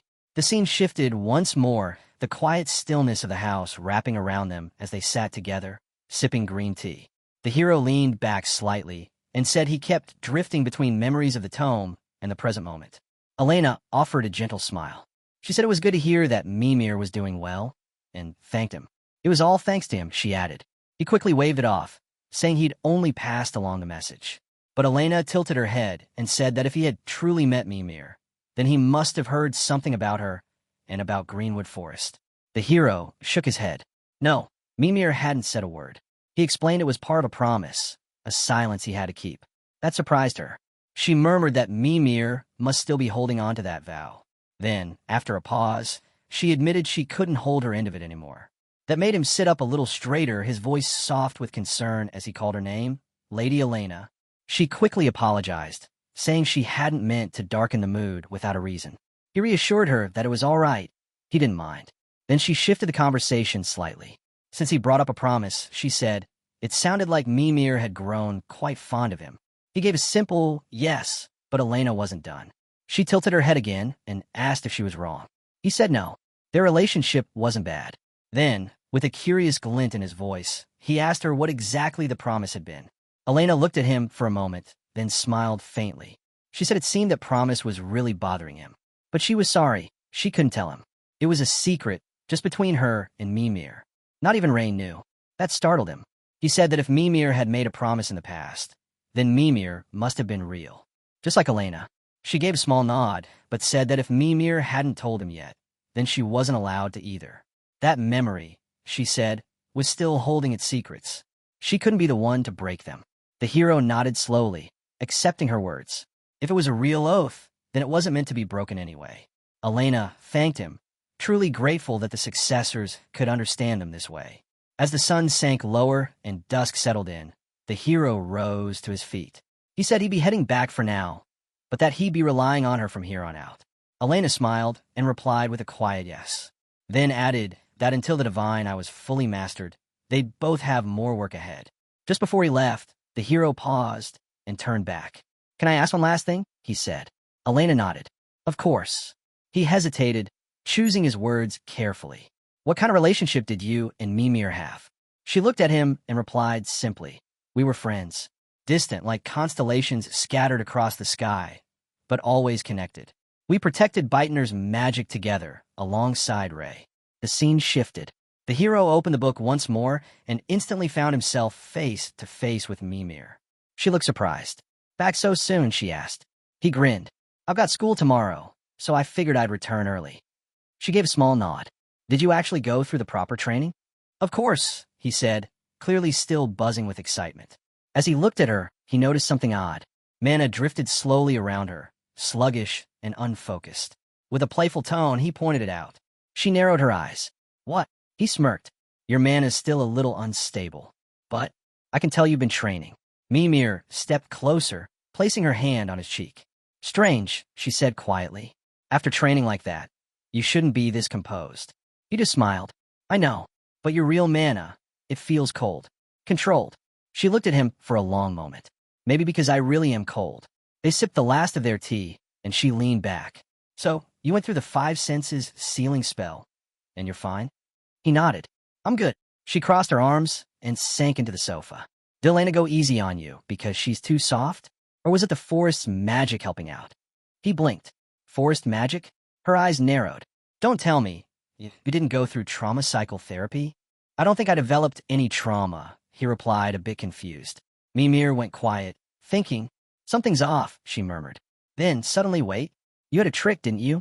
That's the only way someone survives that madness without side effects. Come on, what was it?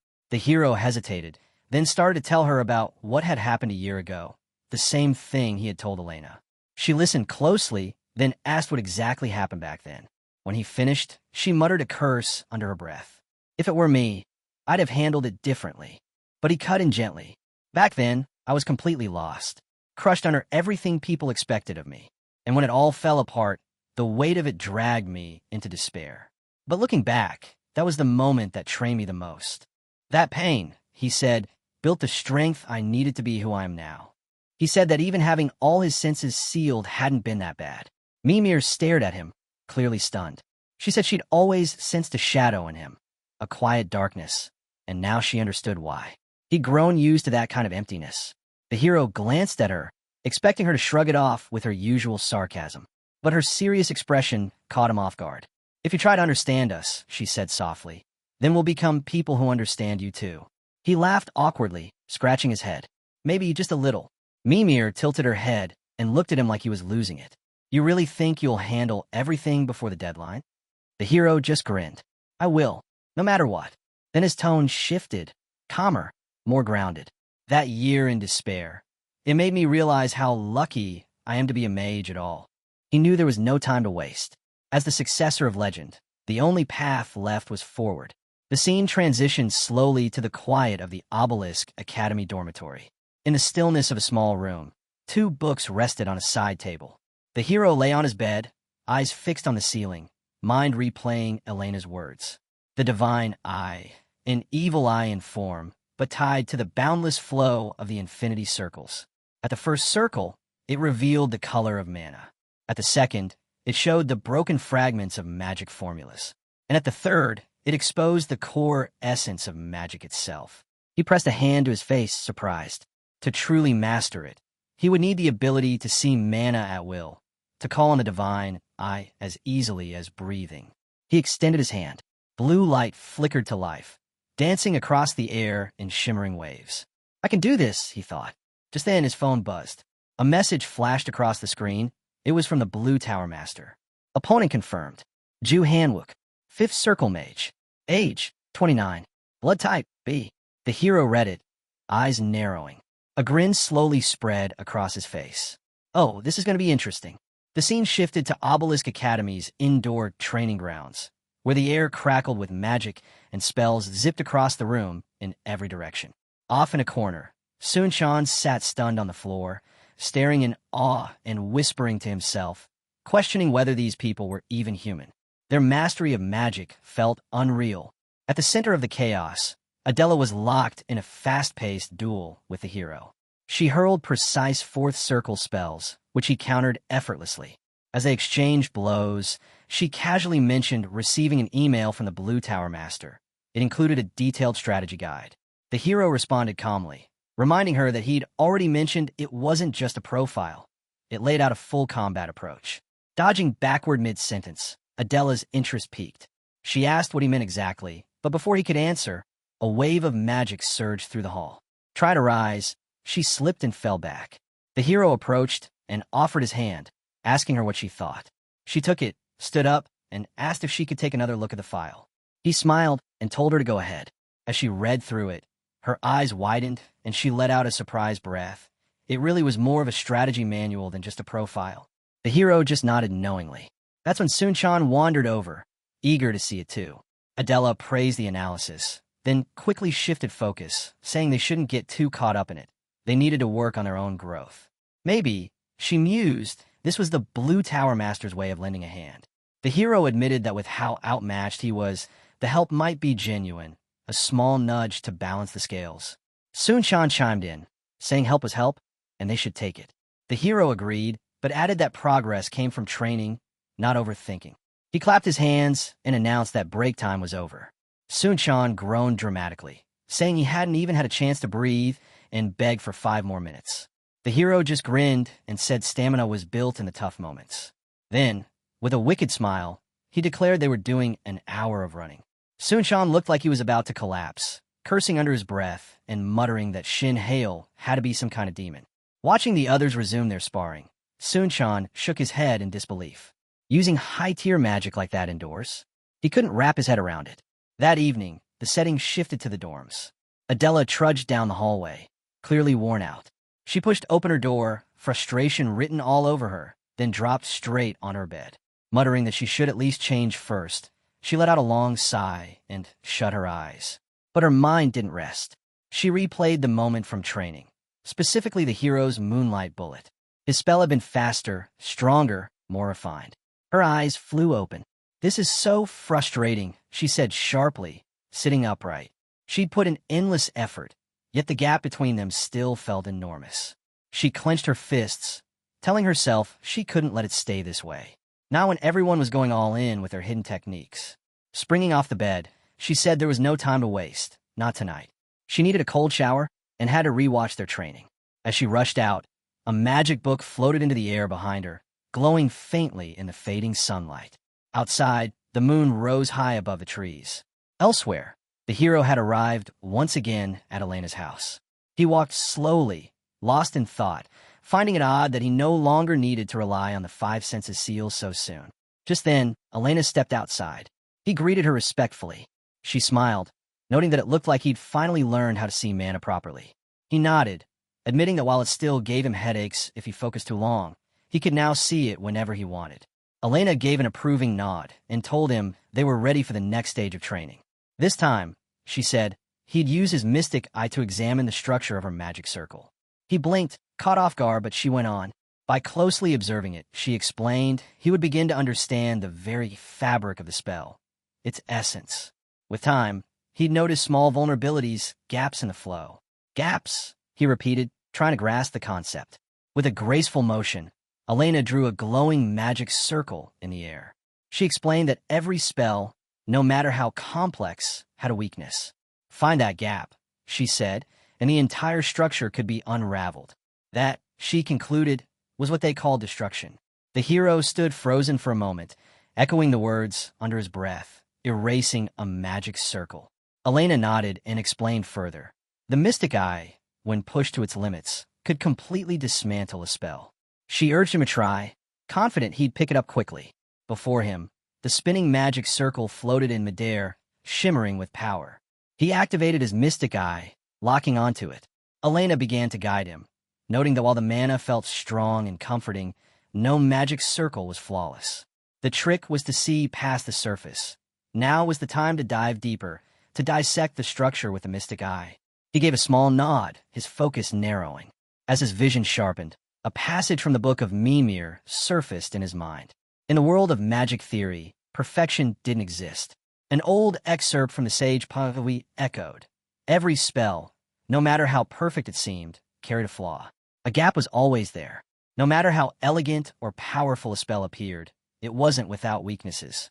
Elena reminded him to perceive the very core of magic, to tune in to the rhythm of mana flowing through the air, and to catch that fleeting instant when a spell's structure faltered, when the gap appeared. The hero glanced at her, curiosity flashing in his eyes. And then what? She met his question with calm certainty. Once that gap was found, once it was fully understood, the spell would cease to be magic. From that point on, it would just be an unstable formula waiting to break apart. So began a new stage of training. Side by side, Elena and the hero practiced not just casting spells, but learning how to dismantle them from within. Together, they stepped into a deeper realm of magic, one built not on creation, but on precision, control, and the power to destroy. The scene shifted back to Obelisk Academy as the voice of the announcer echoed through the corridors, announcing that the Olympic preliminary strategy meeting was about to start. Lord Shin In-hyuk stood and walked down a quiet hallway, only to be stopped moments later by the voice of the Tower Lord. With a hint of amusement, the Tower Lord remarked that he hadn't expected the head of the Arcane Divine clan to show up in person. In-hyuk responded coolly, saying it should be the other way around. After all, the Blue Tower Master had even less reason to attend.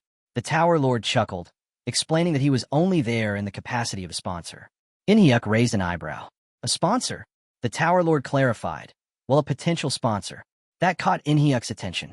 He asked if that meant the Blue Tower was planning to send artisans. But the Tower Lord waved him off, saying nothing had been decided yet. He was still considering it. After all, he repeated, he was just a potential sponsor. In-hyuk found it odd. Dispatching artisans wasn't something the Blue Tower did lightly, especially with how strapped for resources they usually were. But the Tower Lord explained that things had been going well lately, and this seemed like a worthwhile opportunity. That made In-hyuk pause. If the event warranted that level of investment, then something was definitely in motion. The Tower Lord added that with Shin Hale leading the Korean team, they might just have a shot at gold. At the mention of Hale's name, In-hyuk tilted his head, intrigued.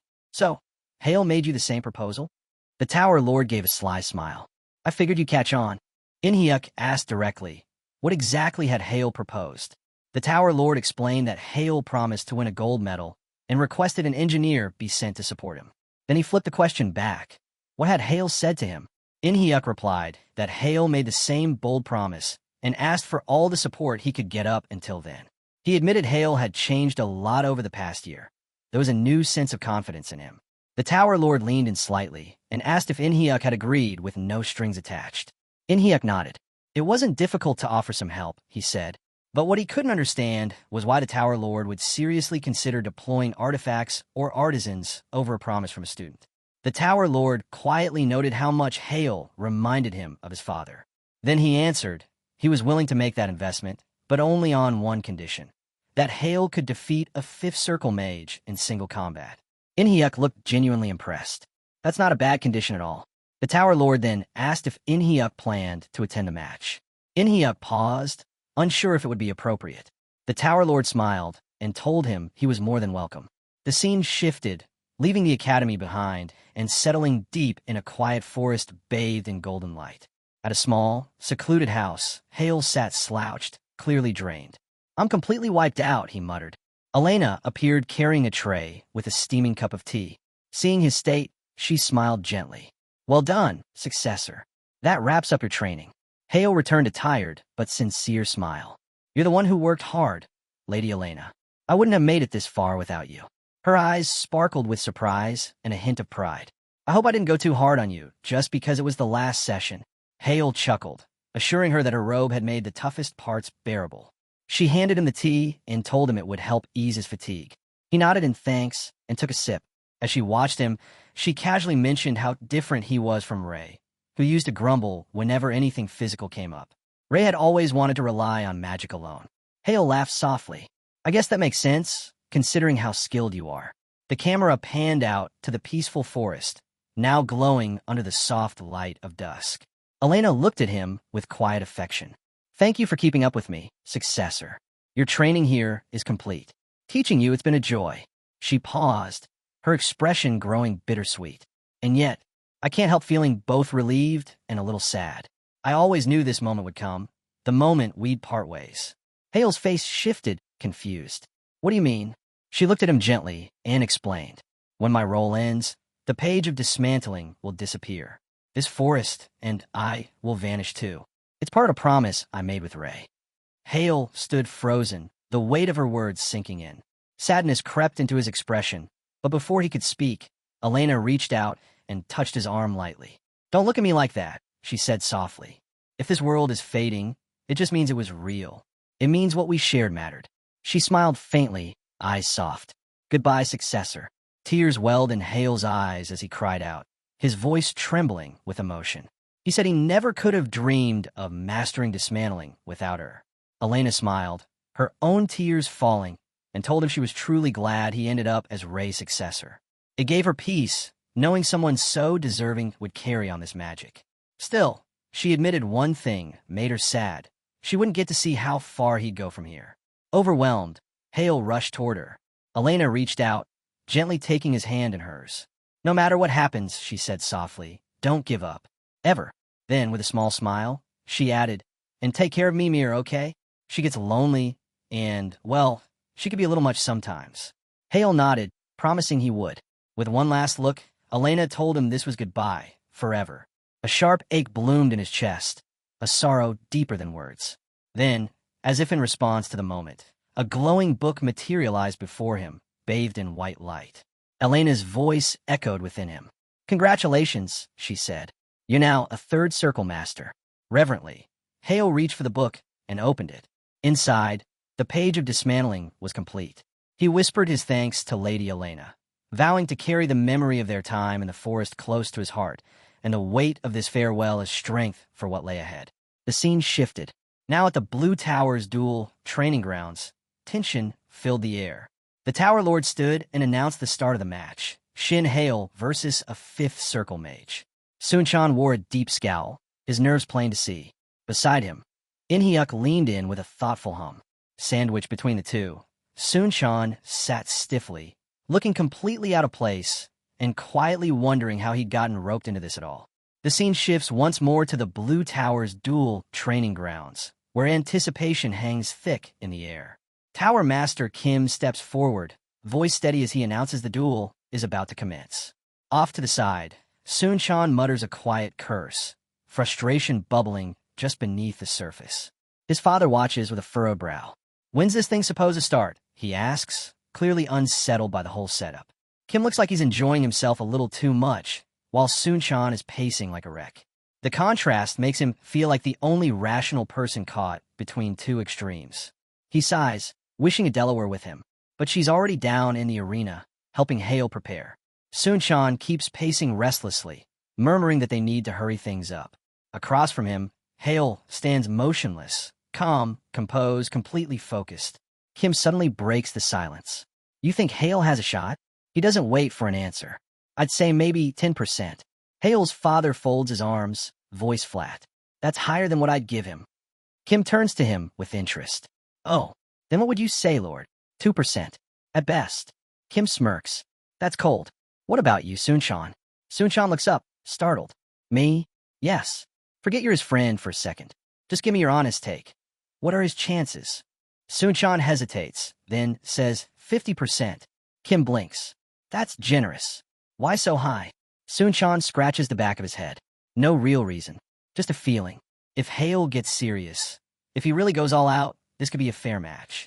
He's been improving so fast, and I don't think we've seen everything he can do yet." "You're saying he's been holding back?"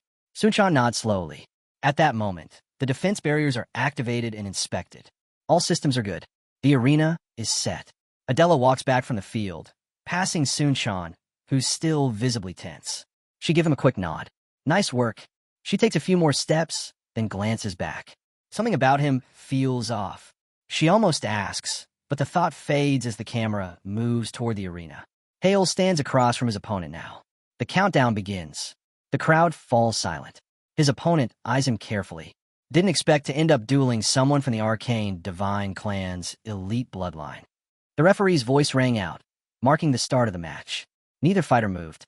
With a relaxed smile, Hale spoke first. "Please go easy on me, senpai." His opponent chuckled.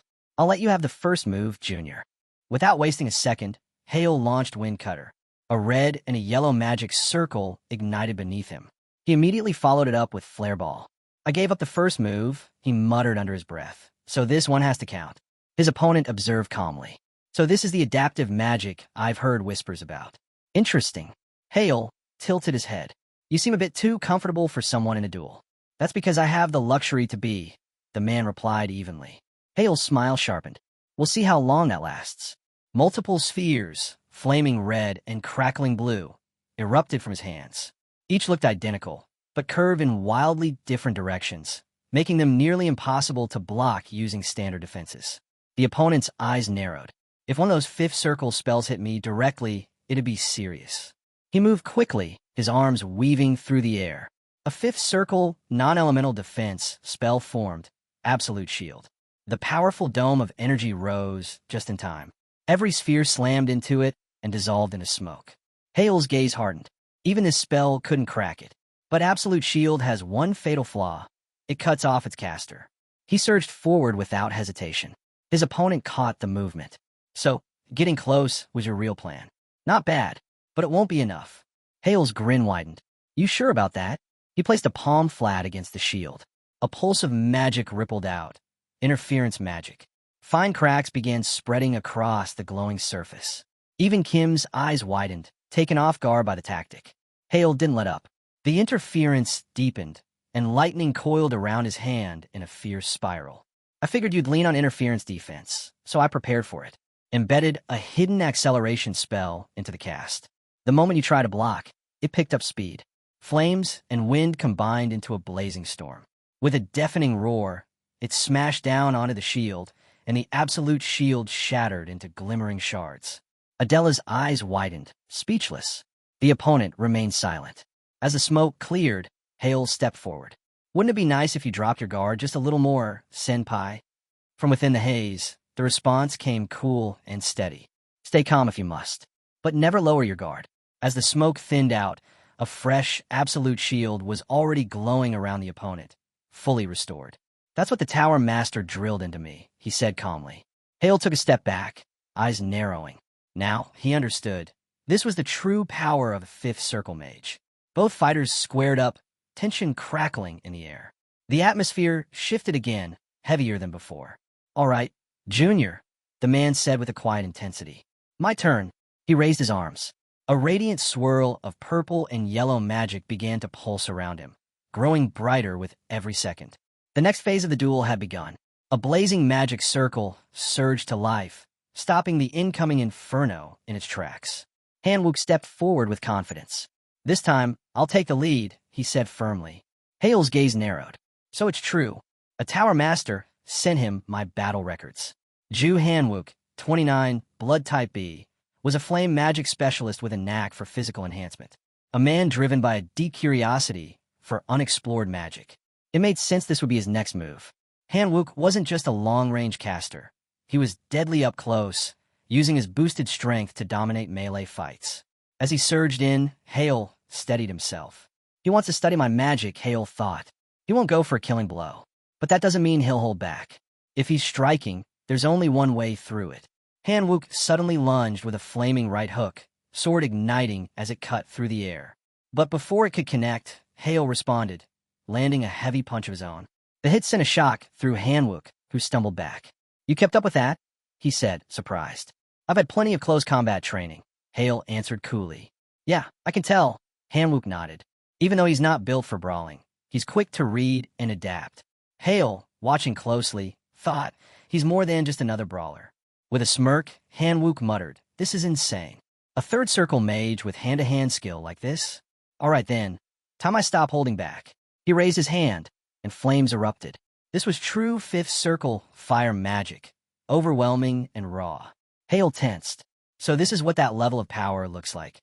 As the spell expanded into a wide area blaze, fire surged from Hanwook's right hand, growing fiercer by the second. A third circle spell won't be fast enough to counter this, he said, voice sharp. What's your play now? You done? But Hale's eyes didn't waver. I'm not finished yet, he replied, and a wave of magic pulsed from him, forming a powerful water shield. Hanwook's eyes widened. That level of defense, from a third circle spell? Wait, is this adaptive magic? Watching from the sidelines, Adela was frozen in place. Fire rain versus a water shield, they're colliding head-on. Sunchan squinted into the haze, his voice trembling. I can't make anything out. What's happening in there? High above, the Tower Lord furrowed his brow.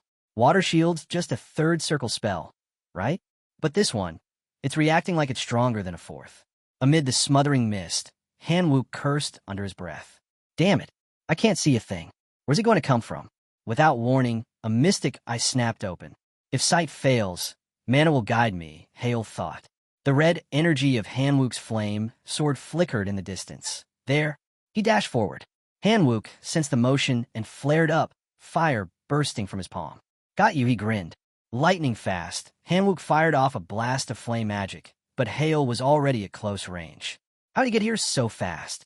Desperate, Hanwook tried to conjure an absolute shield. No time, it's too unstable. Then, a surge of yellow mana erupted through him, flowing across his chest and arms.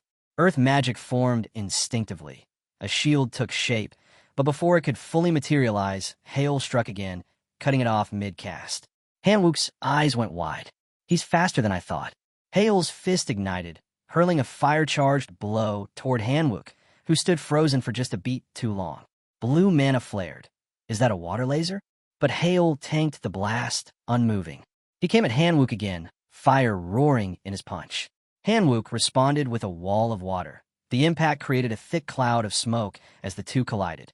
Hanwook growled at himself. These damn tricks, that mystic eye, it's throwing everything off. His frustration boiled. Enough. I'll put an end to this now. Flames blazed around him, his aura surging like wildfire. But Hale didn't flinch. With his mystic eye locked on a Hanwook's mana signature, he focused deeply, searching for the precise gap in the spell. The flaw is there. Just then Greenwood extended her hand. Energy pulsed outwards, her power resonating through the battlefield. Hale's eyes glowed with intensity. His control, his presence, it declared one thing. He had transcended magic's limitations. With that, he struck a crushing final blow that cut through Hanwook's defenses. Hanwook staggered, stunned. Sweat ran down his temple. My inferno, it's gone. The second you think it's over, that's when you lose, Hale thought, charging in like a raging storm. As the clash reached its peak, a voice echoed across the field. Match over. The winner is... Shin Hale stood tall. Hanwook was down, defeated. Inside the waiting room of the Blue Magic Training Hall, Hale sat still, sweat rolling down his face as fatigue weighed heavily on him. I'm drained. His thoughts felt like they were dragging through mud. The Tower Lord entered, surprise in his voice as he commended Hale's performance. Resting a hand on the doorframe, he paused, clearly still processing what he'd just seen. Facing Hale, he admitted, At first, I couldn't figure out what you were doing. But when it all came together for that last magic nullification, it was like watching a masterfully played game of chess. He held out his arm. The goosebumps were real. Clapping a hand on Hale's shoulder, he brought up the final spell, Tempest Circus, a 4-circle spell. He was especially curious how Hale had bypassed the limitations of memorize. Hale, unfazed, replied casually, What if I told you I reworked memorize using transformation magic?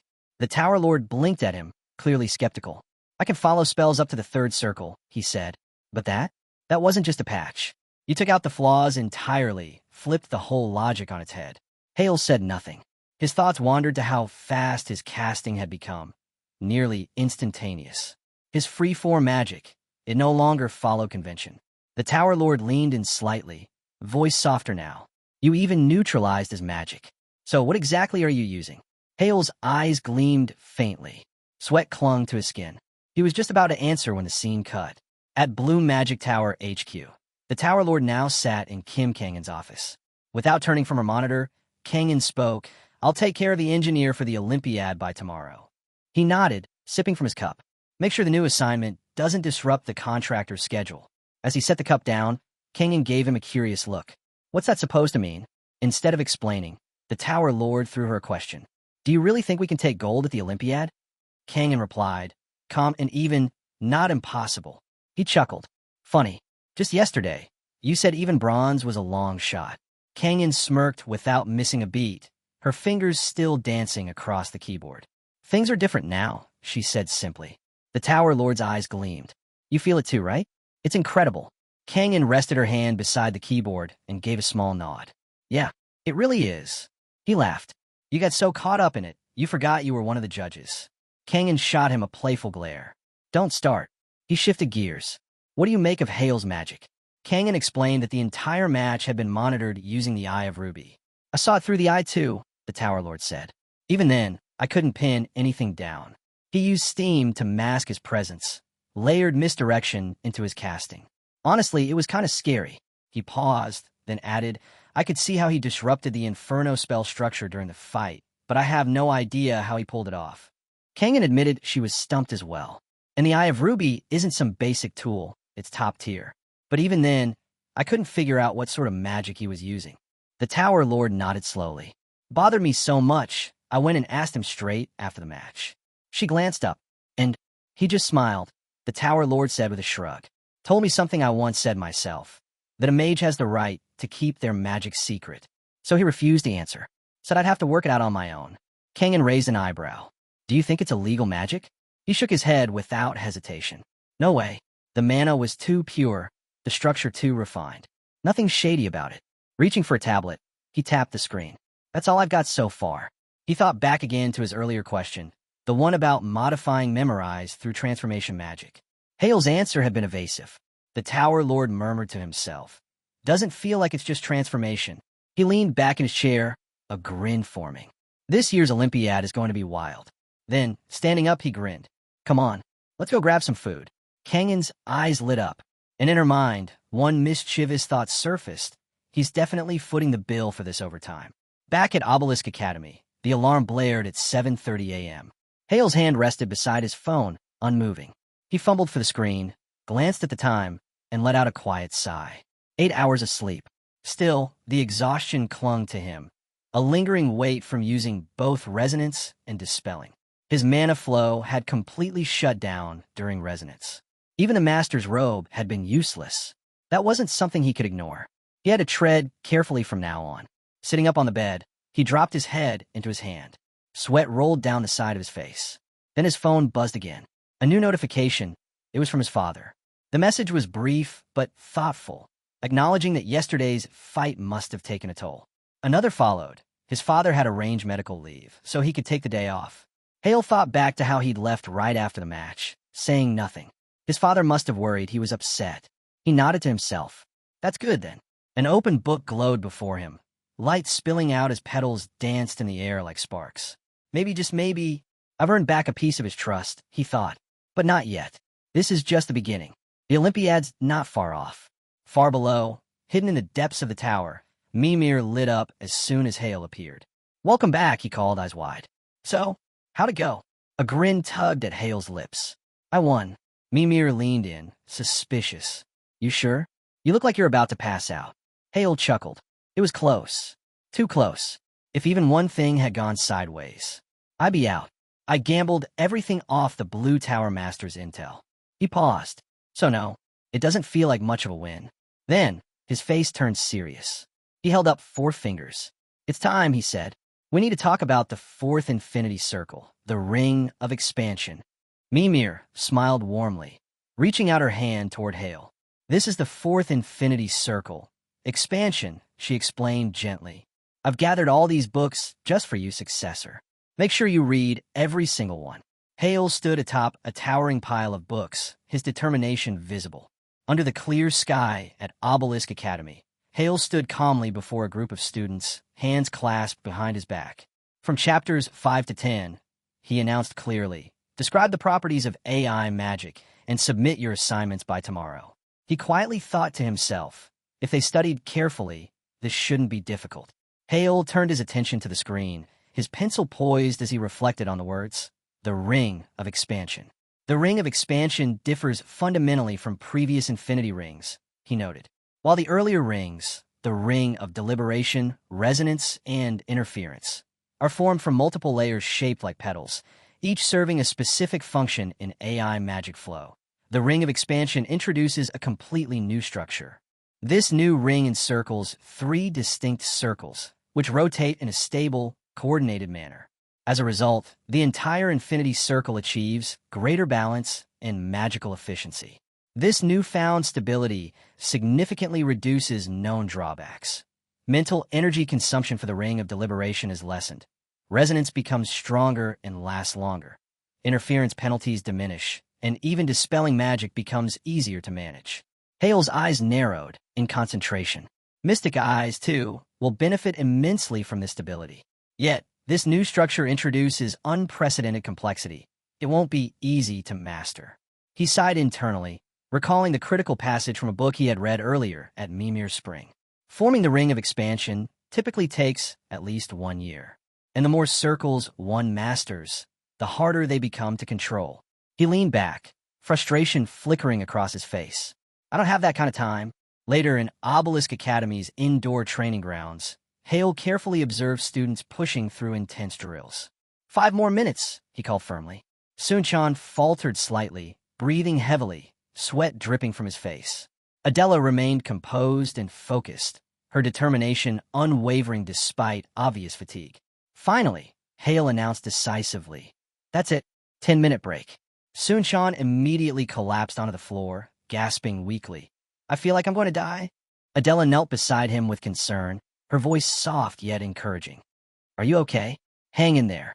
She leaned in slightly, a small smile on her lips, and reminded him gently. Remember, we promised to keep pushing harder. Sun-chan stared back at her, wide-eyed in disbelief, exhaustion momentarily forgotten. Sweat poured down Hale's face, his exhaustion evident. He looked at his teammates, his voice strained, and asked, could we postpone the feedback? I just finished a match, and I'm completely drained. Sun-chan immediately raised a finger, clearly frustrated. This isn't the first time, Hale. Feedback has to be done the same day, no matter how tired we are. Adela, looking pale and tense, spoke gently, suggesting, maybe we should rest today and continue tomorrow. Everyone's already pushed to the limit. But Sun-chan shook his head, firmly disagreeing. Skipping feedback is like throwing away 30% of our training. Remember, true improvement happens when you're already exhausted. A knowing smirk appeared on Sun-chan's face. Isn't that what our teacher always says? He added pointedly, reminding Hale of his own previous lessons. This comment resonated deeply with Hale. A mix of pride and realization swept over him. He knew he had been making excuses. Internally, he chastised himself, realizing he'd grown complacent. Drawing a deep breath, Hale refocused. Despite his fatigue, anticipation stirred within him for the rigorous training ahead.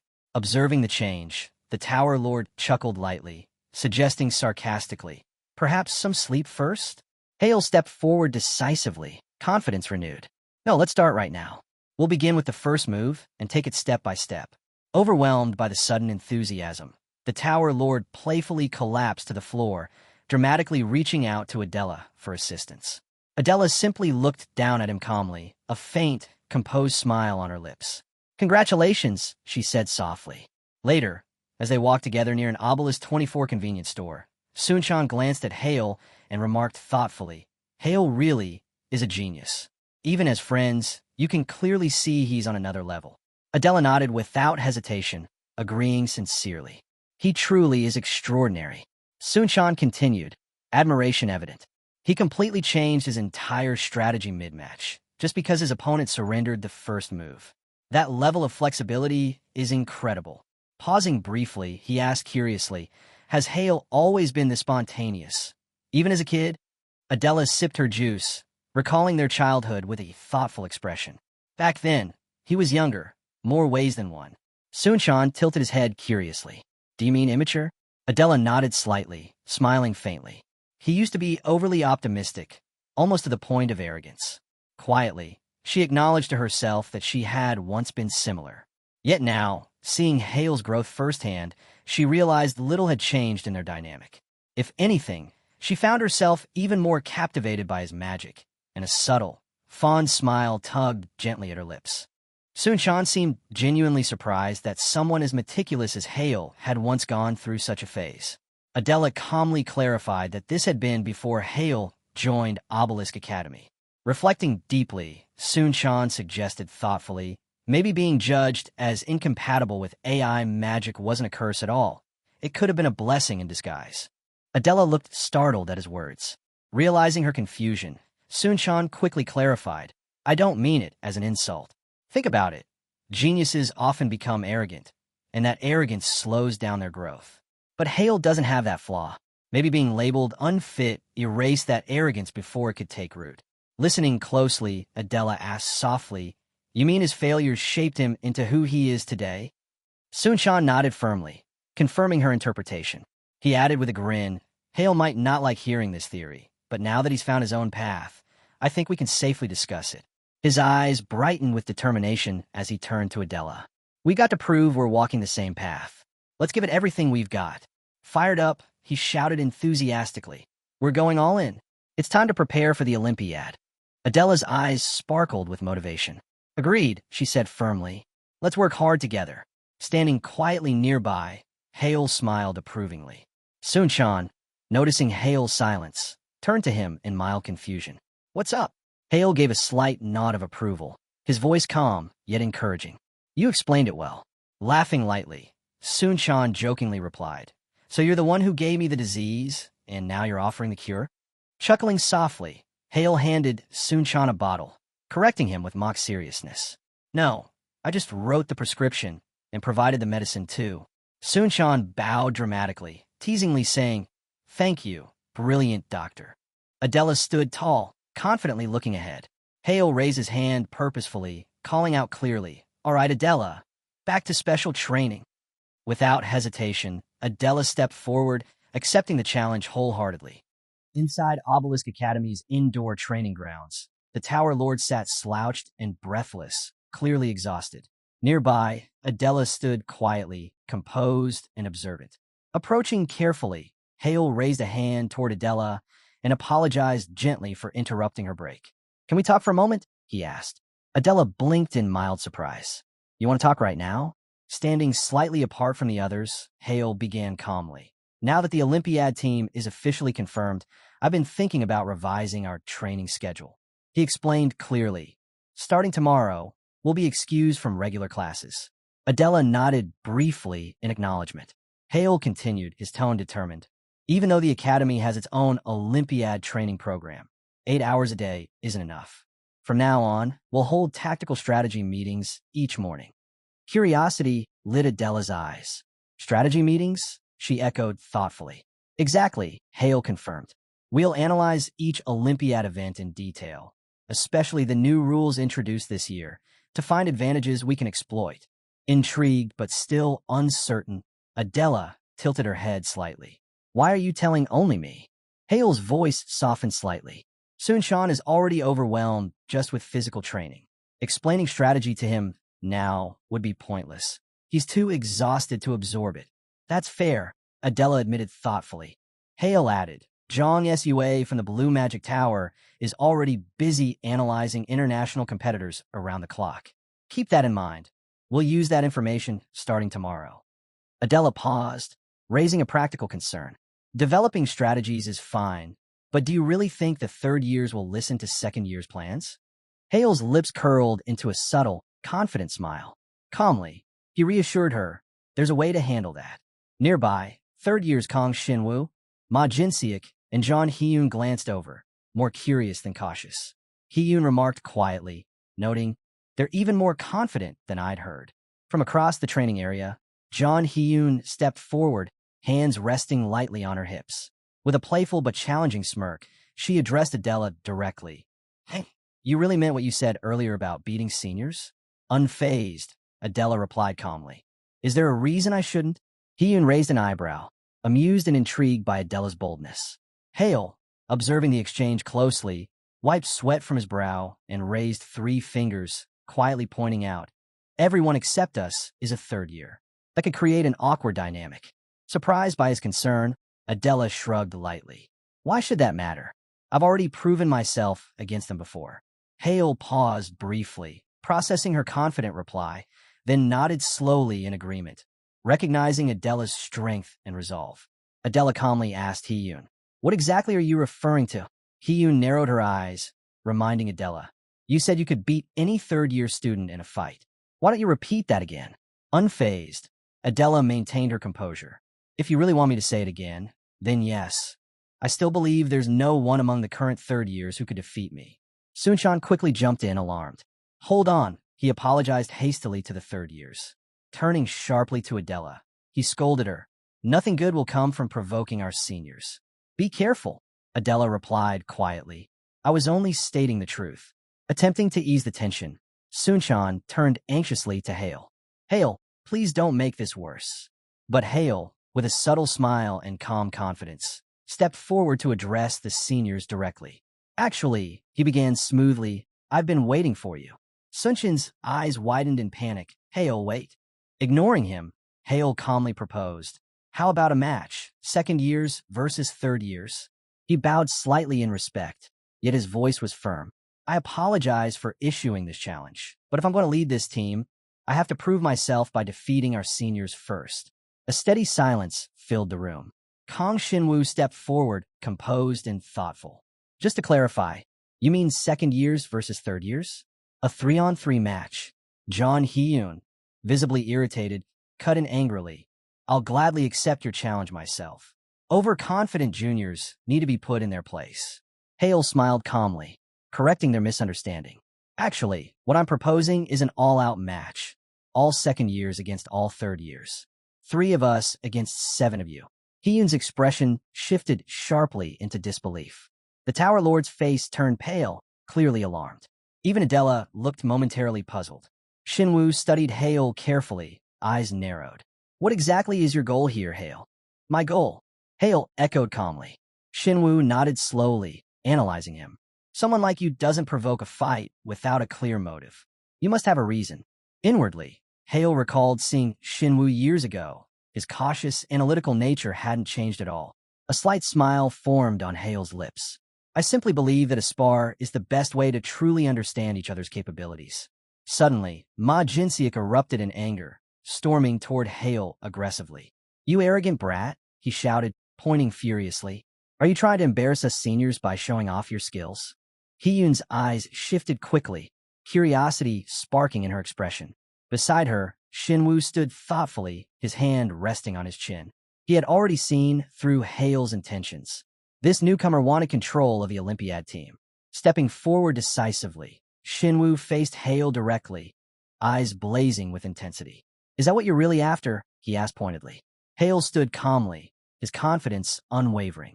Hiyun jabbed a finger toward Hale, voice sharp with indignation. Your arrogance is unbelievable. You and Adela might be talented, but challenging all of us is going too far. There's a limit to how much disrespect we seniors will tolerate. She shook her head dismissively, adding, maybe you could win a one-on-one duel, but 3 second years against 7 third years? It's ridiculous. Glancing aside, Hiyun silently scoffed. There was no way they could overcome such overwhelming odds, especially with someone as obviously nervous as Sun-chan on their team. Nearby, Sun-chan was visibly uneasy, sweat trickling down his temple. Fidgeting anxiously, Sun-chan muttered under his breath, Am I really that useless? Adela stood quietly beside Hale, calm and unshaken, her blue eyes reflecting clear resolve.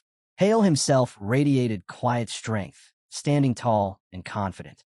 Hiyun crossed her arms firmly, stating with authority, Apologize now, and we might consider dropping this. It's your last chance. Shinwoo nodded in agreement, his tone calm but stern. Hale, you've clearly crossed the line. Hale's expression remained cool and composed. He exhaled slowly, his voice quiet but firm.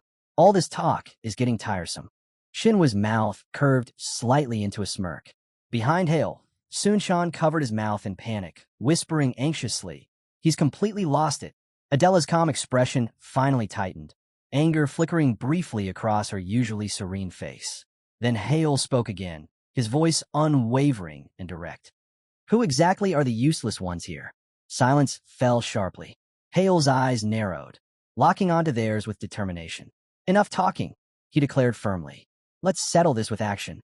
Taking a decisive step forward, his gaze powerful and commanding, Hale addressed them clearly, confidently uttering one final word. Seniors. While standing beneath the bright sunlight beside the jogging track, Shin Hale and his team boldly challenged their seniors. His friend Sun-chan attempted to stop him, but their other companion, Adela, stood firmly with Shin Hale and motivated him further. Upon hearing the challenge, the seniors, already in an aggressive mood, accepted the fight. It became an official confrontation between second-year and third-year students.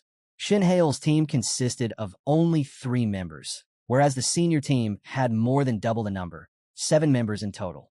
All the seniors were furious, trying to suppress their emotions, but Shin Hale's constant taunting pushed the situation far beyond reconciliation. In his anger, Ma Jin-suk questioned Kang Shinwoo, the leader of the third year, if he agreed to this reckless challenge, and Kang Shinwoo gave his approval.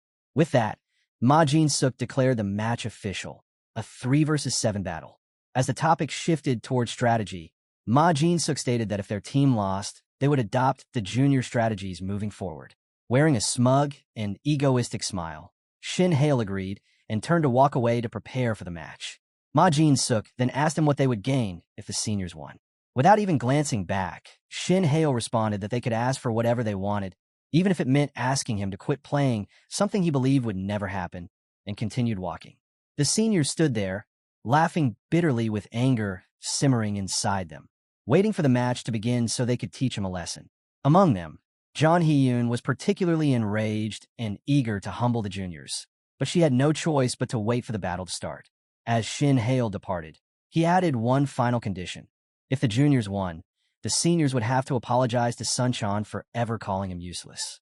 Soon, the stage was set inside the Obelisk Academy Coliseum, and the chosen battlefield was a mountain at night.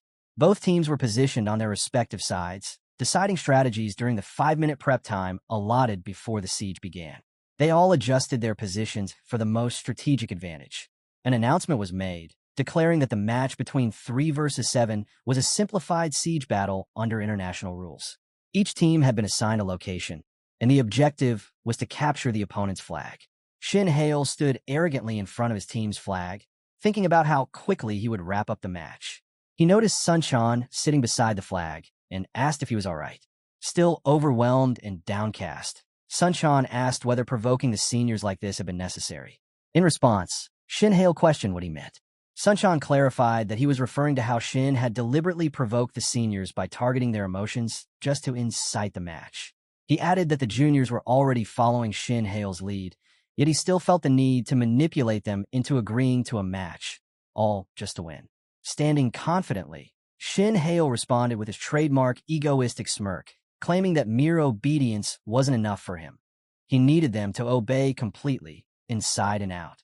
He promised Sunshine that he would handle everything and reminded him that no one understood the nature of the upcoming battle better than Sunshine himself. Still troubled, Sunshine asked if pushing the seniors this hard wouldn't just breed resentment. Again, with a prideful grin, Shin Hale assured him that he already had a plan to overcome the seniors. He added that if they achieved a dominant victory, there would be no room left for bitterness. While saying this, he already began celebrating the outcome, while Sunshine internally scolded himself for even asking, knowing he would never truly understand Shin Hale's mindset. Meanwhile, on the other side of the battlefield, the senior team burned with rage, furious that a junior dared to command them. All of them longed to punish Shin Hale for his arrogance. John Hee-yoon, especially, was cursing him under her breath, unable to forgive his bold claim that he would bet anything, even his entire future, on their victory. Unexpectedly, Kang Shin-woo remained composed and urged John Hee-yoon to calm down and focus, reminding her that only 5 minutes remained until the battle commenced. Hearing Kang Shin-woo's words, John Hee-yoon tried to soothe her fury by telling herself that in just 5 minutes, she would get her chance to teach the juniors a lesson they would never forget. However, her anger reignited the moment she recalled that the juniors had demanded an apology for calling Sunshine useless. She justified it to herself, muttering that calling a useless person what they are isn't wrong. Watching her spiral, Ja Min-sik began to feel mentally exhausted. Kang Shin-woo turned to Ja Min-sik, noting that although he had wanted to calm the team, it was no longer the time for restraint. Ja Min-sik agreed, realizing he could no longer hold back. He decided to channel his rage into raw power from the very beginning, comforting himself with the belief that anger drives strength and is the best natural performance enhancer. Finally, the long-awaited moment arrived.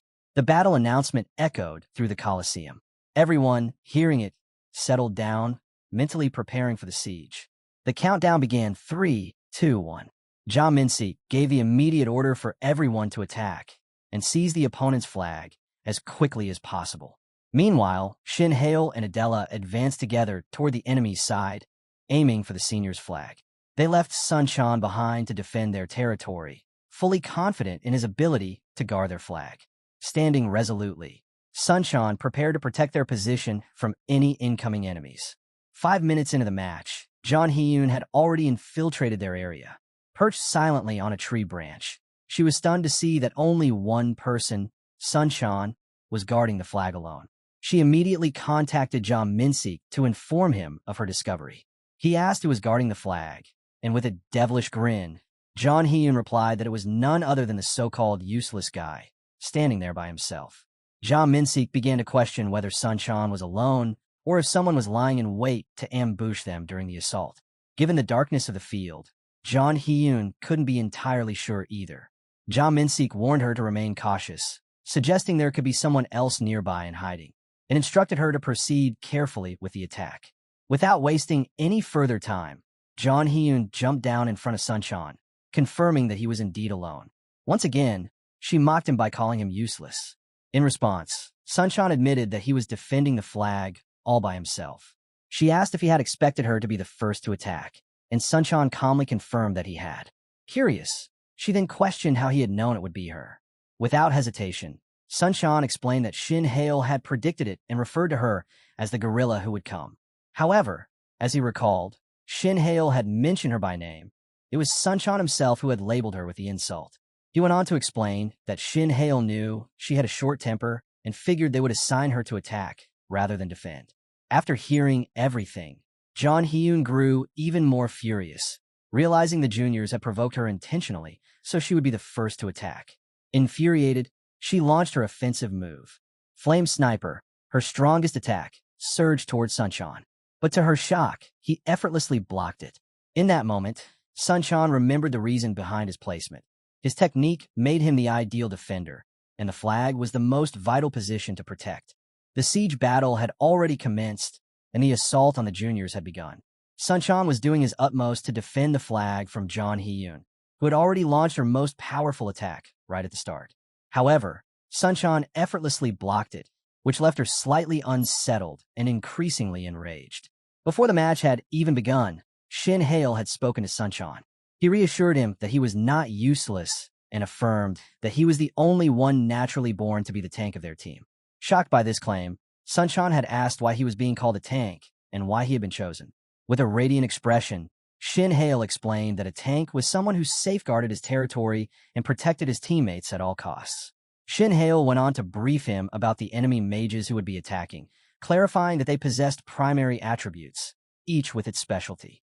He mentioned Kim Kanjin of the Blue Magic Tower, who specialized in water attributes, James Filler, the master of the Red Magic Tower, who primarily utilized fire attributes, and John Hyun, who also mainly wielded fire attributes. Shin Hale elaborated that when these mages used their primary attributes, their mana consumption was significantly reduced, while the impact and intensity of their attacks increased, causing more severe damage to the enemy. Finally, Shin Hale disclosed that Sunchan had no primary attribute, and it would be wasteful to include him in the offensive lineup. Instead, he emphasized that Sunchan was uniquely gifted in defense magic, and it was his responsibility alone to guard the flag from enemy attacks using his powers without requiring any assistance. Now, on the battlefield, Sunchan was successfully blocking John Hyun, and her relentless attacks proved to be ineffective against his formidable defense magic. No matter what strategy she attempted, John Hyun found herself unable to break through. Frustrated and fuming, she cursed while begrudgingly acknowledging that Shin Hale and Adela might have been the ones behind Sunchan's strength, unaware that he had always possessed the qualities of a true tank. Despite channeling all her fury and magical attributes, John Hyun continued to mock him, claiming that he was delusional and insignificant compared to Shin Hale and Adela, labeling him as nothing more than an extra. Though her words momentarily disheartened Sunchan, he refused to give her an opening. Instead, he turned the tables by mocking her, calling her weak and taunting that if these were the extent of her powers, then he could guard the flag effortlessly. John Hyun grew even more incensed upon hearing his remarks, but before she could retaliate further, 2 additional team members arrived to support her. Shin Hale had already warned Sunchan that 3 enemies sharing the same primary attribute would come, and only he could withstand their combined strength. Now facing a trio of mages, Sunchan defiantly stood his ground, taunting them as losers while they launched their coordinated attacks. Unfazed, John Hyun yelled at him to stay quiet and prepare for her chest impact attack. Yet, once again, her powerful strike proved utterly useless against Sunchan's impenetrable defenses. He continued to dominate, standing resolutely in front of the flag. Unwilling to concede, John Hyun struck again, but still, not even a scratch appeared on Sunchan's shield. Astonished by its strength, she began to question what material it was forged from, realizing how incredibly difficult it was to penetrate. Meanwhile, the senior spectators speculated about the unique form of defense magic Sunchan was using, one they had never witnessed before.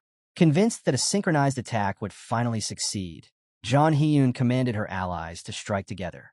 Arrogantly overconfident, she failed to consider the consequences that awaited her.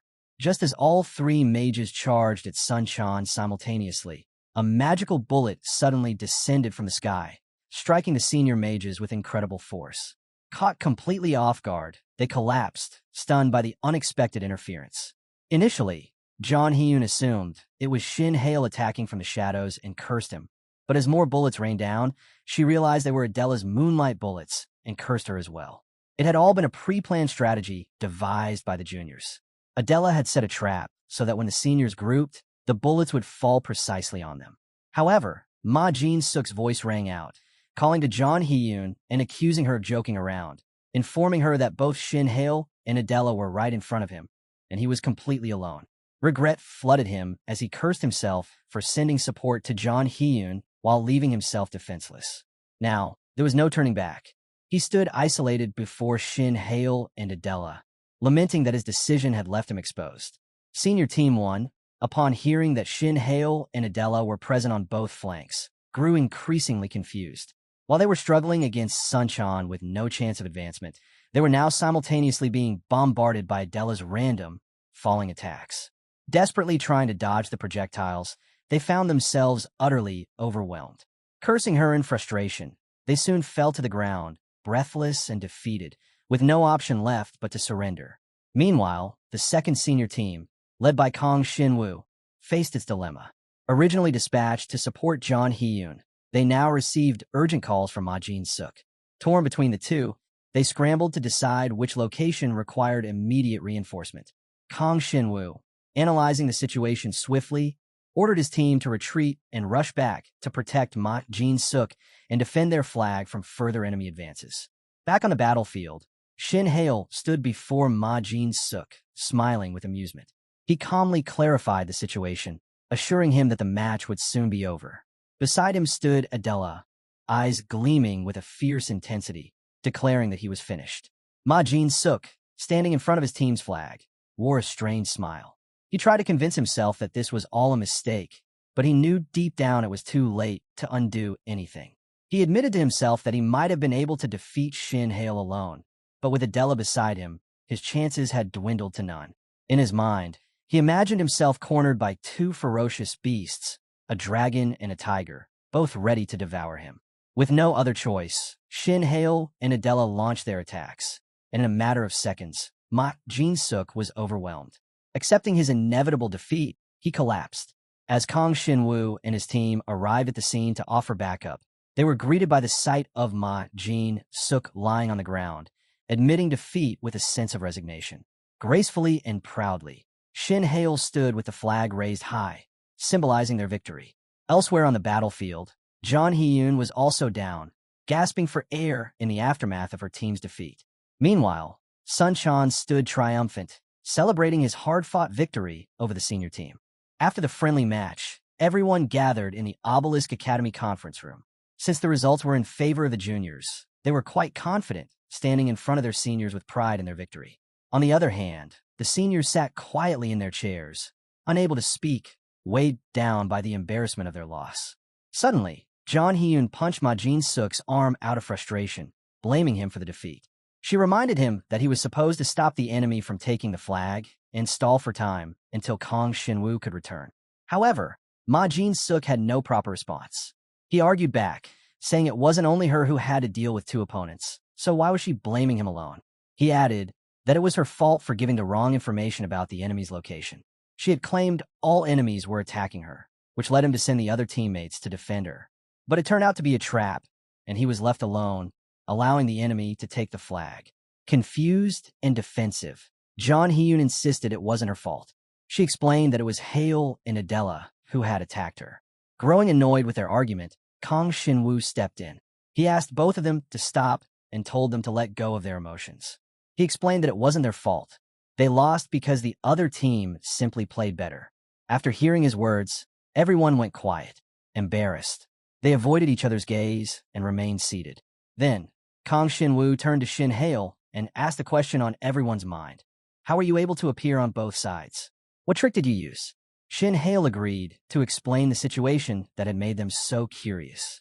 He began by stating that Sunchan was the only one guarding the flag. Upon hearing this, John Hyun was shocked. She asked whether the strange wind cutters and moonlight bullets were also Sunchan's abilities. But Shin Hale denied it. He clarified that those were his and Adela's spells. He had created traps and spells that lured the enemy into difficult situations. Frustrated, Ma Jin-suk shouted that it wasn't possible. He said Shin Hale had been standing in front of him, but how could he cast long-range spells from such a distance? Shin Hale calmly explained that it was indeed his doing. The moonlight spells were his as well. Jean Hee-yoon then questioned whether those spells weren't classified as secret spells from the Mystic Authority. She asked Adela if she had broken the rules and leaked the spell. Shin Hale cleared up their doubts. He said his spells weren't secret ones. He had deciphered them through his analysis. Kang Shinwoo wondered aloud whether it was even possible to analyze a secret spell. But Shin Hale confirmed that it was. He had mystic eyes, the kind that could see magic formulas. Everyone in the room was stunned by the revelation. Shin Hale had mystic eyes. Ma Jin-suk was shocked. He thought it was impossible to possess such power. Shin Hale explained further. With his mystic eyes, he had analyzed the Moonlight Blast spell. At the start of the match, he prepositioned wind cutters and moonlight blasts around the battlefield. With the help of pre-cast floating spells, he was able to perform long-range magic attacks. He mentioned that it was a modified version of the spells he had used against Ju Hanwook of the Blue Magic Tower. Kang Shinwoo then asked how Shin Hale had aimed so accurately that his spells had flown straight at the enemies with perfect precision. Sunchan stood up and answered. It was because of him. He had given Shin Hale the numbers beforehand. Kang Shinwoo asked if it was some sort of coordination system. Shin Hale clarified that it wasn't exactly that. The first number was the ID of the fixed spell, and the second was the angle to adjust the spell's trajectory. He said he had shared the spell setup with Sunchan and Adela, but not the tenor-style spell. He concluded by saying that was all he could reveal about his magic. In his mind, Shin Hale felt relieved. Now that both Adela and Sunchan, and even the seniors, knew about his techniques, things would be easier moving forward. It would help him convince the seniors, too. He stated that his ultimate goal was victory. He wanted a gold medal, no matter what. For that, he needed full cooperation from every team member. This friendly match, he said, proved his strength and the effectiveness of his strategies. He also apologized to the seniors for being rude earlier and asked them to follow his lead. He promised that if they did, he would deliver them a championship. Then, Jean Hee-yoon suddenly spoke. She declared that she wasn't happy, but she would go along with Shin Hale's idea. Everyone was surprised to see the usually fierce Jean Hee-yoon calm. She said it was a bet, and she lost. Now, she would cooperate. If she didn't go along with the plan, she'd have to give up her position as a national representative. Concluding her words, she walked up to Sunchan and apologized for calling him useless. She acknowledged that his defense magic was solid. Sunchan, appreciating her words, complimented her powerful fire magic in return. Shin Hale, Adela, and Sunchan were all sitting in the cafeteria having their lunch. Shin Hale called their attention and appreciated his team for doing a great job in defeating the third-year seniors. The protagonist then asked them for a favor.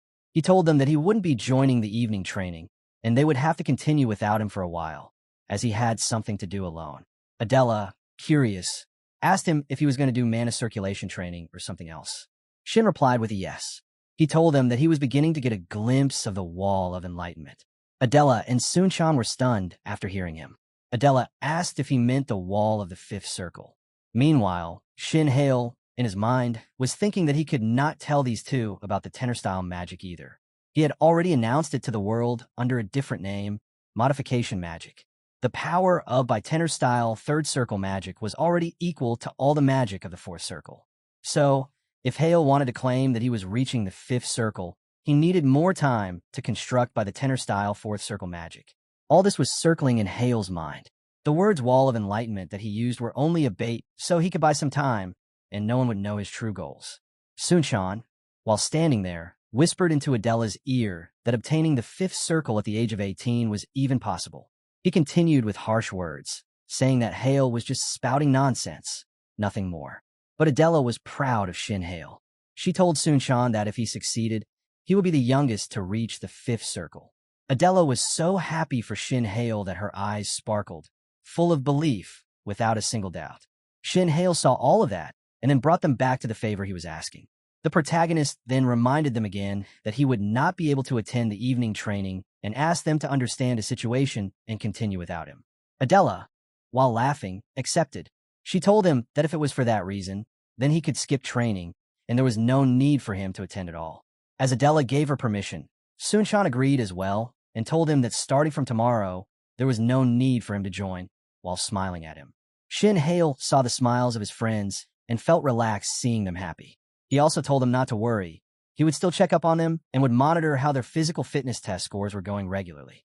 Then Shin Hale went to the head family of the mage clan. There, in the study, Shin Hale asked his father for 3 items. The first was the horn of the octagon beast, the second was the heart of the catastrophe, and the third was the eye of Leviathan. His father told him that he was expecting such a demand. He pointed out that these were some of the most outrageously expensive materials. He asked why Shin Hale needed these items and what his plan was for using them. With anger on his face, Shin Hale told him that the items he was asking for were necessary for his magical achievement. With his limited knowledge and research, the protagonist explained that he had found a hint to weave the 4th circle from the springs of Mimir. Some days ago, he was in the library, and he started telling the story of what had happened to him there. While sitting around the books in the library, Shin Hale looked around. Mimir, who was sitting in front of him wearing mage clothes, was also reading a book. As he searched for a specific book, he recalled that there should be a version with a more intuitive explanation about the rings of expansion. Suddenly, Mimir, sitting across from him, whispered that there was no such book with more explanation. He thought that she wasn't helping and was just making things more difficult for him. As he looked around, some books slipped and fell. Looking down at the fallen books, he found the one he had been searching for, a book about magic potions. As he flipped through its pages, he realized it was an old book. While reading it, he found information about the elixir potion. Upon finding it, he shouted that this was the book he had been looking for. Mimir was also shocked to see how he had found the book. Shin Hale started reading it, and as he saw the information, it all began to make sense and answered his questions. In the book, the protagonist found a recipe for a potion that could absorb a large amount of mana. He thought that if he could make this potion, it would shorten the time needed to acquire the rings of expansion. After telling the story of how he got his hands on the secret, he told his father that now he was standing before the wall of enlightenment. His father then asked him if that meant he was getting closer to reaching the 5th circle, with a question in his mind. Shin Hale confidently told him that he was correct. The items he had requested were essential ingredients for him to achieve a magical breakthrough. He explained that most of the ingredients he could gather himself, but for the rare materials not available on the market, he would have to rely on his father's influence. His father, after listening to the story and the request, concluded that Shin Hale was not lying. The materials were indeed for making a potion. Shin Hale confirmed that his theory was correct. His father also asked where he had gotten the information about the potion, since he had never seen such a formula before. Shin Hale told him that he got it from an ancient book. With a thoughtful gaze, his father whispered the words "ancient potion" and agreed to his demand. He told Hale that he would give it to him. Upon hearing that, Hale welcomed the decision. His father then recalled how Shin Hale first took an ancient rope from him, and now he wanted to make an ancient potion. Smiling, he said that he had no idea what Shin Hale was really up to.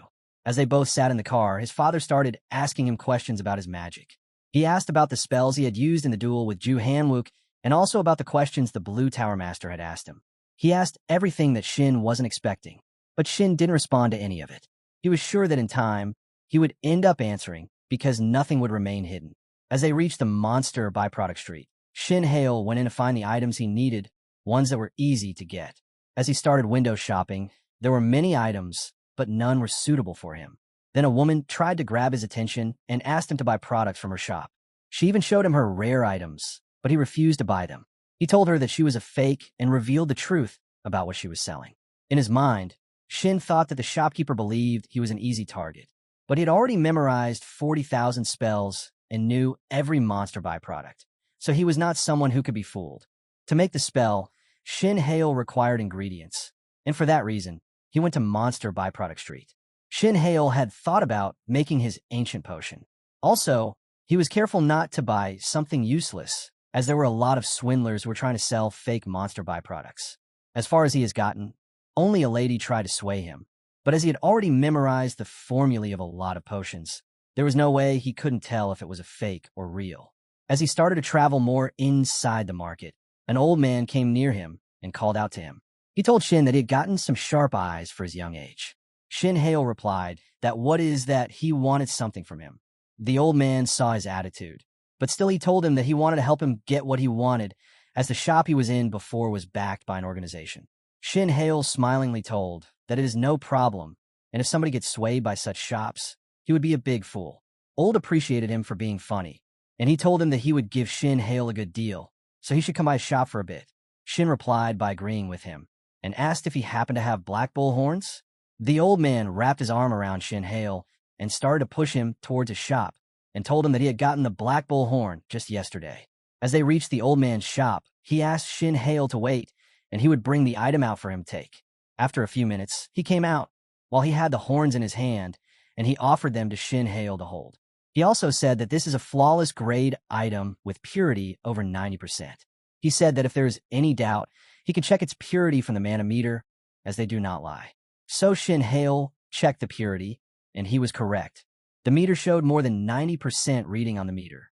The old man was happy for him, and said that this was fate, and asked for 27 million won against that horn. He also said that such high-grade byproduct usually goes for more than 30 million won. But today is Shin's lucky day. But there was a twist. Shin, with a devil smile, asked when the horns of an African bull became the horns of a black bull. Upon hearing him, the old man got cautious and knew he had been caught by him. Shin Hale, in his mind, cleared the picture that the previous lady openly tried to sell him the fake product, and he caught her easily. But this old man used the manometer proof, but since he was a master in knowing the fake product, he was not swayed easily. With his devilish smile, he then asked the old man will he would still make a joke out of him, or does he have the real item and not waste his time at all? The old man then changed his style of walking and told Shin that he was not an ordinary kid, asked him to step inside his shop, and apologized for swaying him. Shin's father was traveling in his car with his secretary. His secretary saw a huge amount of money being transferred from the young master Shin's card given by his father, and he told Shin's father about the transaction and questioned him why he would be doing that.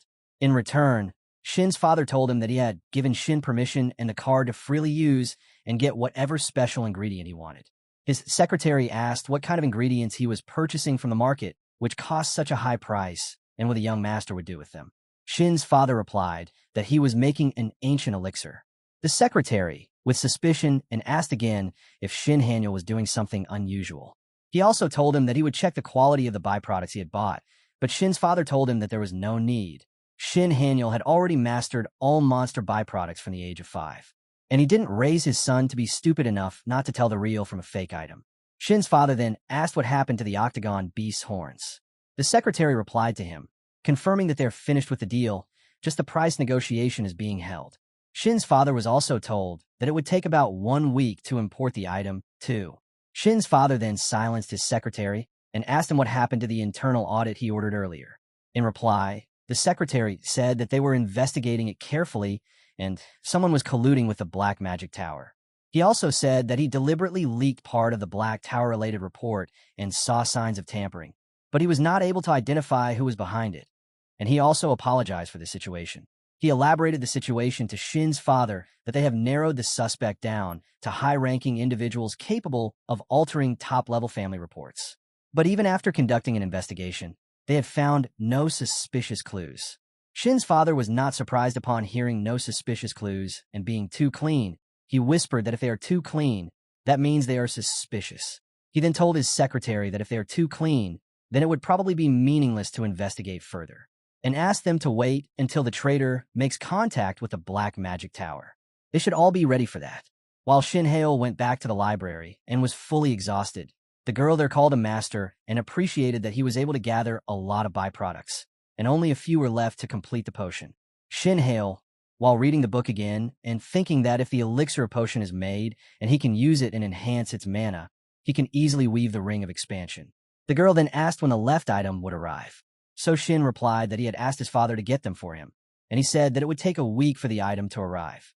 The girl then told him that it would be perfect for him, as that lined up perfectly with the Olympiad. But Shin was not satisfied. He said that even if the elixir is finished, he can't use it right away. He told her that the book stated that to maximize the effect of the elixir, it must be consumed in a place where the ambient mana concentration is high, and the person using it must perform mana circulation afterward to draw out the elixir's full effect. The girl in curiosity asked that does he had such a place. In return, he replied that he has a place in mind. The girl was even more curious now and asked where, so he told her that in Bangyeon Island. Shin told her that the research shows that it's the island with the highest mana concentration in the country, and recently, the mana concentration there has been steadily rising. The girl told him that he had a plan to go there. In return, he told her that yes, he had one plan. While Shin went back to his friends and told them that they would go to a training camp on Bangyang Island. Upon hearing him, all of his friends were excited to go there. Shin Hale joined the others in the training and broke the news to them. Shin Hale told everyone that there had been a change, and now they were welcome to join a training camp on Bangyang Island for a week. Shin explained to them that it would be 5 nights and 6 days of special training, and he personally asked the Blue Magic Tower Lord for this special arrangement, so everyone should prepare for it. John Hee-yoon, upon hearing the news, leaned onto Adela and smilingly said that it would be a lot of fun in the camp. Kang Shin-woo also thought of it as a great opportunity and suggested starting preparations for the training. Soon-chan also mentioned that it would be less tiring since the Blue Magic Tower had prepared it for them. Ma Jin-suk also told everyone to take it easy.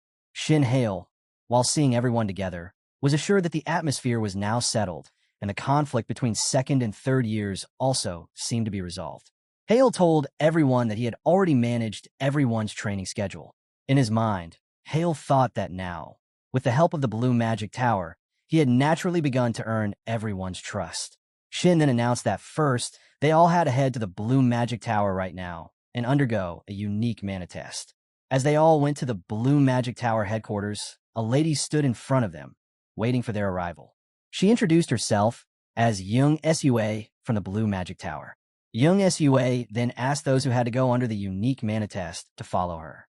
Secretly, she asked Hale if the master of the tower had requested to see him alone. As Shin Hale reached the office of Kim Kanjin, he was warmly welcomed, and Kim asked how his training was going. Hale replied with a smile that his training was going well because of him. Kim asked if there was any discord or issue within the team, as they were seniors and juniors, but Hale told him that he had already resolved every issue, and now they were working as one unit. Everyone was trying to work together, and since it hadn't been long, everyone was giving their best. Kim was happy to hear that they all were trying their best, and so he assured Shin that if things kept going like this, he would take care of everything. Shin was very thankful for Kim's help, and even thanked him for the Bangyang Island matter. Kim laughed and told him that it was nothing, it was easy for him to rent out the whole island, and then he got to the point for which he had called him. Kim asked Shin Hale if he had a rough idea of what he was asking. Shin replied, artifact. Kim confirmed that he was right. He wanted Shin to prepare to engrave his unique mana onto the artifact. While they talked about the unique engraving, Shin's team was going through the test, specifically the ones needed for the unique mana engraving. Kim, in the end, told Shin that he should also hurry to complete the mana test before the group training begins. Shin told him that he would complete his test after 8 p.m. He also questioned Kim about whether the unique mana engraving had been mentioned, which meant the outline for completing the artifact was taking shape. In return, Kim replied that yes, things would go quickly, and at least 2 to 3 weeks would be taken, and without any doubt, they were planning to complete it during the Olympiad period. In between the test, Shin Hale went back to the library, and there he finished reading the ancient book he had found and told Mimir that he had finished the book. So Mimir used her magic and gave him a new book to read. Mimir then asked him how the preparation was going so far. Shin asked her which preparation she meant, about the Ring of Expansion or the Olympiad. She asked that he tell her about both. Shin then told her that his preparation for the Olympiad was going fine, but there was no real progress with the Ring of Expansion. Mimir then asked him if it was really hard to weave the Ring of Expansion, but Shin told her the opposite.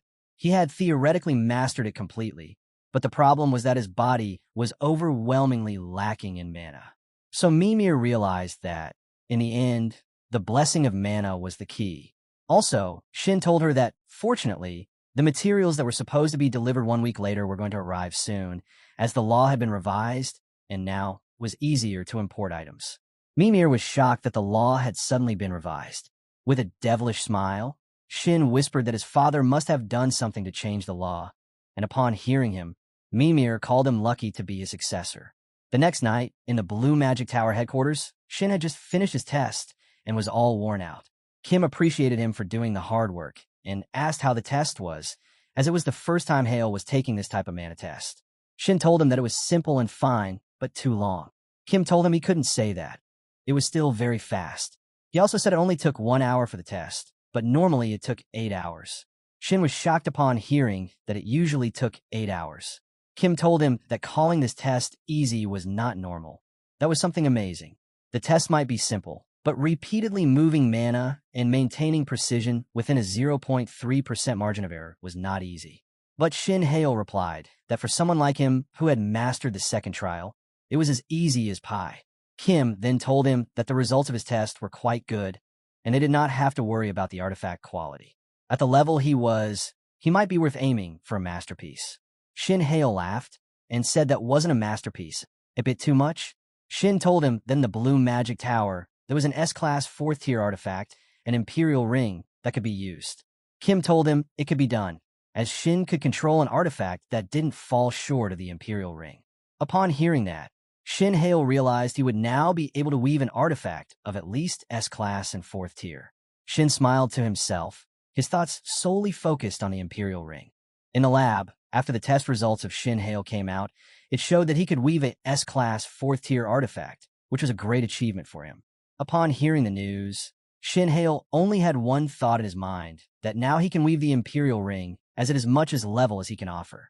Shin Hale was way too excited and was only thinking about what to do next. Kim saw him and remarked that it was the first time he had seen Shin Hale so excited. Shin Hale fully energetically replied that yes, he is excited that his artifact is being compared to the Imperial Ring. He then asked if the artifact was named yet, but suddenly he had a notification on his phone, and he excused them as it was from his father. His father texted that the ship is scheduled to arrive at the port at 2:30 a.m. today. The material handover is scheduled for tomorrow at 6:30 p.m., and Sukhayan will deliver the material to match the end of the training. Upon reading the text, Shin Hale was sparkling as all the ingredients to make the potions were gathered. The day at 8 a.m., Shin Hale was in the library with Mimir, and they both together were both gazing upon the material gathered there, and Shin told her that the materials are all of top quality. Mimir was smiling and happy to have them, but the size of them was also perfect. She also told them that with all this, they can get started on the potion right away. So she started to prepare the ingredients. They both kept some of the materials saved so that if they got into any trouble with the formula going wrong, they could try once more. Stepwise, they both started to cut the excessive material. First, they cut the crystals carefully so that they would not be wasted. Then they had some tentacles which they carefully cut off to the perfect size they wanted.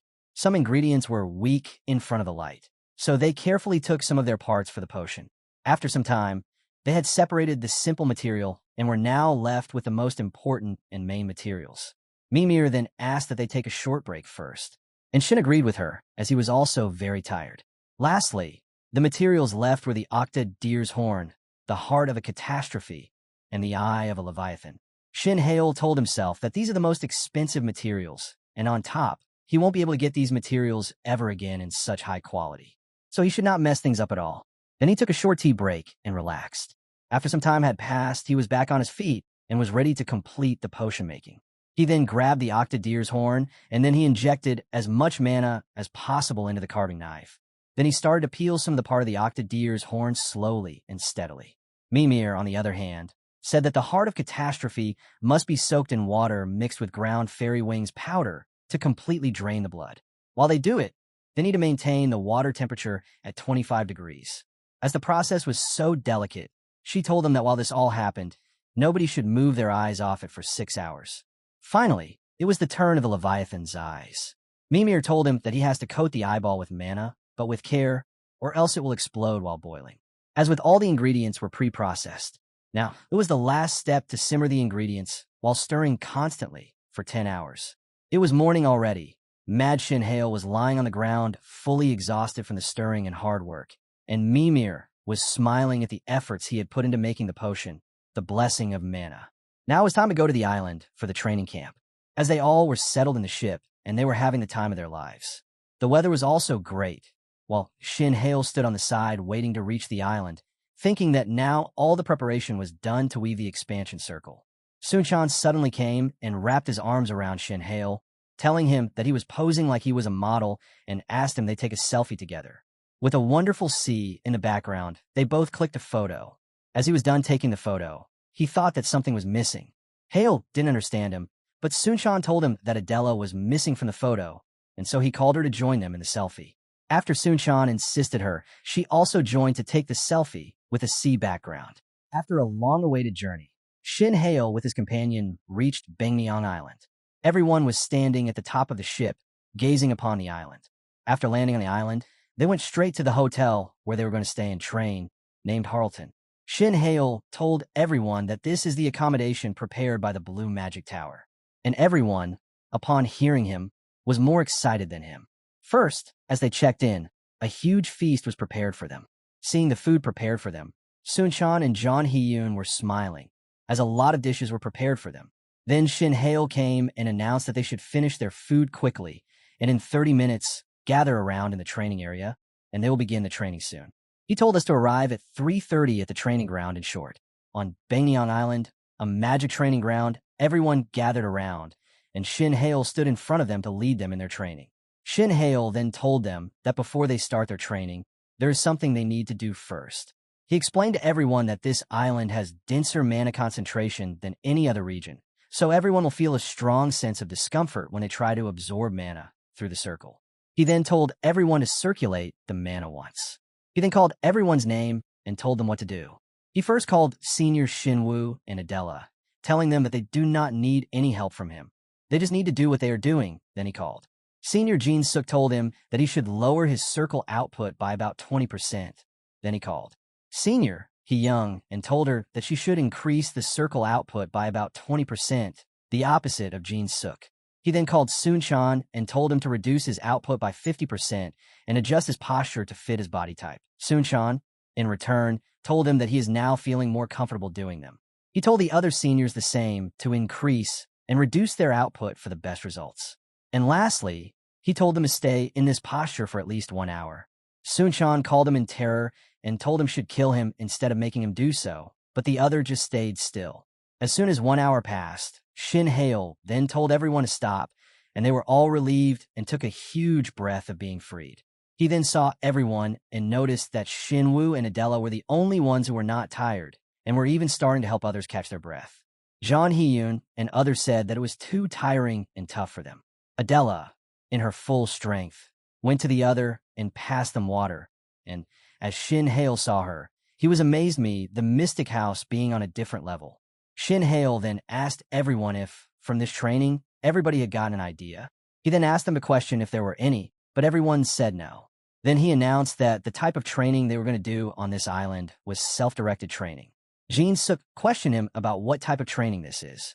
Shin Hale then said that in this type, everyone will train at their own pace, and concluded that he had given all the advice he could.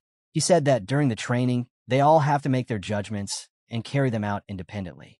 John Hee-yoon asked Shin that you told that what we are doing, but what will he do at this time? Shin Hale replied that he has his adaptation training. Shin Hale then recalled that first, he had to get used to the island's mana density, so when he drinks the potion, he can increase its efficiency. John Hee-yoon and Adela whispered to each other that it was Shin Hale's first time on this island, but they thought that he had come before, but it was a no. And so he sent everyone to do their training and was left alone. As the density on the island was thicker than the expectation of Shin Hale expected, he was excited to use the potion. To weave the ring of expansion, Shin Hale needed to make the most of the environment to get the maximum results. As he traveled on the island, he reached a place that was most suitable for him to take the potion. On the island, he found the mana veins. The place where the mana is concentrated is the place called the mana veins. It was close to his accommodation, so he chose that place. It also had more mana density than anywhere else, almost 5% more. From his 5 potion bottles, he chose one to drink, the elixir of mana. Shin Hale was all prepared to drink the elixir. As soon as he drank the potion, he felt the bad taste of it, but he couldn't take it out, had swallowed it completely. Then he waited there to see how it worked. Suddenly, by the tenor-style infinity circle started deploying the 3rd circle from his body. He was quite amazed that it was a real spell, and now the mana is flowing into his body multiple times more than usual. But suddenly, he sat down as the mana amount was immense, and he told himself to control it at any cost without failure. As if he did not do it, it would go berserk. He then sat there, prepared himself to control it for 1 hour, and for the path of the ring of expansion to rotate, he needed at least 20% mana from every bottle. As 30 minutes passed, Shin Hale was trying his utmost to control the mana flowing. It actually started to work and was becoming stable, but then suddenly, he vomited blood into his hand. In a luxury hotel at 11 p.m., somebody made an offer to assassinate Shin Hale. Somebody from the Mage Association called the Black Mage Tower to kill Shin Hale, and as he was their VIP client, they agreed. While on the call, the man asked them if it was possible to kill him, and they replied that yes, it is, but also they asked that does they wanted them to avoid the eyes of the Shadow Unit led by Kim Suk-hyun. And he replied that yes, they have too. It was a condition for the work. The assassin explained to him that it would be difficult for them to do so. It was too much to handle for them. The assassin told him on the phone they wanted to do the work as he was their VIP customer, but his one condition did not match with theirs. They then told him that if he wants to, he has to wait and hold his breath and lie low, and when the target is alone, they will try to kill him with one strike. The man from the Mage Association told them it would be too late if they didn't kill him. They should act now and kill him, no matter what the condition is. The assassin then asked why he was saying such. What reason does he have? So the mage replied that it's Kim Suk-hyun, and he is trying to support Shin Hale. The assassin recalled and asked him the closest aide of the current head of the mage family. So the man replied that he is right, and if Kim Suk-hyun sides with Shin Hale, he won't be the only one in trouble, but others too. The Dark Tower assassin then told the other person that he hopes he becomes the new head of the great mage family. But also, they explained to him that it was difficult to kill Shin Hale without getting into the eye of Kim Suk-hyun, as he is very powerful. The answer Hotmin given was that he also knew that much, but was told that he knew it was hard, but there's always a way. The assassin then appreciated him for being a VIP customer and having sharp instincts. Then the Dark Tower assassin told him that there is a good method of dealing with Shin Hale, as the target was on the island of Baekneong. So over there a special method could work, which, upon asking, he told that they would cause a mana disaster on Baekneong Island and disguise it as an accident. The mage asked them if they were planning to artificially trigger a mana disaster, and if that was even possible. He got the reply that it was possible on that island because of its current state, it's able. He asked whether they would increase the mana concentration, so the assassin told him yes, they would. Also told the Dark Tower assassin told that it is classified information, so he shouldn't be telling him. The assassin then called him by his name, Mr. Shin Ji-han, and as he was his VIP customer, he would share the information and started to tell him what was hidden on the island. Currently, on the other side of the island, there was Shin Hale vomiting blood because of the elixir potion he had drunk to boost his mana. And so his mana was overflowing in the body, which was causing trouble. He was confused that this wasn't an ordinary mana overflow, as a moment ago, it felt like it was absorbing mana with a vacuum cleaner, and now it was like every pore of his had turned into a black hole. Shin still didn't stop and sucked every mana over there, no matter how strong the mana was, but he had no idea how the hell the place was releasing so much mana. He told himself that he was to endure it and get a grip on it with all his focus. The pain that he was feeling was like he would lose consciousness, but Mimir had told him that whatever happened, if the potion ever causes his mana to rampage and get out of control, he should never go unconscious and hold on to it. And if he doesn't, he will be killed. He then held in there and tried to focus with all his might. As it turned to morning, he was all exhausted and on the ground and was unable to move his hands at all, nor was he able to feel mana inside his body. He then told himself that it was normal, and he thought that this would have happened to him in any situation. He might be lucky that he is still alive, which was thanks to regular mana circulation training and Mimir's advice. Still, he was unable to recall why the mana overflow happened there, and the mana vein where he was sitting had also dried up fully, as he has never heard about the mana vein drying up or losing its power. But suddenly something happened to him. Next, Shin Hale was in the training room having a duel against Sun Chan, and Sun Chan begged him to have mercy on him. Shin said that he will try to go easy on him as he cannot see his face begging him. As the match starts, Sun Chan quickly makes a defensive shield around himself to protect himself from Shin Hale's attack. Shin Haniel first used his first circle deliberation and charged at Sun Chan with a hard impact. Sun Chan shouted at him to go easy as he wanted to kill him, and told him to control his strength. Shin Hale was totally in his mind. He was just testing his new power and was amazed to see that his magic output had increased a lot, and his mental strain had been reduced. Shin Hale then used his attack of Ring of Resonance, as he hasn't used it for a long time because it gave him strain and he was lacking power, and then he charged his ability. Sun Chan watching him warned that he should not kill him, and with that all Shin Hale attacked on him, and in no time Sun Chan was on grounding cursing him for using such power. Everyone there was amazed. Even Shin Hale himself was satisfied by seeing his results. And now it was time to weave the ring of expansion. Everyone was having their training on the Bangnyeong Island. Shin Hale just came out of a shower after the training he did to test his powers in the training room. He again checked and confirmed that the ring of interference had been stabilized. He also felt that the overall strain on his body was lessened and the range was increased. He was still a little hasty as we forgot to use his dispel in the duel, but later on, he will be easier to use it at the daily level. He also had an upgrade in his divine, yes too. He then sorted out that as the mystic eye grows along the circle, the divine eye has also grown. He noticed that the output of it has increased and the duration of its usage has also extended. And he could now see the colors, magic formulae, and even the essence of the spell more clearly. But he also noticed the atmosphere there. The mana around the Bangnyeong Island was getting denser and denser day by day. He concluded that this change is occurring very quickly, and at this rate, it might interfere with his training, and he might spend all his time just adapting to the place. He then searched that there was supposed to be a research lab at the center of Bangnyeong Island. With that, he went to rest, deciding that tomorrow he would go and look thoroughly. While Shin Hale slept, something strange was going on at the central research lab of Bangnyeong Island. The director there was tampering with the machine, and he just twisted the axis of the domain a little more, and he shouted in that empty lab that his work was for the sake of the Black Magic Tower. The next day, in morning, after the training of mana circulation was finished, Shin Hale told everyone that he had to be somewhere, and he was leaving. Shinwoo was quite suspicious of him about where he would be going in such a hurry. So Sun-chan told him that I asked him, and he said that he was going to the lab. Shinwoo confirmed with him that it was the mana research lab.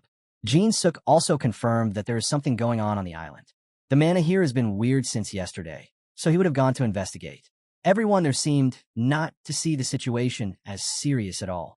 The Central Research Lab of Bangnyeong Island is an institution that both observes the current state of Bangnyeong Island and researches the overflow mana of the island.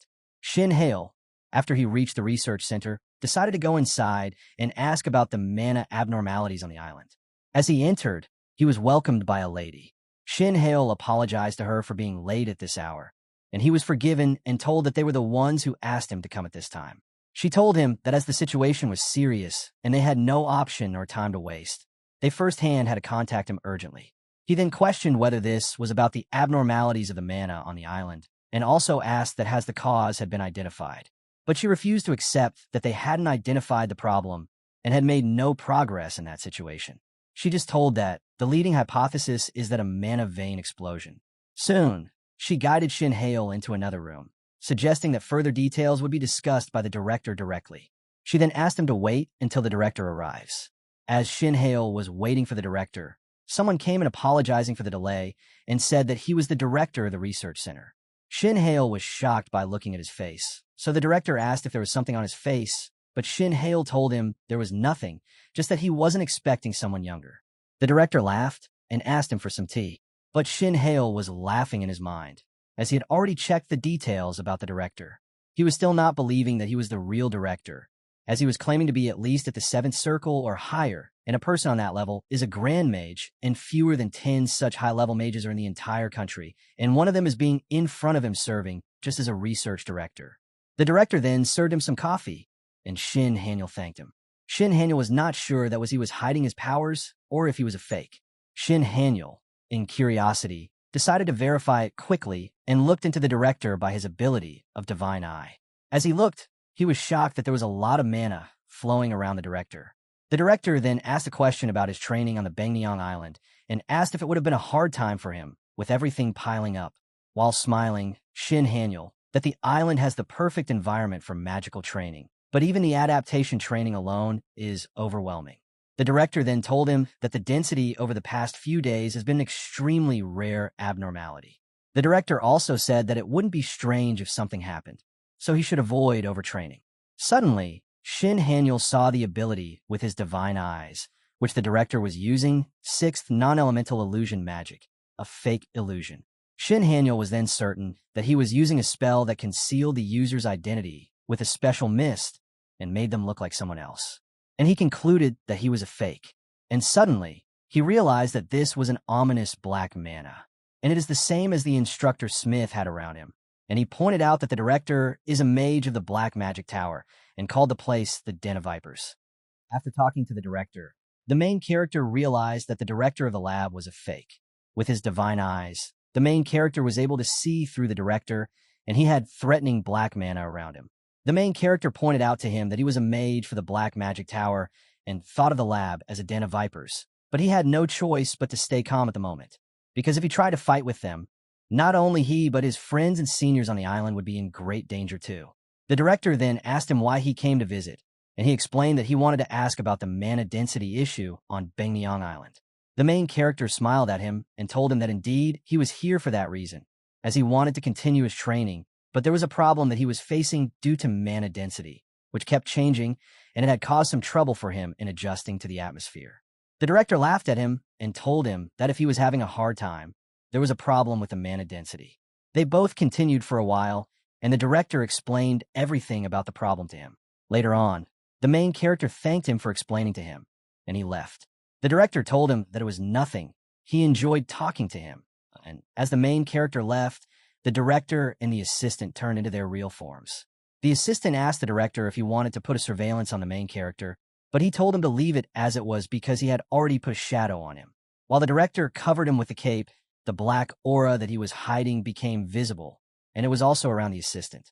He told them that they should not leave a single trace about themselves plotting the scene, and also assured them that the main character had not left enough time to live now. The assistant agreed to his orders, and she also called him Lord Turkish. They both then opened a secret path which led them down into the underground, where the real thing was settled. The assistant asked Lord Turkish that she was confused because the target, the main character, came to the lab in search of a question and thought that the main character might know about their plan. But Lord Turkish told her that it was nothing to worry about because now it was too late for him to do anything. He told her that the spirit core was already at its limit while he watched the mana crystal, and told that tomorrow afternoon, the whole place and island will explode. Also, he assured that whatever power somebody uses now to stop it, but there was no way that it should go against nature's power. Also, he said that after this accident, the whole world will be in darkness, and this whole plan was going according to the Black Tower's idea. The main character, after leaving the lab, started to run towards the hotel. He was sure that something was not right in the lab, as he questioned why Black Magic Tower mages were at the research lab, and also thought that he was being chased by someone. He was curious that the director was a seventh circle and an executive-level figure and was in the Black Magic Tower. So why would somebody this strong have to come to an island, which was nothing in comparison? They thought that it was Jihan who had hired him to kill him. He also questioned whether it was Jihan. Then he would have the idea that he had a shadow attached already, and he would be that dumb to take on high-level risk to kill him at the moment. The main character's thoughts were filled with imagination. His brain was telling him different scenarios. He thought again about another situation, that it could be possible that the target of the Black Magic Tower was not him, but something else on the island, and he started to think step by step. Now he first thought that there was the mana amplification on the island, and the director of the research lab was an executive from the Black Magic Tower, and it was quite a good reason to tell that he was already doing something insane on the island, and then Jihan suddenly requested them to train at the island, and his group training matched the time with great precision. He then realized that if they were causing all this chaos and the mana overflow or a mana vein stormed, it would be a perfect time for them to kill him, and nobody would get any evidence on this island. It was all that he had expected. The answers to everything were in the research facility. He then called Mr. Sukhayan and asked him to investigate the director as quickly as possible, and he decided to leave the island with everyone as soon as possible. The next morning, the main character and his friends came to the boats to leave, but they were informed that it couldn't happen because the weather was not in a condition to sail the boats at the moment. The main character was curious. He asked them what if they used the mana lines, and also asked if it was only normal boats that were affected by the weather, but he was told that the mana lines were out, and it was because the density of the mana was quite thick and abnormal. And the ship's captain told them that whenever he tried to start the ship, the engine automatically started to heat up, and so it was not possible, and as there was no mechanic around, there was nothing they could do right now. The main character was angry to hear them, as he thought that the Black Magic Tower had already prepared something like this if they tried to leave. The main character's friends asked him about the situation, and he told them that he would request the mana lines from the Incheon port as fast as possible. Kong Shin Woo and Ma Jinseok also talked about helicopters, but as the weather was not good, it was impossible, and they decided to return for their training. The main character smiled at them, as it was no big deal, and told them to return to the hotel. All he was thinking was not to let them panic at the moment. As they all left, the main character felt something was off. Mr. Suk-hyun had replied to him, and he told the main character that they couldn't find the director in the lab or on the island, and the Black Magic Tower's executive had already disappeared. The main character was in anger. He was now 100% sure that the Black Tower was behind all this, and thought about what the Archmage was planning. The guards came to the main character and made a shield for him to avoid the rain. The main character asked what the situation was, so he replied that after receiving the messages, they quickly went to the lab to investigate, but the place was empty and the data was also erased from the computers. The guards told him that they had been searching the entire island since last night in search of the director, but they couldn't find any answers related to him. The main character was confused. He was not able to understand, as he thought that they had just got what they wanted or something else had come up to them, and they had to leave as their actions were very fast. Mr. Suk-hyun told the protagonist that he felt that the research lab was different. The main character asked him if he too felt that. Suk-hyun told him that the rain was also strange, and he had an idea that the mana overflow was causing the rain like this. But still, it was too early for them to get to any result, and also, the Black Tower mages disappeared because their objective was completed. The main character told him that they should check the lab, but as Suk-hyun tried to think that they just did, he stopped as he thought about the main character's father. Then he told the main character that he was just like his father at work and told him that he would accompany him.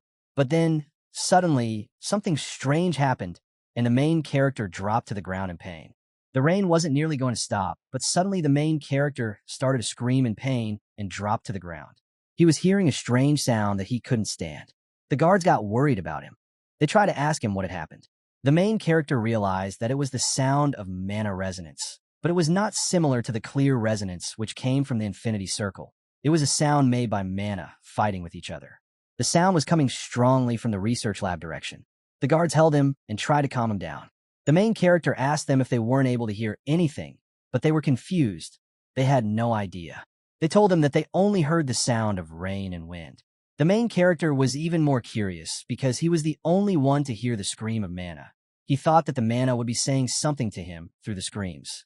The main character then saw the path to the lab with his divine eyes, and there was a huge barrier in the lab. As the barrier around the lab was filled with unstable mana, the main character realized that it was something that was going to explode if there was the slightest movement around it. The main character realized that he had seen the thick mana before when he was on the balcony of his room. Now, there was a huge amount that was enough to break the research lab's protective barrier. And now the scream of mana. He was assured that there was a mana disaster on the island, and it was a sign of a mana explosion. He was angry with himself for not realizing it before and tried to handle the situation. He told his uncle Suk-hyun that he was heading to the lab at this very moment as something was going on inside. Suk-hyun also came along with him and wanted to accompany him. As they reached the lab, there was a protective barrier, and Suk-hyun was confused about what had happened. When he last came, there was nothing. It was a solid security barrier that had been set all over the lab, and there was no way inside. They were all curious who would have done this. They calculated the situation, and the barrier was a high-tier security barrier, composed of almost 720 parallel magic formulas. Even if they tried to dispel 1 or 2 barriers at a time, they would regenerate themselves in no time. Suk-hyun told the main character that it would at least take more than 10 hours to break the barrier, and also told that it was curious that somebody would put a barrier over the lab, and asked the main character if he believed that there was something far more important inside. The main character replied to him that he also doubts that there would be something. The main character thought that there would be a bomb inside that would cause an explosion, and he was sure that it was something as big as to destroy the whole Bangnyeong Island. The main character then told them that he would now destroy the whole barrier, and then he'd charge his attack and try to blow the barrier, but only one wall was destroyed. The guards told him that there were still 720 barriers remaining. The main character had no time to waste. He knew that the mana inside the barrier was expanding rapidly, and it was about to overflow. The main character told the guards to step back and give him some space. They knew that every magic circle always had a weakness. He also knew that even if only one formula was broken, the concentrated internal energy would overthrow the barrier ability that likely repairs itself, and it would react in a chain reaction, which would detect that gap and break the magic circle to destroy it. The main character then used his dispelling ability on the barrier, and in no time, a chain reaction started as the other guards and Suk-hyun saw it happening with their own eyes. They were in shock. They thought that he couldn't break the barrier so easily, and in no time, the barrier vanished. Suk-hyun asked the protagonist if he had heard that he had passed the 5th circle, but he was also in the 6th circle, and he was not near him at all. The main character's magic was on a completely different level. The main character then told everyone to enter the lab and look for any clues. But there was nothing as expected. The whole place was empty, and there were no signs of any destruction. But the main character was looking at the place with his divine eyes, and he was tracking the mana flow, and he saw that the mana was flowing behind a closed wall. As soon as he broke the wall with his interference attack, there was a secret stair behind it that was leading underground. Everyone was stunned. They had never imagined it, and the guards told him to stay behind them, and they would lead the way. As soon as they reached underground, the thing they saw was shocking for them, and they were assured that it was causing the mana disaster in Bangmyeong Island. It was a mass of runaway mana, a spirit core. It was a source of high-density mana energy that was only found in the region where there was a thick mana concentration. Spirit core was usually situated deep beneath the ground, and it releases mana into the atmosphere through the lines. And because of the mana vents, the mana veins are formed, and areas where there are multiple mana veins formed always have mana concentrations that are incomparably higher than other regions. The main character then thought about what the director was going to do with all this. Suk-hyun was also completely lost as to what they were trying to get out of the research on the spirit core and cursed the lab director. It was totally illegal to have a spirit core in possession. The main character was assured that this work was totally of the mages of the Dark Magic Tower, but still, he didn't know what the real identity of the director of the research lab was. The main character then told the guards that they first have to deal with the current situation. Suk-hyun told the main character that this scene was also done before in a country, and while they were researching the spirit core, there was a huge explosion that destroyed half of the territory. And he also said that if they started to evacuate the island as fast as possible, they had no idea how much time they had left before the explosion. The main character said that he would look into it, and with his divine eyes, he looked inside, and suddenly, he was flowing with information that he couldn't comprehend at the time being. The amount of information was overwhelming, but he concluded that there was no time left, and only 1 hour was left before the explosion, and then the whole island would be destroyed. After looking into the spirit core, the main character realized that there was only 1 hour left in the explosion, and it would cause the whole island to be destroyed, and everyone here would die. The information was too vast, which caused the main character pain in his eyes, and he fell back a little bit. But as the guard came in, he told them that he was all right, and told them that there was a bigger problem than him, and that only 1 hour was left in the explosion. Suk-hyun and the other guards were shocked. They estimated that it wouldn't be enough time to evacuate everyone from the island. The main character was also thinking of a plan to do, but still, the time was the biggest obstacle. He then decided that the only option to live was to stabilize the spirit core, and there was no other way. The guard were confused as they had no idea how to stabilize the spirit core, as there was no record anywhere in the world on how to stop a raging spirit core. The main character then remembered that when he read the book in the Mimir's Well, it was written inside that it was nearly impossible to find a spirit core because it was stated that the spirit core was under the ground closer to the outer core. And if in a scenario, if there was one closer to the surface, it would release mana so immense that pinpointing its exact location would be nearly impossible. And on top of every debate, it was said that if the spirit core is taken out, it loses its power because the surroundings of the inner surface are different from the outside of the surface. And due to all this, the functioning of the spirit core is changed from its original function. But now the spirit core function on the outside of the island hadn't changed its function. The main character cursed the mages of the Black Tower and thought about what they could have done to get to this point. The main character was also worried because there was only this information he had, and nothing else. But then his uncle Suk-hyun told he should not to worry and also to seek help from them, as they are always standing with them. The main character was a little bit relaxed after hearing him. He told Suk-hyun that they were lacking information and ordered them to collect all the data about the spirit core. His uncle Suk-hyun said that he would ask the head of the family and tell him the situation. The main character agreed with him. But still, he thought that there was no time to rely on his father or the head of the Blue Tower because they had no time and only 1 hour left. He was thinking of finding a solution to stop the mana catastrophe. While in the main estate of the great mage family, Suk-hyun told the head of the family about the situation. Without wasting any time, the head of the family prepared himself and thought that the 1 hour time limit was way too short to stop the explosion, but he had to do whatever he could in his power to save his own son from death.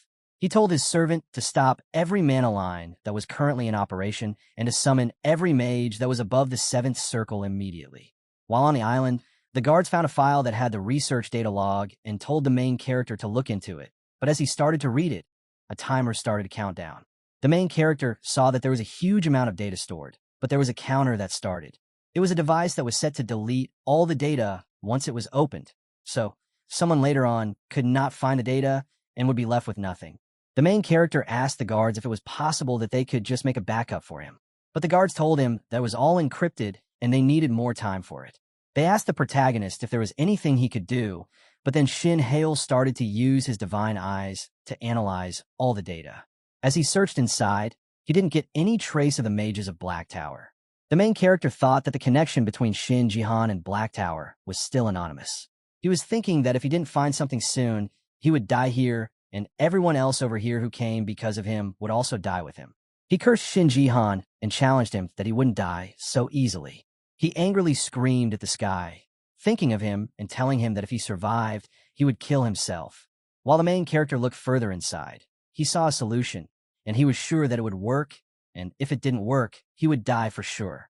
The main character then decided to go through the mana veins, which would eventually weaken the spirit core. The protagonist started to think about how he could use the mana vein, as there were not enough people with him who could absorb the mana. He then decided that there was no choice, and he ordered the guard to bring all his team members here, and also the bag from the lodging. As soon as everyone heard about the explosion in the next 40 minutes, they all got worried. The main character told them that he had seen it with his own eyes, and also told them that to survive, they had to stop the mana core rage.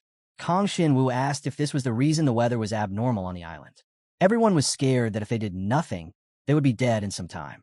Ma Jinseok asked the main character if there was any way to stop the explosion in time. Shin Hale replied to him that there was, and he opened his bag and said that yes, there was. The main character told them that he had called them all here to stop the raging spirit core, and showed them the elixir he had made, and told them that it was a blessing of mana, and also told them that it worked only on the mages below the 4th circle. The main character then told the function of the elixir, which was to increase the absorption rate of the surrounding mana into the body. His friends asked him why he even had something like that with him, but the main character told them that he had made this elixir by himself, and he had already tested it on himself, and assured them that it wasn't poisonous. Kong Shin-woo was surprised that he was able to make such stuff on his own. The main character told them that he had only 4 bottles left, and they had to use them wisely, and with them, they could release the mana out of the spirit core through the mana veins. He then told them the plan that spirit core of the island was currently in rage, and the mana veins that releases the core mana were also in rage, but if they take the elixir and absorb the mana directly while standing on the current location of mana veins, the massive mana that comes out of the spirit core will flow through the unstable mana vein and then into their bodies. It will cause the veins in the body to rampage as well, but then those rampaging veins inside would allow the mana to overflow in the end, and will cause the mana to get into the atmosphere, and this will stabilize the spirit core. But then the main character said that there was only one problem, as he said that there must be someone to take the elixir and then stand on the veins to make that happen. He warned them that when a huge amount of mana surges inside the body, it can also lead to the worst case, not only the loss of their career as a mage, but their life could be lost. While Adela drank the elixir, she believed that it was the only way to save themselves, and there was no time left to waste. The main character told them that he would stay underground to see the stabilizing of the spirit core. He then chose the one to whom he was going to give the elixir. He told Adela, Senior Kong Shin-woo, Senior Ma Jinseok, and in the last Senior Jin Hee-yoon to drink the elixir and carry out the mission. After assigning the roles, everyone left outside. The 4th squad was told that they had reached the ley line number 4. The main character told Senior Jin Hee-yoon that she should get ready and drink the elixir, but she asked him a question that didn't matter more to be good in mana circulation control, but in the circle level. The main character replied to her that she was right, and so she advised him that Sun-chan was a better option to do that than her. Sun-chan thought that he could not be better than her, and the main character also agreed with her decision, as he had better control of mana than he did. The main character thought that it was a very serious situation, and someone with more control should take it. Then Jin Hee-yoon gave the elixir to Sun-chan, as she knew he had worked a lot harder than her, and asked him to help everyone in completing the mission. Sun-chan then took the elixir and assured that he would help everyone and that he would handle it carefully. Sun-chan also asked the main character if he was okay with the decision, and he agreed with him and said that he had his faith in him. While all this was going on, Lord Turkish was on a boat far away from the island and was looking at the situation at the current moment.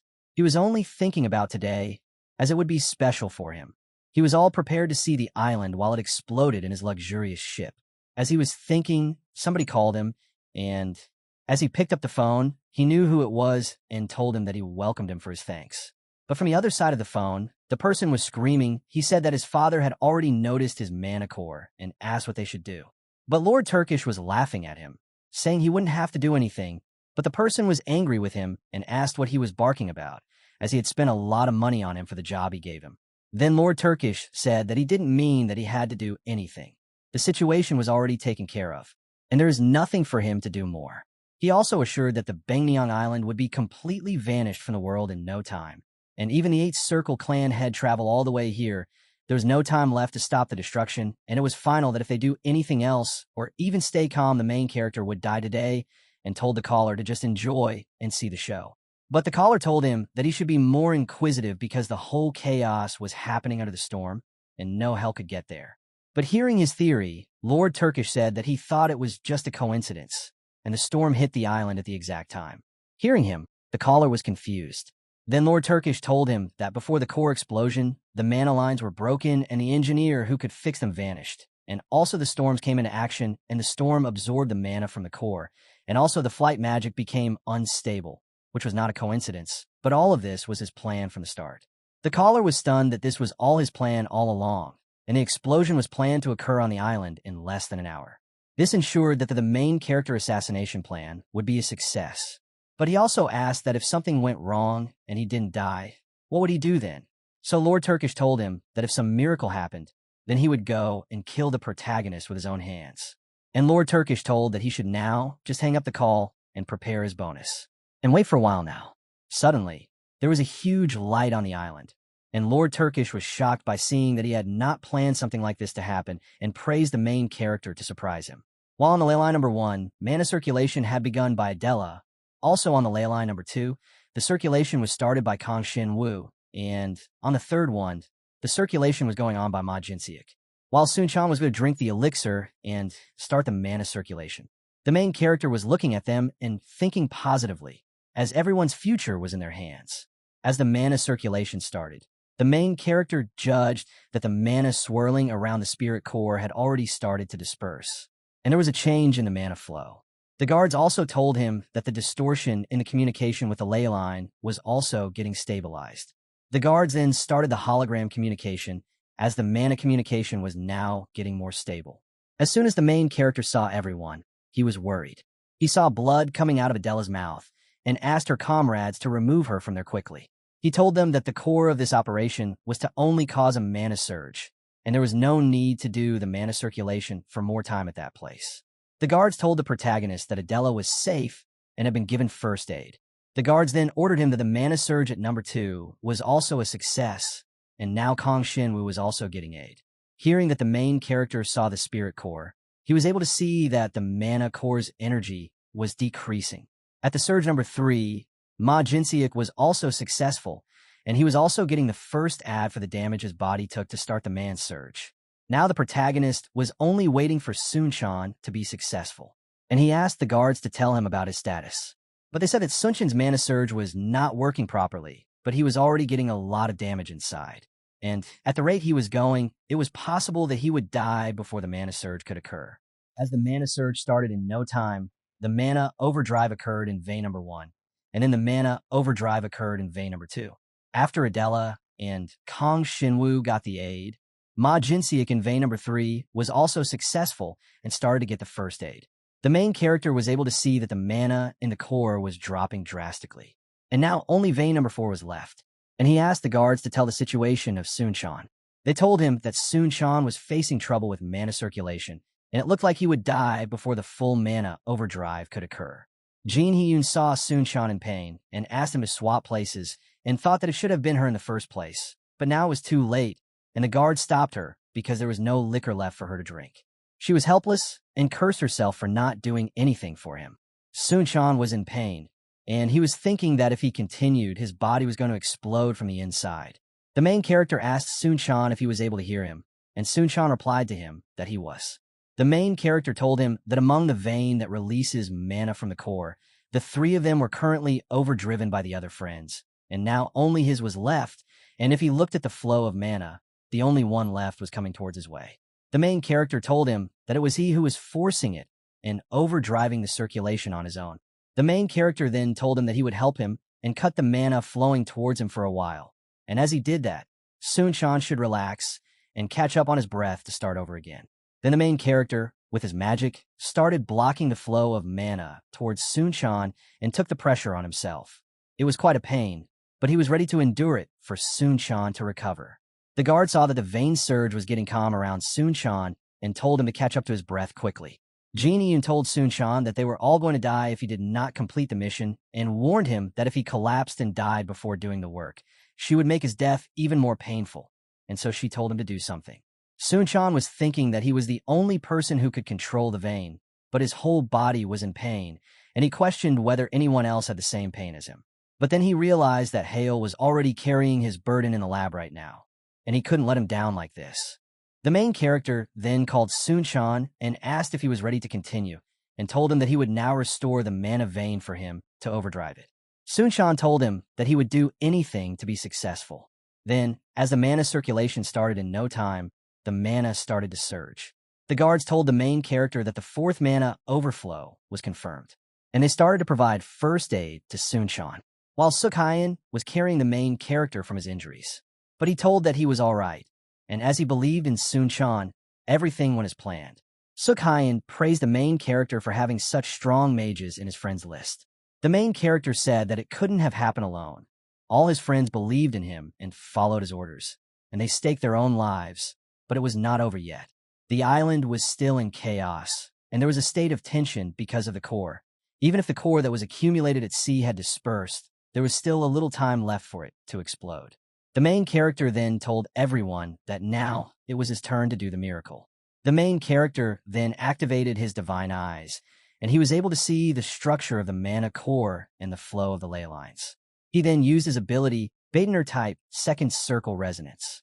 He was thinking that all of his friends risked their lives to reduce the core, and with this small amount of mana in the sea core, it was enough for him to control it at his current level.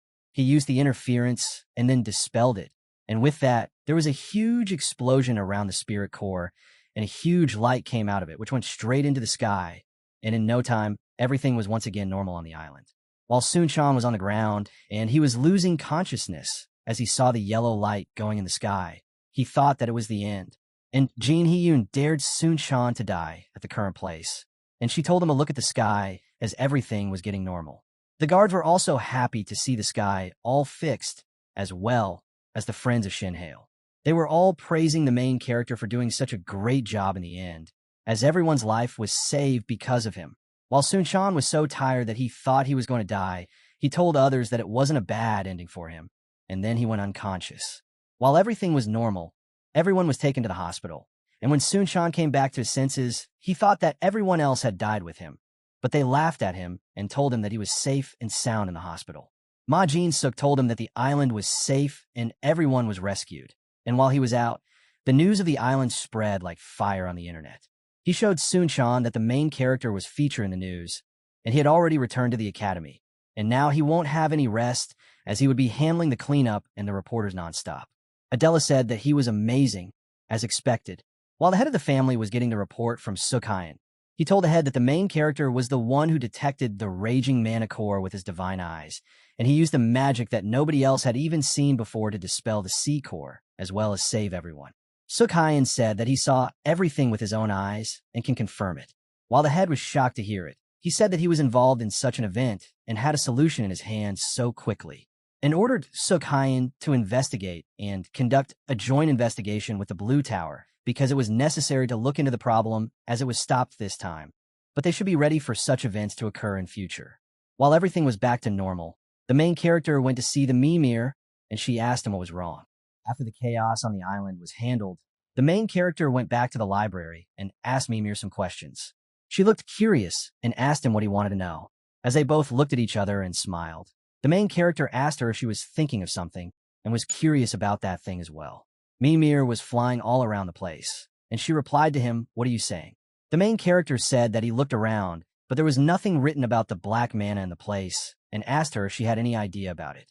Mimir thought for a few seconds, and then told him that if he was asking about the dark attribute mana, then she had something to tell him. The main character told her that he didn't want to know about black attributes mana, but instead something that matches the corrupted by darkness mana, and he was too curious about it. Hearing his demand, Mimir was shocked and looked at him as if she would kill him at that moment. The main character also got scared looking at her face, and then she asked him if he had even heard that name from corrupted mana. The main character thought for a second about where he had heard it for the first time, and he didn't even tell her about the Black Tower, and then started to make a storyline to tell her from the start. He then told her that it was not once, but more than once. Mimir got even more scared and asked her if the successor was being threatened twice by the Black Tower in this short amount of time. But the main character told her that first it was his academy teacher who tried to kill him, and then it was the director of the research lab on the island. And he also told that both of them had the same corrupted mana all around them. He continued with the story and elaborated on the situation when he first met them, and said that he felt a chill down his spine when he first witnessed the mana, and that whenever he meets someone like that, it feels as if there is danger approaching him from the Black Tower. Mimir was angry and asked him why he was telling him all this now. Shin Hale replied to her that he didn't have any dealings with the Black Tower after the Academy incident, but now he had an incident on the island. Mimir turned her face to him as she was angry that he had left something important. The main character tried to calm her down with some sweet words, but Mimir was not getting into his trap, and then she told him that she would tell him something important, so he should focus on her words now. She asked the protagonist if he knew that all the magic that existed had originated from Rei, and the main character agreed with her. She then continued, explaining that the Infinity Circle was also a form of magic based on the mana of nature. If that was the case, she questioned him further, asking what he thought about the origin of the dark magic controlled by the Black Tower, which he had mentioned. Did that too come from Rei? But the main character replied to her that he thinks it came from something else because it was a different aura from the dark attribute magic.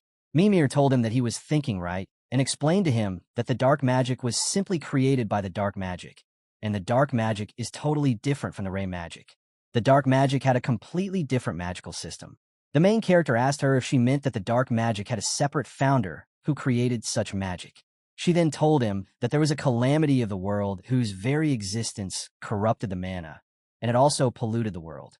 It was the start of the dark magic, and it was also called the Destroyer of Structure, and the one who was behind it was named by Veilstole. While in Shin Jihan's penthouse, he was breaking the stuff and was cursing Turkish for not completing the task he was given. He asked him what he was going to say now, as he was bragging about killing the main character on the island before on the call. Jihan also told him that because of the problems he created on the island and the main character easily overcame them, he has become a hero who saved the island from explosion, and even with the clan, he was getting the support, and now everyone is starting to like him even more. Jihan grabbed a Turkish collar and asked how he would now take the responsibility for the mess he had made. Turkish suddenly got angry and asked him to let his collar go and apologized to him for making a mess. He said that he was not really going to show his bare face, but now he would take the responsibility and would not make another mistake. Jihan asked him what he meant by taking matters into his own hands. Turkish told him that he doesn't care that Shin's reputation got improved or that he gained several supporters in the clan, and even if he was going to be nominated as the next head of the family, it wouldn't matter if he died. Jihan asked him if he was saying that he would kill the protagonist by his own hand. Then how would he do that?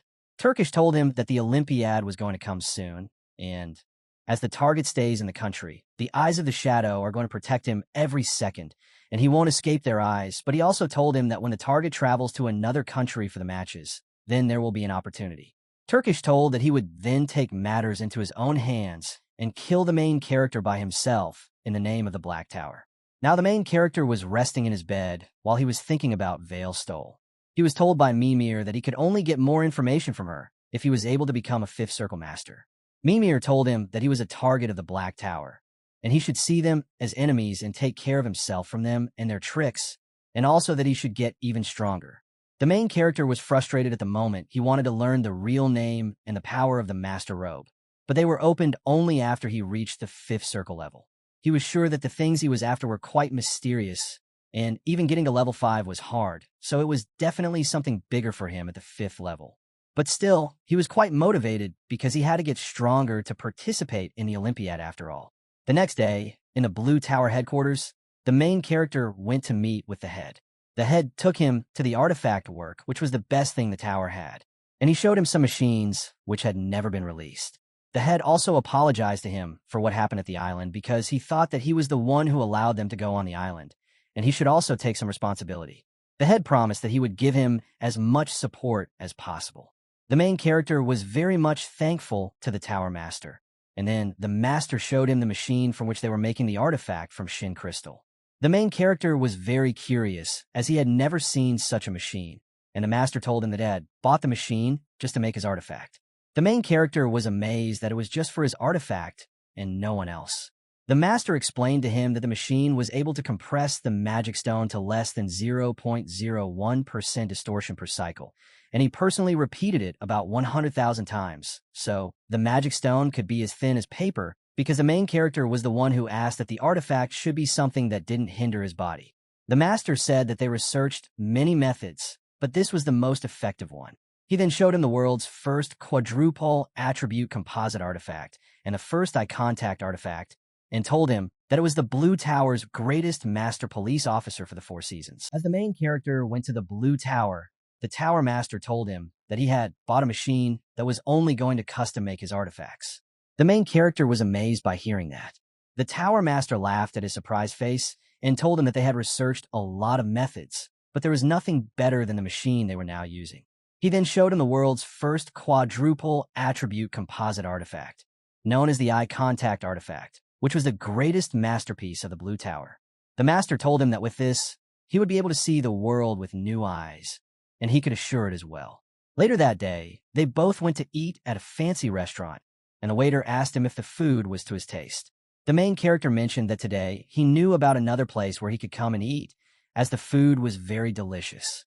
The Tower Master was glad that the protagonist liked the food, but then he asked him what the real reason he had come to visit him was.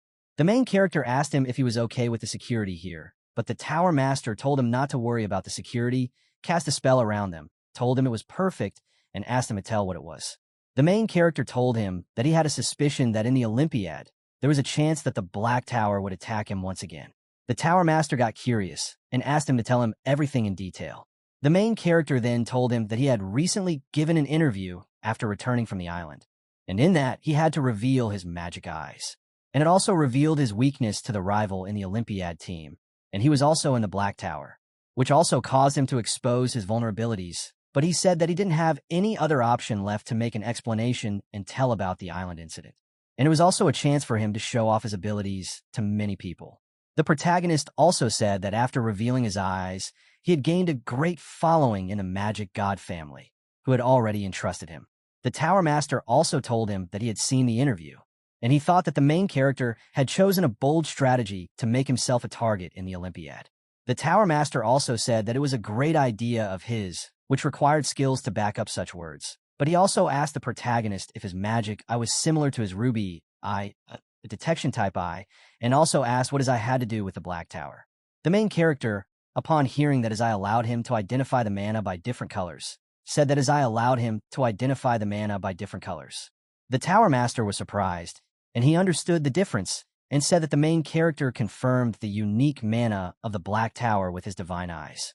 The main character then said that during the Langsmith incident, he identified the mana by the color he could see and soon realized that it was the doing of Black Tower. And then on the island, there was the same black mana of the Black Tower, which was coming out of the director of the research lab. The Tower Master then added the nuclear rampage incident with the Black Tower and told that it would be also their doing, and in the end, he told the main character that there would be someone within the magic god family who was behind him and wanted to kill him because the family was currently in a conflict over the next head, and so the one who was behind every incident was someone connected to the Black Tower. The Tower Master asked him if this was the meaning of all this. The main character told him that his theory was correct. The Tower Master said that if they went to the island just to kill him, then they could strike again at the Olympiad. Why would they leave such an option? The main character then asked the Tower Master for his promised victory in exchange for the tower's support. But with the enemies that were from the Black Tower, his life was constantly at risk. So during the time he would be out for the Olympiad, he needed the Blue Tower to protect him. As the main character was going back to his home, He was thinking in the car that the Tower Master told him that he cannot answer him right now. He said that he would think about it and give him a reply as soon as possible. The protagonist thought that, looking at the situation, it was like a refusal for him. But indeed for the Blue Tower Master, it was a 90% chance that he would agree, but only 1% that he could refuse his request, and it would be done when he would investigate and find something odd. The driver told him that they had arrived at the house. As the main character stood in front of the gate and thought that he could get a solution to his problem in his magic god family house. As he entered, his brother Jihan welcomed him and told him that it had been a while since they had met. The main character looked at him and thought that the first thing after arrival was that he would see his face. While Jihan told him that he was worried about him when he was notified of the incident on the island. As he saw him, he was relieved that the main character was all right. However, the protagonist was cursing him in his mind as he was trying to kill him in the first place. The main character told him that he was truly happy to hear that his brother was worried about him. The main character then told him that it was just a minor injury, so he would fully recover soon and feel great.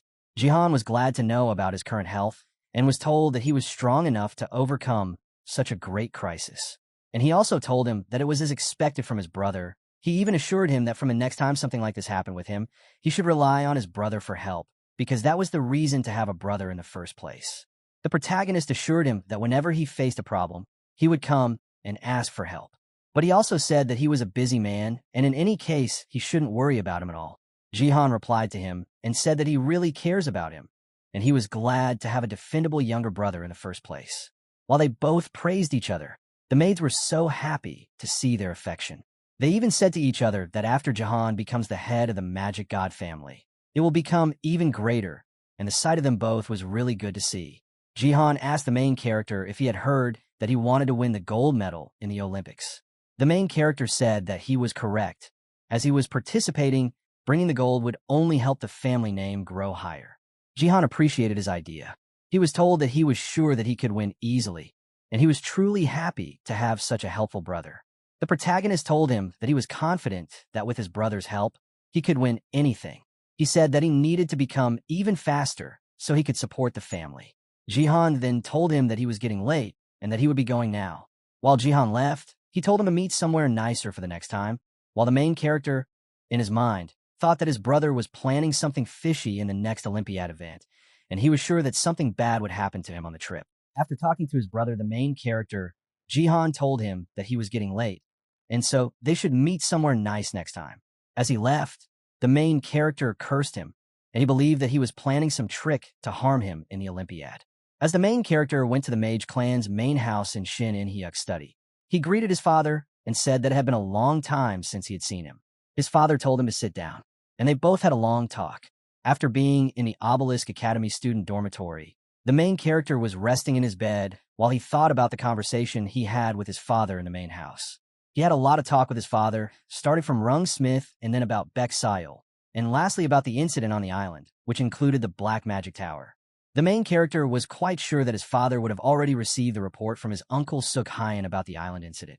And his father told him that until the Olympiad was over, he would be protected by the Eye of the Shadow elite members, which also included his uncle Suk Hyen. And now the main character was done for the day. But he only kept one thing from his father, which was that his brother Jihan had connections with the Black Magic Tower, and also that his magic was a Beitner style. Now, only 9 days were left for the competition, and the main character was practicing with his teammates. As another day passed, the protagonist told them that as the 8 days remain, they should start to manage their condition as well. Jin Hee-yoon said that she was feeling refreshed and bittersweet, and Ma Jin-seok said that if they kept training at the same rate, they would surely win the gold medal in the competition. While Sun-chan was agreeing with him, the main character was thinking that after the island incident, the team members recovered from their injuries and quickly came back to their training, while Adela asked the main character if he wanted something to drink as well, but he refused the offer for a later time. The main character thought after looking at Adela that, after she drank the blessing of mana on the island and the circulated mana passed through her veins, her mana circle had become much stronger. He also saw through Ma Jin-seok and Kang Shinwoo, but they weren't as affected as Adela was. However, he was amazed to look at Sun-chan because after he risked his life for the mana circulation, he broke through the wall of enlightenment and had finally reached the fourth circle.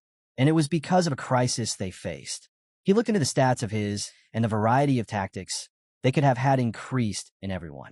The main character then made another announcement that he had previously told everyone about the flight adjustment to the Olympiad. So Kang Shin-woo asked if he remembered, but wondered aloud why he was asking about that now, asking the protagonist if something had happened. So the main character responded that there was a problem, and they were provided with a better option and a better plane. The main character explained to them that tomorrow they will board the Blue Tower, the Magic Tower's private jet, and depart for America at 10 a.m. Upon hearing him, everyone was shocked, and the most shocking was that they had to leave tomorrow, and also the Blue Tower jets. The main character told them that they should prepare well for their journey. The next day, they all received their artifacts that they were going to use in the Olympics. The main character told them that the Blue Tower craftsmen specially improved them for everyone. He explained to them that the outward appearance was the same as the other countries, only the color was different. Sunshan then asked Adela if he wanted to see her ring as well, and tried it on. He wanted to see if wearing two of the artifacts at the same time would affect them more. But the main character told everyone the rings were customized according to the person's unique mana, and so if anyone wore someone else's, he would feel off. And it happened to Sunshan that he started to feel like he would vomit. The main character laughed at him and said that this would happen if someone mistakenly wore someone else's ring. As they were talking, the Tower Master entered with his assistant, and he said that he had forgotten to mention this detail earlier. He added that the artifacts had an adaptation time, so it would be good for everyone to wear them for the whole day. The main character looked at him and greeted him. He even asked the Master if he was looking tired, but the Tower Master told him that it was nothing, as his mana wavelength was so unusual that he was the only one who kept falling with artifact mana engravings. But the main character, in his mind, thought that he heard they had finally succeeded because of the Blue Tower Master. The protagonist was sure that he must have been doing the work all night. The assistant then told him that the plane was ready to depart, and the Master told them to follow the plane immediately. As they all came inside the private jet, they were very much surprised. The Tower Master told them that there were still 40 minutes left until the plane departed, and told them that Miss Sua would show them around. The main character told the Master that he was grateful for him even making the artifact for them, and now he was letting them use the private jet, but the Tower Amsterdam told him that it was still not enough to repay his debt to him. And more importantly, the Tower Master handed over a secret envelope to the main character. As soon as the main character opened the classified document, he was told about the movement of the Black Magic Tower and its unusual ways. The private jet took off, and during the flight, Jihan handed Shin Hale a classified report, carefully sealed under a strong magical spell. He explained that he had been closely monitoring the movements of the Black Magic Tower and had noticed a sudden change in their pattern this year, indicating that something significant was about to occur. Using his immense power, Jihan had even investigated within their territory through various magical vantage points. Shin Hale was astonished to see the extensive information gathered in the report. Jihan explained that the number of incidents caused by the Black Magic Tower had drastically increased this year, reaching around 67 already. He had even prepared a detailed graph illustrating their activities over the past 10 years, which appeared alarmingly consistent. Excluding the current year's data, their average number of incidents per year exceeded 131. Hale was surprised to note that their activity this year was only half of the usual amount, which led him to suspect that the organization might be facing some internal issue or preparing for something much larger. Jihan then firmly mentioned an incident that had taken place 11 years ago. Between January and May of that year, the frequency of incidents had matched the current pattern, but soon after, a catastrophic event followed, the Great Atlantic Incident. Shin Hale was stunned, as the Great Atlantic Wormhole disaster was known as one of the world's top 10 major tragedies, causing massive destruction across continents. What shocked him most was the revelation that the event had been man-made and orchestrated by the Black Magic Tower. Jihan stated that 11 years ago, the number of incidents between January and May had been 61, the same as this year's count. This made our main character realize that the Black Tower was likely preparing another large-scale catastrophe. He concluded that there was a high probability of a new terror event that would spread fear across the globe. Jihan pointed at the screen, showing detailed data about the locations of the Black Tower's incidents, both from the current year and a decade prior.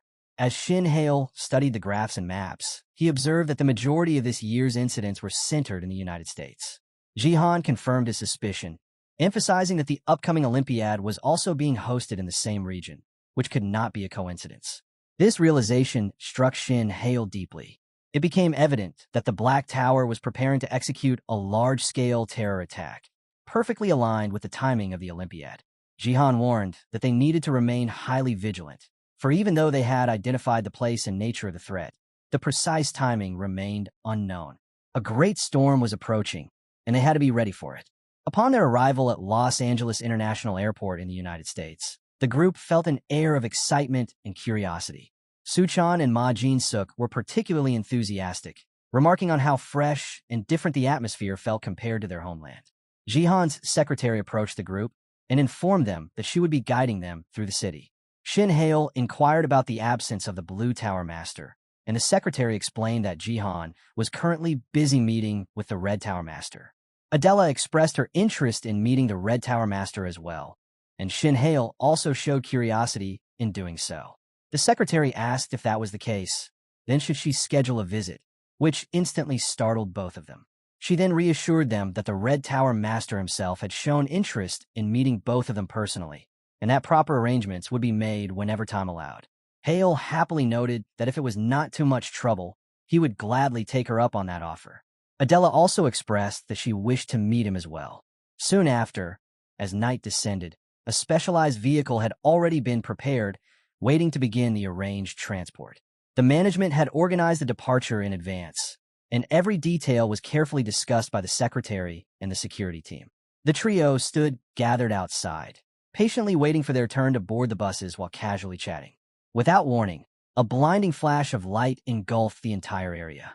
All three of them immediately shifted their expressions as a deadly sense of danger crashed over them, forcing Hale, Adela, and Suchan into full alert.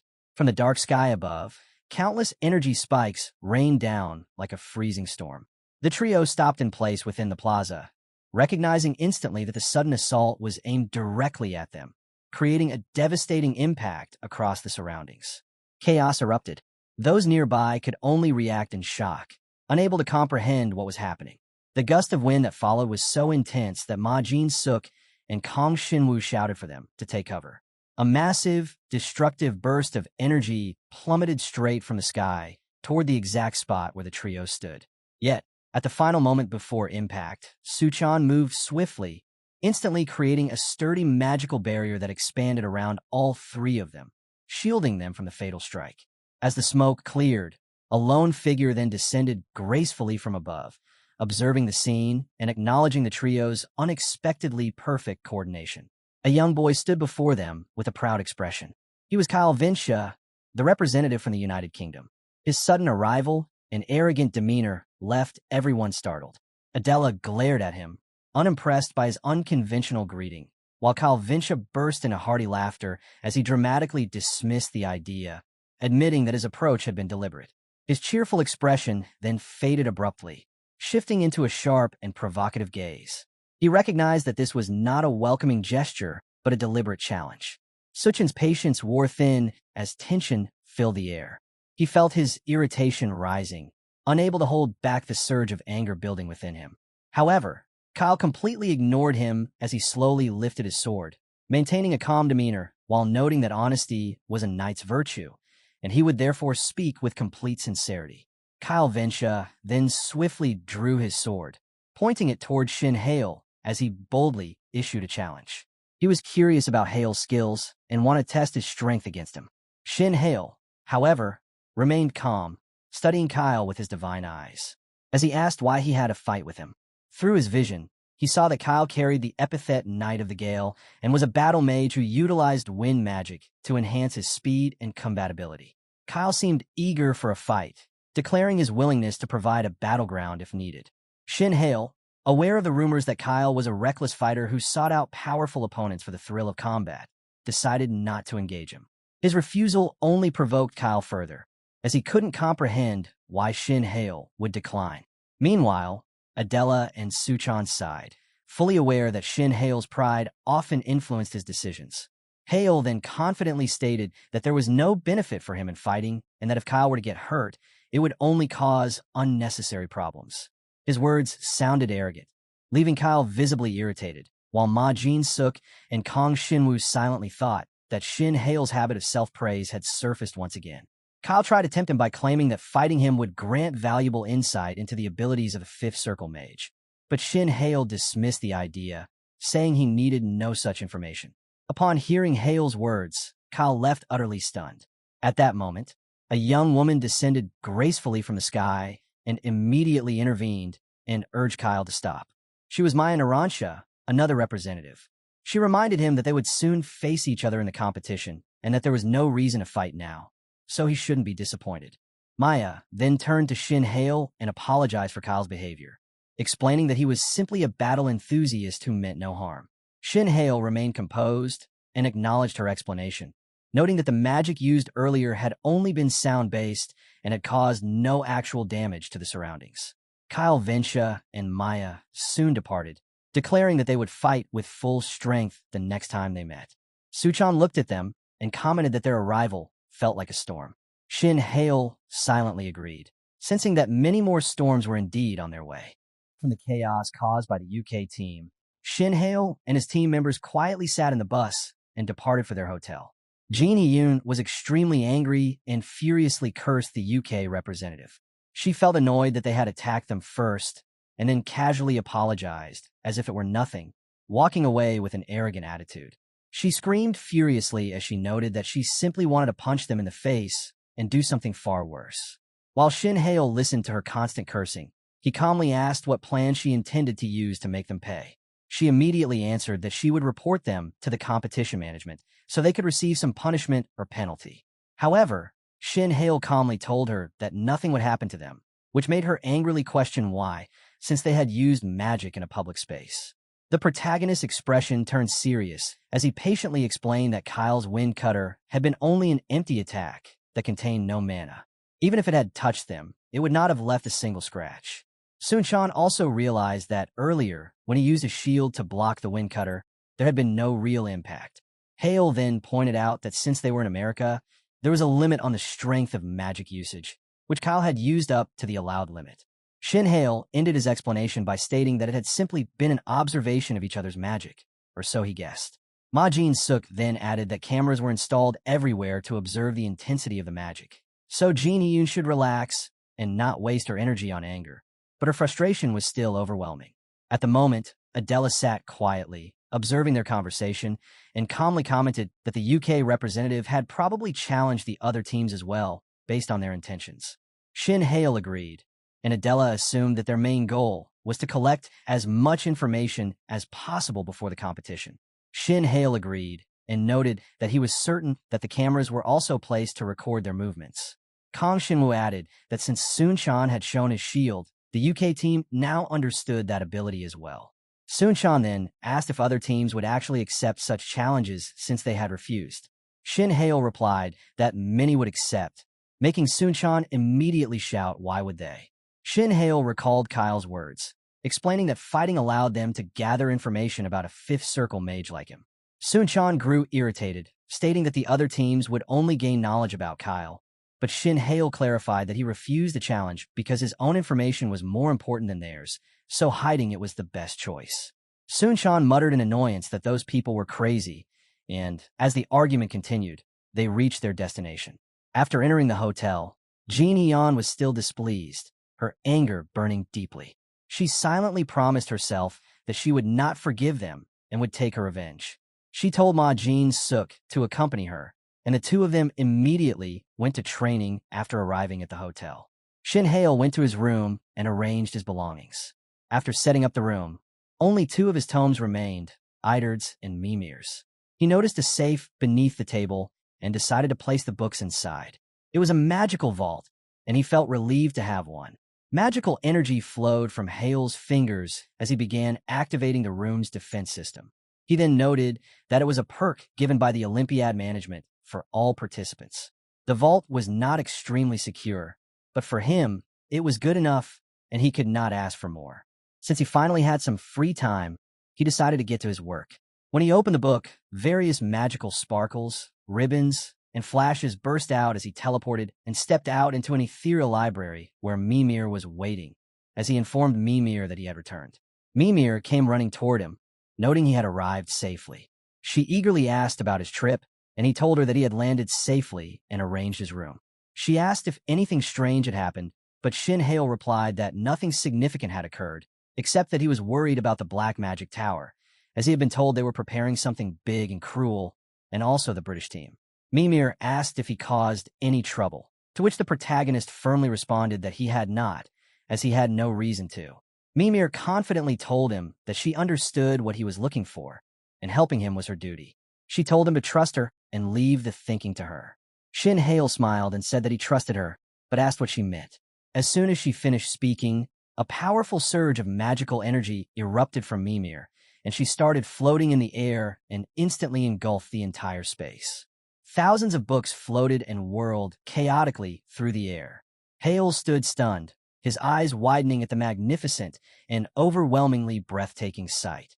Amid the violent whirlwind of books, a single volume slowly and gently landed in Shin Hale's hand.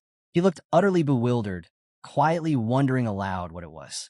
Mimir noted that it was a book about the Fourth Circle Master. Hale was surprised by how she knew about that, and she explained that if he mastered it, he could handle the UK team alone. She also warned that he might have to face the Black Magic Tower, so he needed to increase his skills in case of an emergency. She teasingly added that she already knew he planned to ask how to reach the Fourth Circle, but maintaining her calm demeanor, she asked if it was right, leaving Hale speechless. He then told Mimir not to overreact, casually adding that she was right because he was actually going to ask how to reach a level beyond the Fourth Circle quickly. The protagonist firmly stated that he needed to raise his skills to prepare for what lay ahead, further adding that the book contained the realm of the Fourth Circle, Amsterdam Harmony, and he needed to master it before the Olympiad. Later that evening, Shin Hale stepped out for a walk to a nearby park and noticed Adela sitting alone. He called out to her and asked what was wrong, questioning why she was by herself in the park and wondering aloud if she was worried about something. She replied that it was already late and that nothing significant was troubling her, explaining that she was simply on her way back to rest. Shin Hale recalled that Adela had been off since morning. She had not been focused during training, and even at dinner, she seemed lost in thought. He was certain something troubled her, and was not good. As their captain and main strength, if she were not giving her full effort, the entire team would be affected. He then stopped her and told her they should talk for a while as they walked. Hale asked what was bothering her. He wondered if it was the upcoming visit to the Red Tower, since Ms. Sua had informed them earlier that the meeting schedule was fixed, and he felt her mood had changed. But Adela softly replied that it was not the reason. Our main character was completely confused, wondering if that wasn't the reason, then what the real concern was. Adela hesitated and told him she would explain only if he promised not to laugh, and Hale assured her that he wouldn't. She then admitted that she wanted banana milk, but discovered that America did not have any. Our boy was utterly stunned that she had been worried over some milk. Adela was completely lost as she tried to decide what to do now. Suppressing a laugh, our main character covered his face and said that they sold banana milk in America as well, mentioning that it could even be found in the imported goods section of a nearby supermarket. Adela's face flushed crimson, leaving her utterly embarrassed as she noted that Hyun had definitely said this. She suddenly realized that Hyun had tricked her by lying about it. Overwhelmed with embarrassment, she immediately ran off, while Shin Hale watched her leave. He waved with a faint smile, quietly noting that he would see her tomorrow, and he should go now as he needed to prepare himself for the next day's visit to the Red Tower. Shin Hale and his friends were invited to the Red Tower to meet the master, and as they entered the place, Suchan was immediately struck by its beauty. The structure was entirely built and decorated with glowing red flame stones. Its unusual design made them compare it to a spaceship. While they observed the surroundings, Ms. Sua instructed them to wait as she prepared their visitation papers. Jin Hyun continued apologizing to Adela for her earlier joke, insisting she would never repeat it. Sunchan asked Shin Hale about the situation between the two, so the protagonist explained the prank Jin Hyun had played, telling Adela that there was no banana milk in America.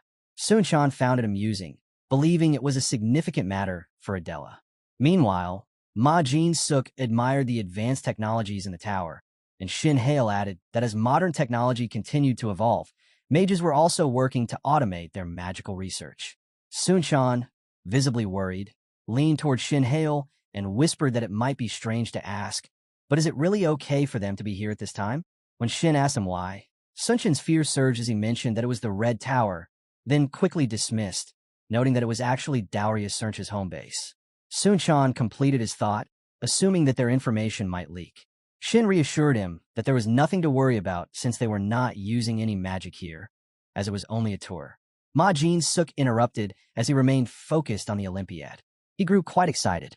The event had turned into a far more interesting match than expected. Kyle Vincia of the Green Tower, Dauria of the Red Tower, and Shin Hale of the Blue Tower, supported respectively by their own towers, had essentially turned the upcoming contest into a proxy war. He then remarked, almost teasingly, that the Tower Masters were probably betting on the outcome as well. Hale could only force a strained laugh in response.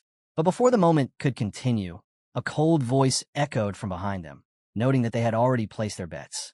Shin glanced at the girl as her entire body was engulfed by blazing flames, as she continued that they were returning after being thoroughly beaten, and they had declared that if the Tower Master lost, everything would be over. Ma Jin-suk had been left stunned by Dauria's sharp accusation. Her whole presence radiated a fierce and fiery aura as she directed her frustration toward Hale, expressing that such expectations seemed like excessive pressure for a disciple and wondering aloud if all Tower Masters behaved in that manner toward their students. The protagonist responded awkwardly.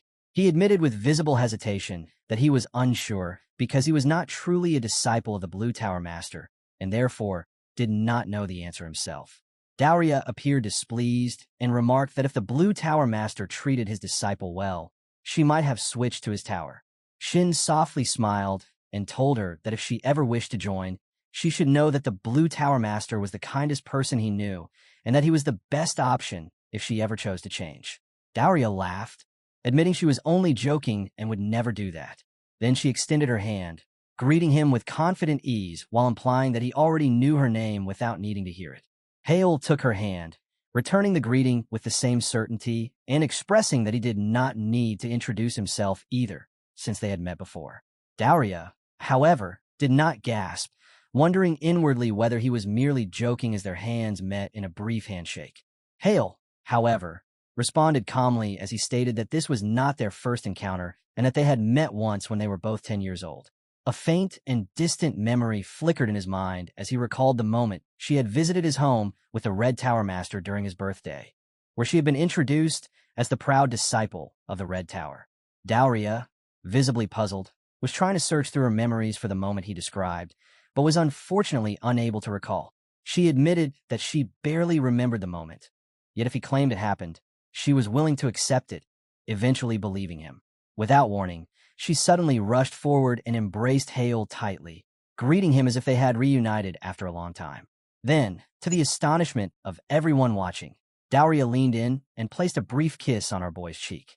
From a distance, a figure wearing sunglasses observed the scene with clear satisfaction, appearing content as if witnessing something expected of his disciple.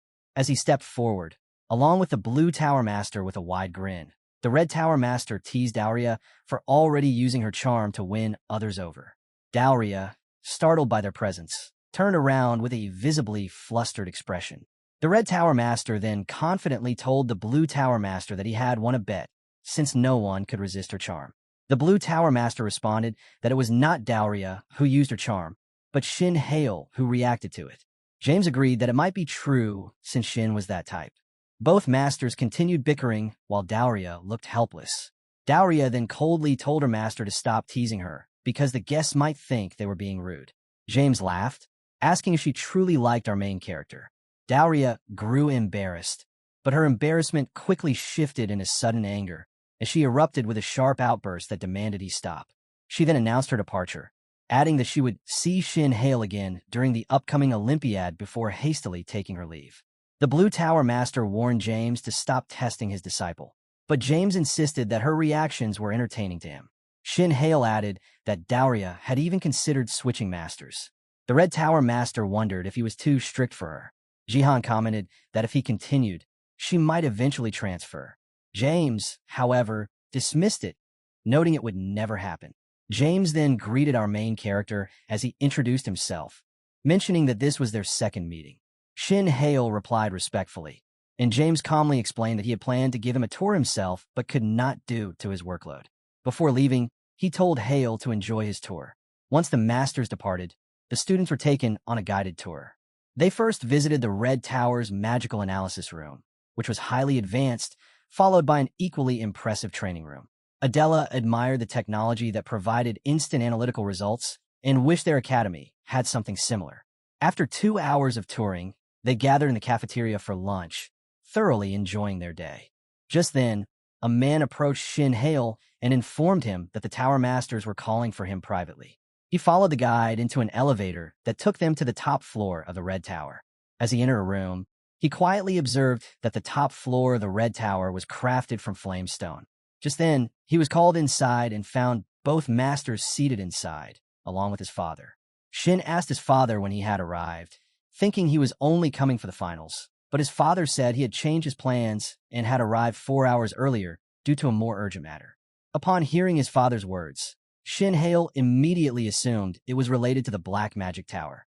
The Red Tower Master apologized for involving a student in such a business who was only here for a trip, but work required it.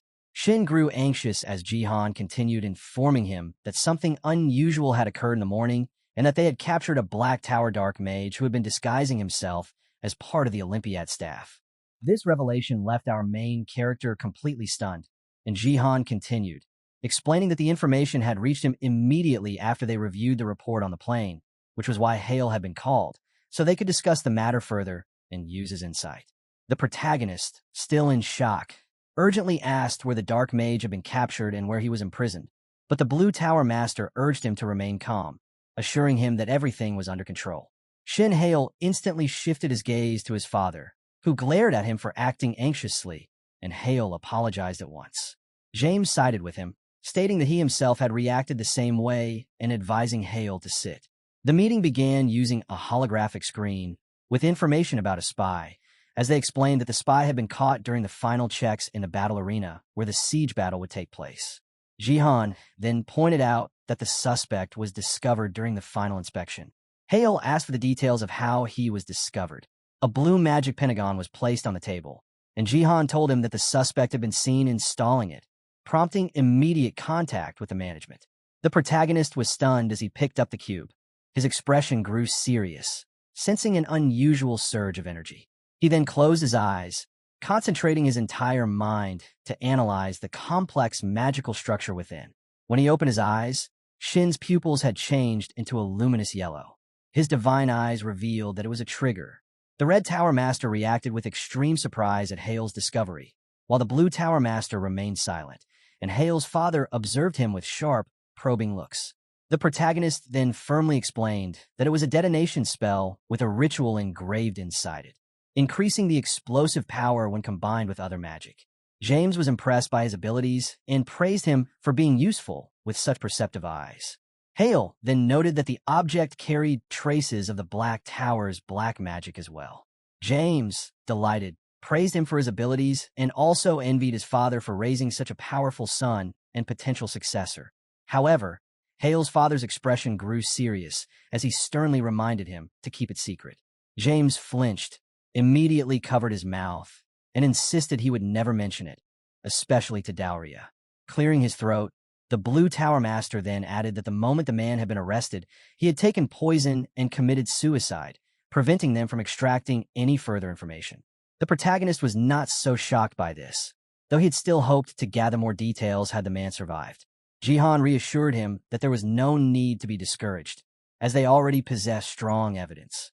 Hale then questioned what the Black Tower mages were truly planning and what their goal was in the Olympiad, and his father responded sternly that there was only one possible motive: kidnapping the most talented students for their own experiments.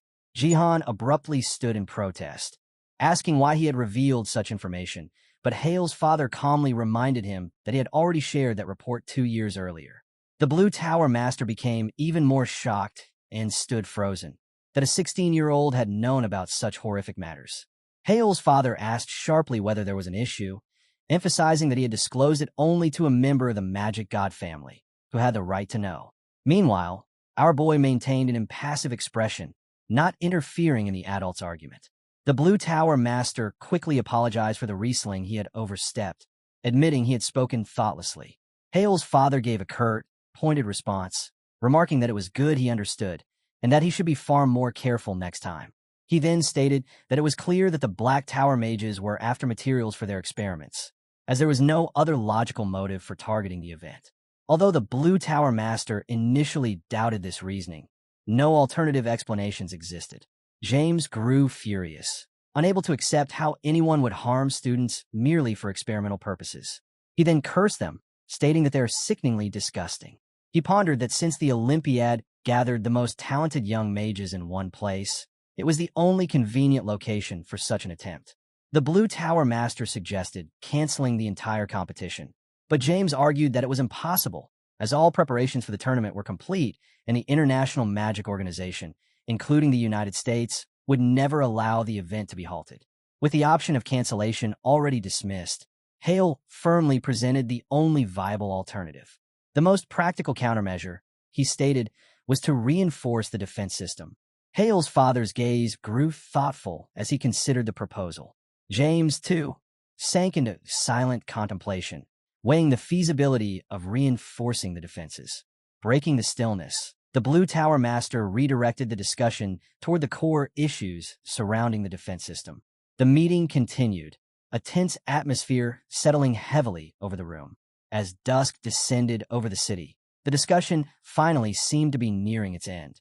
At last, the Blue Tower Master rose decisively, assigning the first task and planning to negotiate with the United States government and share what they had discussed, and then inform them later.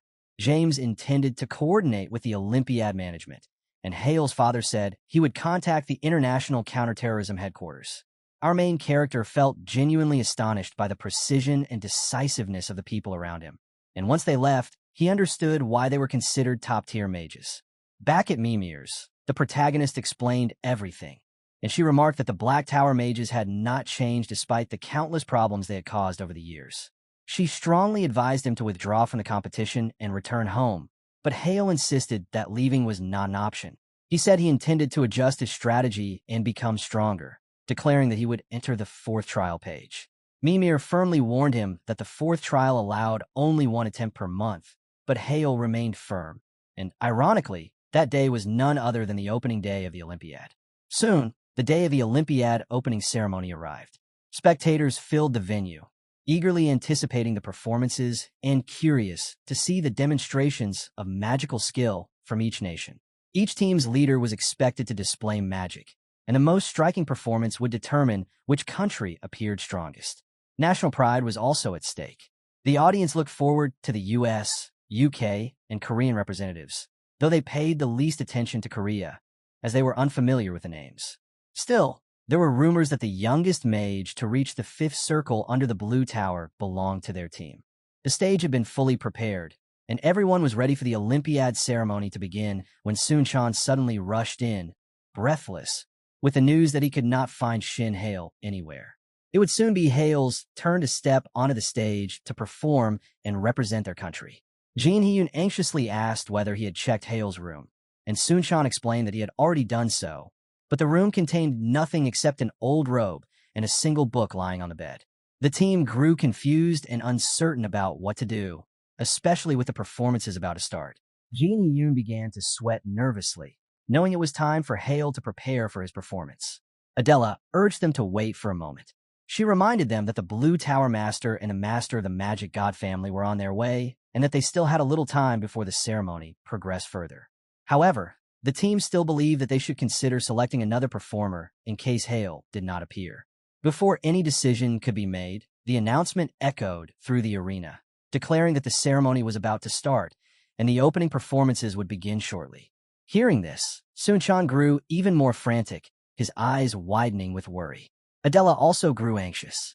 The truth was that, on the night before the Olympiad opening ceremony, Shin Hale had returned to his room after discussing things with Mimir as he grabbed the magical book to challenge the next trial.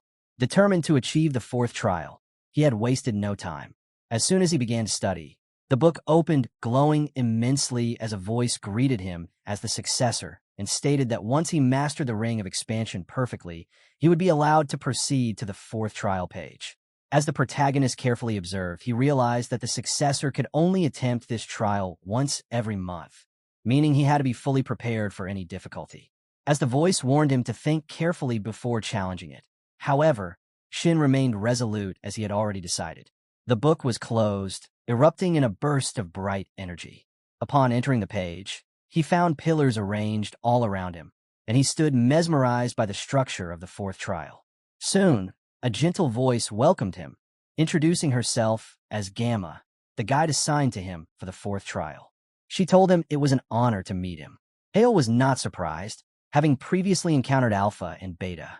He responded politely, and Gamma explained that the fourth trial would test the precision and harmony of his infinite circle. She coldly warned him that failure to deliver a result that satisfied the page would force him to leave empty-handed, and he would be unable to reattempt the trial for 30 days. The protagonist understood that he was taking a considerable risk by attempting this trial now, but he felt he had no choice. Without success, he would never stand a chance against strong competitors like Dauria and Kyle. He wanted victory and nothing else. When he instructed Gamma to begin, she immediately started the trial, since it was the successor's wish. A flash of light appeared before him, and as it cleared, he saw a piano standing in front of him, leaving him completely puzzled. A familiar voice of his master echoed, explaining that Gamma had transformed into an instrument he could handle and that this piano was exceptionally special. When he pressed a key, he was stunned as no sound emerged, and his master told him that unless he synchronized perfectly with the 4 rings, the piano would not respond. Hale understood and then channeled his mana into the instrument. The piano finally produced a sound, but it was not smooth, and he felt unsatisfied. His master stated that only a special form of mana could allow him to play properly, and the trial was deceptively simple. He only had to produce a sound that even he himself found satisfying. He was given 12 hours to complete the task. When the countdown began, the master wished him luck before his voice faded. Our main character realized that the trial was essentially a puzzle, and he had no choice but to attempt it with everything he had. He remembered his master's warning that ordinary mana would not work and Gamma's explanation that the trial would measure the precision of his infinite circle. With that in mind, he focused deeply, channeled all his mana through the ring, and began to play again. He quickly learned that the sound came only when he used mana harmonized with all 4 rings. Relaxing slightly, he firmly remarked that now that he finally understood the exact method, it was time to begin in earnest. The protagonist then turned his gaze toward the piano, a faint smile curving his lips as he quietly reflected that it had been a long time since he had last played. His most recent attempt dated back to a childhood etiquette class, yet the fundamentals from those early lessons still lingered in his memory. He then continued playing. While everyone in the present time continued searching for the protagonist, Hale finally burst through the door, completely exhausted, apologizing for being late. Sunchan burst into anger and cursed him and immediately demanded to know where he had disappeared, but Hale said he would explain the details later, as he was already incredibly late. He mentioned that he had already asked the Blue Tower Master for the performance clothes beforehand, and hearing that, Sunchan felt relieved. As the announcements continued, it was declared that the Italian team had completed their performance and had done wonderfully. The host then thanked Team Italy and announced the next performance, signaling that it was time for the U.S. team to showcase their skills. Leading them was Dauria Sorensha, and the host emphasized her presence with clear admiration. The fiery and striking representative of the United States. The entire arena erupted into loud cheers, the crowd roaring in support of the United States team, their excitement heightening with curiosity as they eagerly anticipated what the Red Tower had prepared for this year's event. Dauria's performance followed soon after. She was already prepared in her elegant dress, standing calmly as she awaited her turn on the stage. The moment her name was called, she moved gracefully to her designated position. The moment Dauria initiated her magic, she raised her hand, and dazzling golden flames swirled around her. In an instant, those flames surged upward, forming a blazing pillar that shot toward the sky. The audience was left in awe by her performance, and loud cheers continued to echo throughout the arena. Dauria looked up with quiet satisfaction. Gradually, the top of the fiery pillar reshaped itself into an enormous, breathtaking flower made entirely of flames. The audience was left amazed by the magnificence of the scene. As soon as the fiery flower dissolved, the flames turned into small petals swirling around the arena, leaving the audience utterly stunned by the breathtaking performance by the U.S. representative. Dauria then offered a graceful smile and gently lifted one of the petals with her hand. Closing her eyes, she slowly curled her fingers around it as the energy began to gather. The flames then erupted and ascended even higher into the air and burst into vibrant fireworks, illuminating the sky beautifully. The spectators were astonished, as such a display was something they had never witnessed before. Their excitement surged, and they shouted passionately that she was the best, claiming her performance perfectly matched her essence. The host praised her calm execution and grand firework display, stating that such excellence was expected from Dowria, especially as she was a fifth circle mage known for her incredible skill. From the back, the crowd continued cheering wildly. Sun-chan and Jin Hee-yoon were equally stunned by her overwhelming ability, realizing she was truly operating on an entirely different level from them. After her performance, the host announced that it was England's turn. The girls who admired Kyle immediately started cheering loudly as he walked onto the stage, clearly smitten by him. Once standing in position, Kyle Vincia confidently raised his sword toward the sky, causing the wind around him to swirl intensely. As he focused his magic, the swirling winds gathered and formed a growing tornado. The spectators were thrilled, amazed by the intensifying storm. Suddenly, Kyle shot upward through the tornado and disappeared into the sky, leaving the audience searching for him in surprise. When the tornado finally dispersed, he was seen floating high above, and the crowd grew even more excited. Kyle then dashed downward, cutting through the wind, and landed in a stylish, dramatic manner, presenting himself like a living storm, and ended his performance as he landed gracefully. The host enthusiastically applauded his high-level performance, remarking that he had made his country proud. Meanwhile, in the waiting area, even Ma Jin-suk expressed admiration, noting that first Dowria and now Kyle had proven that this year's participants were exceptionally talented. Kang Shinwoo added that, after such powerful displays, their own team's performance needed to be impressive enough to satisfy the public's heightened expectations. Jin Hee-yoon then asked where Shin Hale was, and Sun-chan, visibly worried, explained that Hale had already begun preparing, since it was their team's turn next. Sun-chan nervously asked Adela if she had heard anything from Hale, but she denied receiving any updates. Nonetheless, she assured them that they simply needed to trust him, even though Sun-chan remained extremely anxious and felt a throbbing headache from overthinking the upcoming performance. In the Olympiad Special VIP seating area, James, the Red Tower Master, sat beside Min Gayan, the Green Tower Master. He sarcastically commented that her student Kyle was not bad, but Min Gayan responded sharply, saying she felt ashamed that the pride of the Red Tower had not been completely crushed by Kyle. James sighed and believed the line should have belonged to him. Yet he conceded that based on the performances so far, the competition was a draw between them. Min Gayan then questioned why Kim Kanjin was absent, mocking him by saying that despite being praised everywhere as the youngest fifth circle mage in history, he might have run away to hide. At that moment, the Blue Tower Master arrived and clarified that he had not run away. Min Gayan softly questioned why he was late, and he explained that he had been involved in a situation that required his attention, and once it was resolved, he came directly to the event. James mentioned that the performances of the US and UK teams were already over, and he wanted to see what kind of display the Blue Tower Mage had prepared. Jihan admitted that he also did not know anything about Hale's performance, but Min Gayan suspected that he was deliberately hiding information. Jihan, however, firmly insisted that he truly had no idea, saying that he only prepared the student's outfit and that Hale never used AI-based magic tricks anyway. He added that he was personally curious to see what Shin Hale would show. Finally, our main character confidently began walking toward the stage, his robe flowing behind him as he approached the spotlight. After Kyle's performance from the Green Tower, the host announces that it was the Korean team's turn to take the stage, and the one representing them was Shin Hale, whom everyone eagerly awaited. Sun-chan and the rest of the team, visibly nervous, watched him from behind the stage on the screen, while even the VIPs focused intently, as no one knew what the protagonist planned to reveal.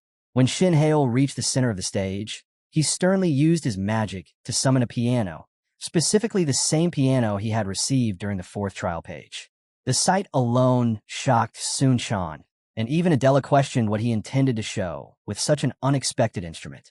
Our main character quietly sat down, closing his eyes, directing his full focus toward the rings of expansion, while the spectators stared in surprise, astonished to see a musical instrument appear in a magical performance. The moment his eyes flashed, he began to play, and a soothing, gentle melody poured out. Instantly, the surroundings transformed, and the entire stage became covered in soft green grass, as though the audience had stepped into a serene garden. The sound traveled across the stadium like flowing waves, leaving the spectators breathless. As he picked up the rhythm, the sound grew even stronger.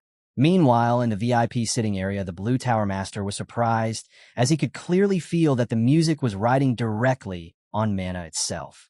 Soon the faint fluttering of butterflies and the delicate chirping of birds echoed everywhere, and the scenery shifted again into a blooming landscape filled with spring blossoms. Mana and music blended so naturally that the audience felt completely immersed, convinced the environment before them was real.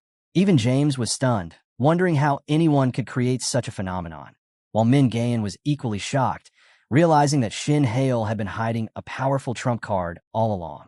Jihan was overwhelmed as well, briefly suspecting Kim Kanjin as the one who might have taught him, although he had never encountered such a spell in his entire life. Yet Hale's performance did not end there. As he changed the melody, the stage transformed once more, and a towering cylindrical waterfall surged upward. Within its spiraling water, dolphins gracefully swam, while the protagonist continued to play atop the water itself. The spectators could hardly believe their eyes, feeling as if they were witnessing a vivid dream. Moments later, a massive bridge of flames soared into the sky, and lush greenery spread across the surroundings while sunlight shone brightly, marking the arrival of the summer season. A sudden cold breeze swept past the stadium, carrying swirling leaves with it, and the scenery shifted into autumn, with fruit-covered branches adorning the trees. Even deer appeared, running effortlessly through the landscape, leaving spectators confused whether they were illusions or real beings. As the melody changed again, winter descended. The leaves withered, snow gently fell, and a quiet white stillness covered everything. It was the season that suited Shin Hale the most, a cold and solitary time that mirrored his own nature. His performance seamlessly displayed the harmony of the four seasons, precisely synchronized with his mana. For him, the moment felt deeply meaningful, as though he was stepping directly onto the path of the Archmage Vadener's Infinity Circle, an inheritance of magic he was destined to follow. His team was equally stunned by the skeptical performance. It overwhelmed him emotionally, and he reflected inwardly that true mages, despite their overwhelming powers, must avoid overconfidence if they wish to see the world from new angles and continue striving toward the peak, as his master had always taught. When the performance concluded, Shin gracefully concluded that that is who he was now. The entire stadium erupted in thunderous cheers, the audience shouting passionately in amazement at what they had just witnessed. Min Gayan felt tense, realizing that Shin Hale not only infused mana in his sound, but also controlled its emotions, while James grew jealous, seeing such mastery achieved without any AI tools. Min coldly questioned Jihan about what he had taught Hale, but Jihan admitted that while he had always known Hale possessed extraordinary control and immense magical capability, he had never imagined he could achieve something like this, because such a feat was impossible through spell formula modification or pure magic ability. He became certain that the protagonist was hiding another type of magic entirely. When Hale stepped off the stage, his teammates rushed to him, thrilled and emotional, hugging him tightly and praising the astonishing performance he had shown to the world. When I asked him to teach them the technique, he simply stated that he would demonstrate the magic trick later. Kang Xinwu felt confident that after witnessing this performance, everyone finally understood the level their team stood at, and he believed that their upcoming match would go smoothly. Hale then mentioned that he had a strategy in mind for the next day's battle and that they needed to adjust their plans accordingly. By the next day, the announcement declared the beginning of the matches, with the first event being a 5 versus 5 siege battle. It was revealed that the opening match would be between the Korean team and the Italian team. The Italian team, however, felt extremely nervous, as their first opponents were the Koreans, and after seeing Shin Hale's overwhelming performance the previous day, any remaining confidence had completely vanished. Their leader tried to calm them, reminding them that all they needed to do was capture the enemy base, and there was no reason to directly confront Shin Hale. When the match began, one of the Italian scouts watched from atop a tree and suddenly spotted movement. He immediately informed the leader that someone had entered their territory. When asked how many intruders there were, the scout hesitated and then reported that it was only one, and that the person was Shin Hale alone. As the first match between Korea and Italy began, Shin Hale did not waste even a moment and immediately rushed straight into the Italian territory. The Italian team was stunned to see him arrive alone, something they had never imagined. Their leader, who was standing at the front, panicked and retreated, assuming this was part of a larger strategy and that the rest of the Korean team must have surrounded them from behind. He ordered his teammates to stay alert and search for the others, but no matter how much they looked, they found no trace of anyone else. Only then did Shin Hale calmly inform them that there was no one else to worry about, because he had come entirely alone to fight them. Their leader was even more shocked, unable to understand what kind of plan this was or what Shin Hale intended to do next. Our main character calmly asserted that he alone was enough to handle them, and that he would defeat them with ease. The Italian team felt deeply insulted, and their anger rose. As they cursed him, they gathered their mana and launched a full force attack at once, taking advantage of the fact that he was by himself.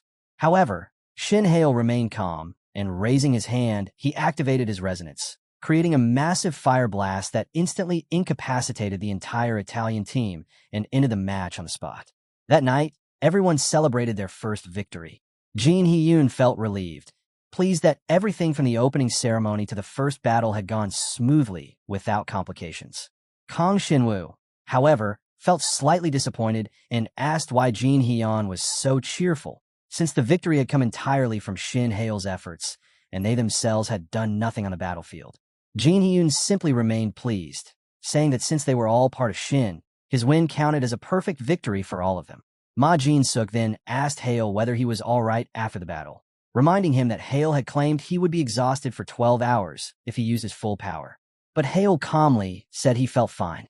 Internally, he thought about how his resonance ability remained secret from the others, and he covered it up by explaining that this was simply his full power whenever he used that particular skill. Adela eventually questioned him about his decisions, wondering why he revealed so much power during the opening ceremony and once again used his full strength in the very first match, wondering aloud if there was a reason behind it all. Hale replied sternly, stating that there was a reason, of course, and explained that he had worn the Four Seasons artifact during the ceremony, referring to the contact lenses he had obtained, and that this artifact allowed him to draw out his maximum power. He mentioned that now no other team should be able to recognize that, so he did not consider it a risk. Meanwhile, at the British team hotel, everyone gathered in the conference room as Maya explained that Shin Hale had not used any artifact during the opening ceremony, as she had observed closely from the footage they took with the mana analysis camera. Kyle wondered why the mana around him felt so dense, and Maya responded that it was the nature of his magic eye mana. She then showed them a detailed analysis report prepared by British experts. The report shocked everyone present there, as it stated that Shin Hale had been analyzed as a sixth circle mage. Kyle immediately understood why Hale had refused to fight him earlier. He had been concealing far more power than he showed. Maya then presented the analysis from the Italy match, revealing that Shin Hale had used magic spells above the 5th circle level, estimated around the 5.5 tier range. She coldly pointed out that he had cast 6 high-level spells consecutively, yet the monitoring meters showed no signs of fatigue. She concluded that he was undoubtedly a 6th circle mage, which meant that every plan they had constructed was now useless, and they no longer had time to waste, so they would now need a new plan to stop Shin Hale, while Kyle quietly pondered the situation. The following day, the siege battles for the top 16 concluded, and Korea emerged victorious. In their next match, Shin Hale's team overwhelmed Germany completely, leaving the German team stunned by the loss. Sun-chan felt proud that they followed his strategy, though they managed to win even without Hale's direct involvement. Hale himself was glad that he had been able to stay out of this match and that his team secured the victory on their own. Sun-chan happily claimed that his team had pulled off the super deluxe bait strategy, though Jin Hee-yeon was annoyed at the name he gave it. The day before, the protagonist had told his team that no other group would have any clue about his artifact, but Jin firmly believed that the Four Seasons performance was obviously tied to an artifact and that analysts would detect it easily. Our main character, however, remained confident that they would not. He explained that the contact lenses were directly attached to his eyes and did not physically exist as visible objects. And since his eyes released dense mana, observers would naturally assume he was only using his magic eyes. Because of that, any analyst would conclude that he was just a 6th circle mage using magic eye abilities. The whole team was stunned upon hearing this explanation, and Hale told them that they needed to take advantage of this opportunity. In truth, According to Vadener's classification, Shin Hale was only a fourth circle mage, but he kept this hidden and publicly claimed that his power came from spell formula modification, leading others to believe he was a fifth circle mage. He wondered anxiously what would happen now that rumors were spreading about him being a sixth circle mage.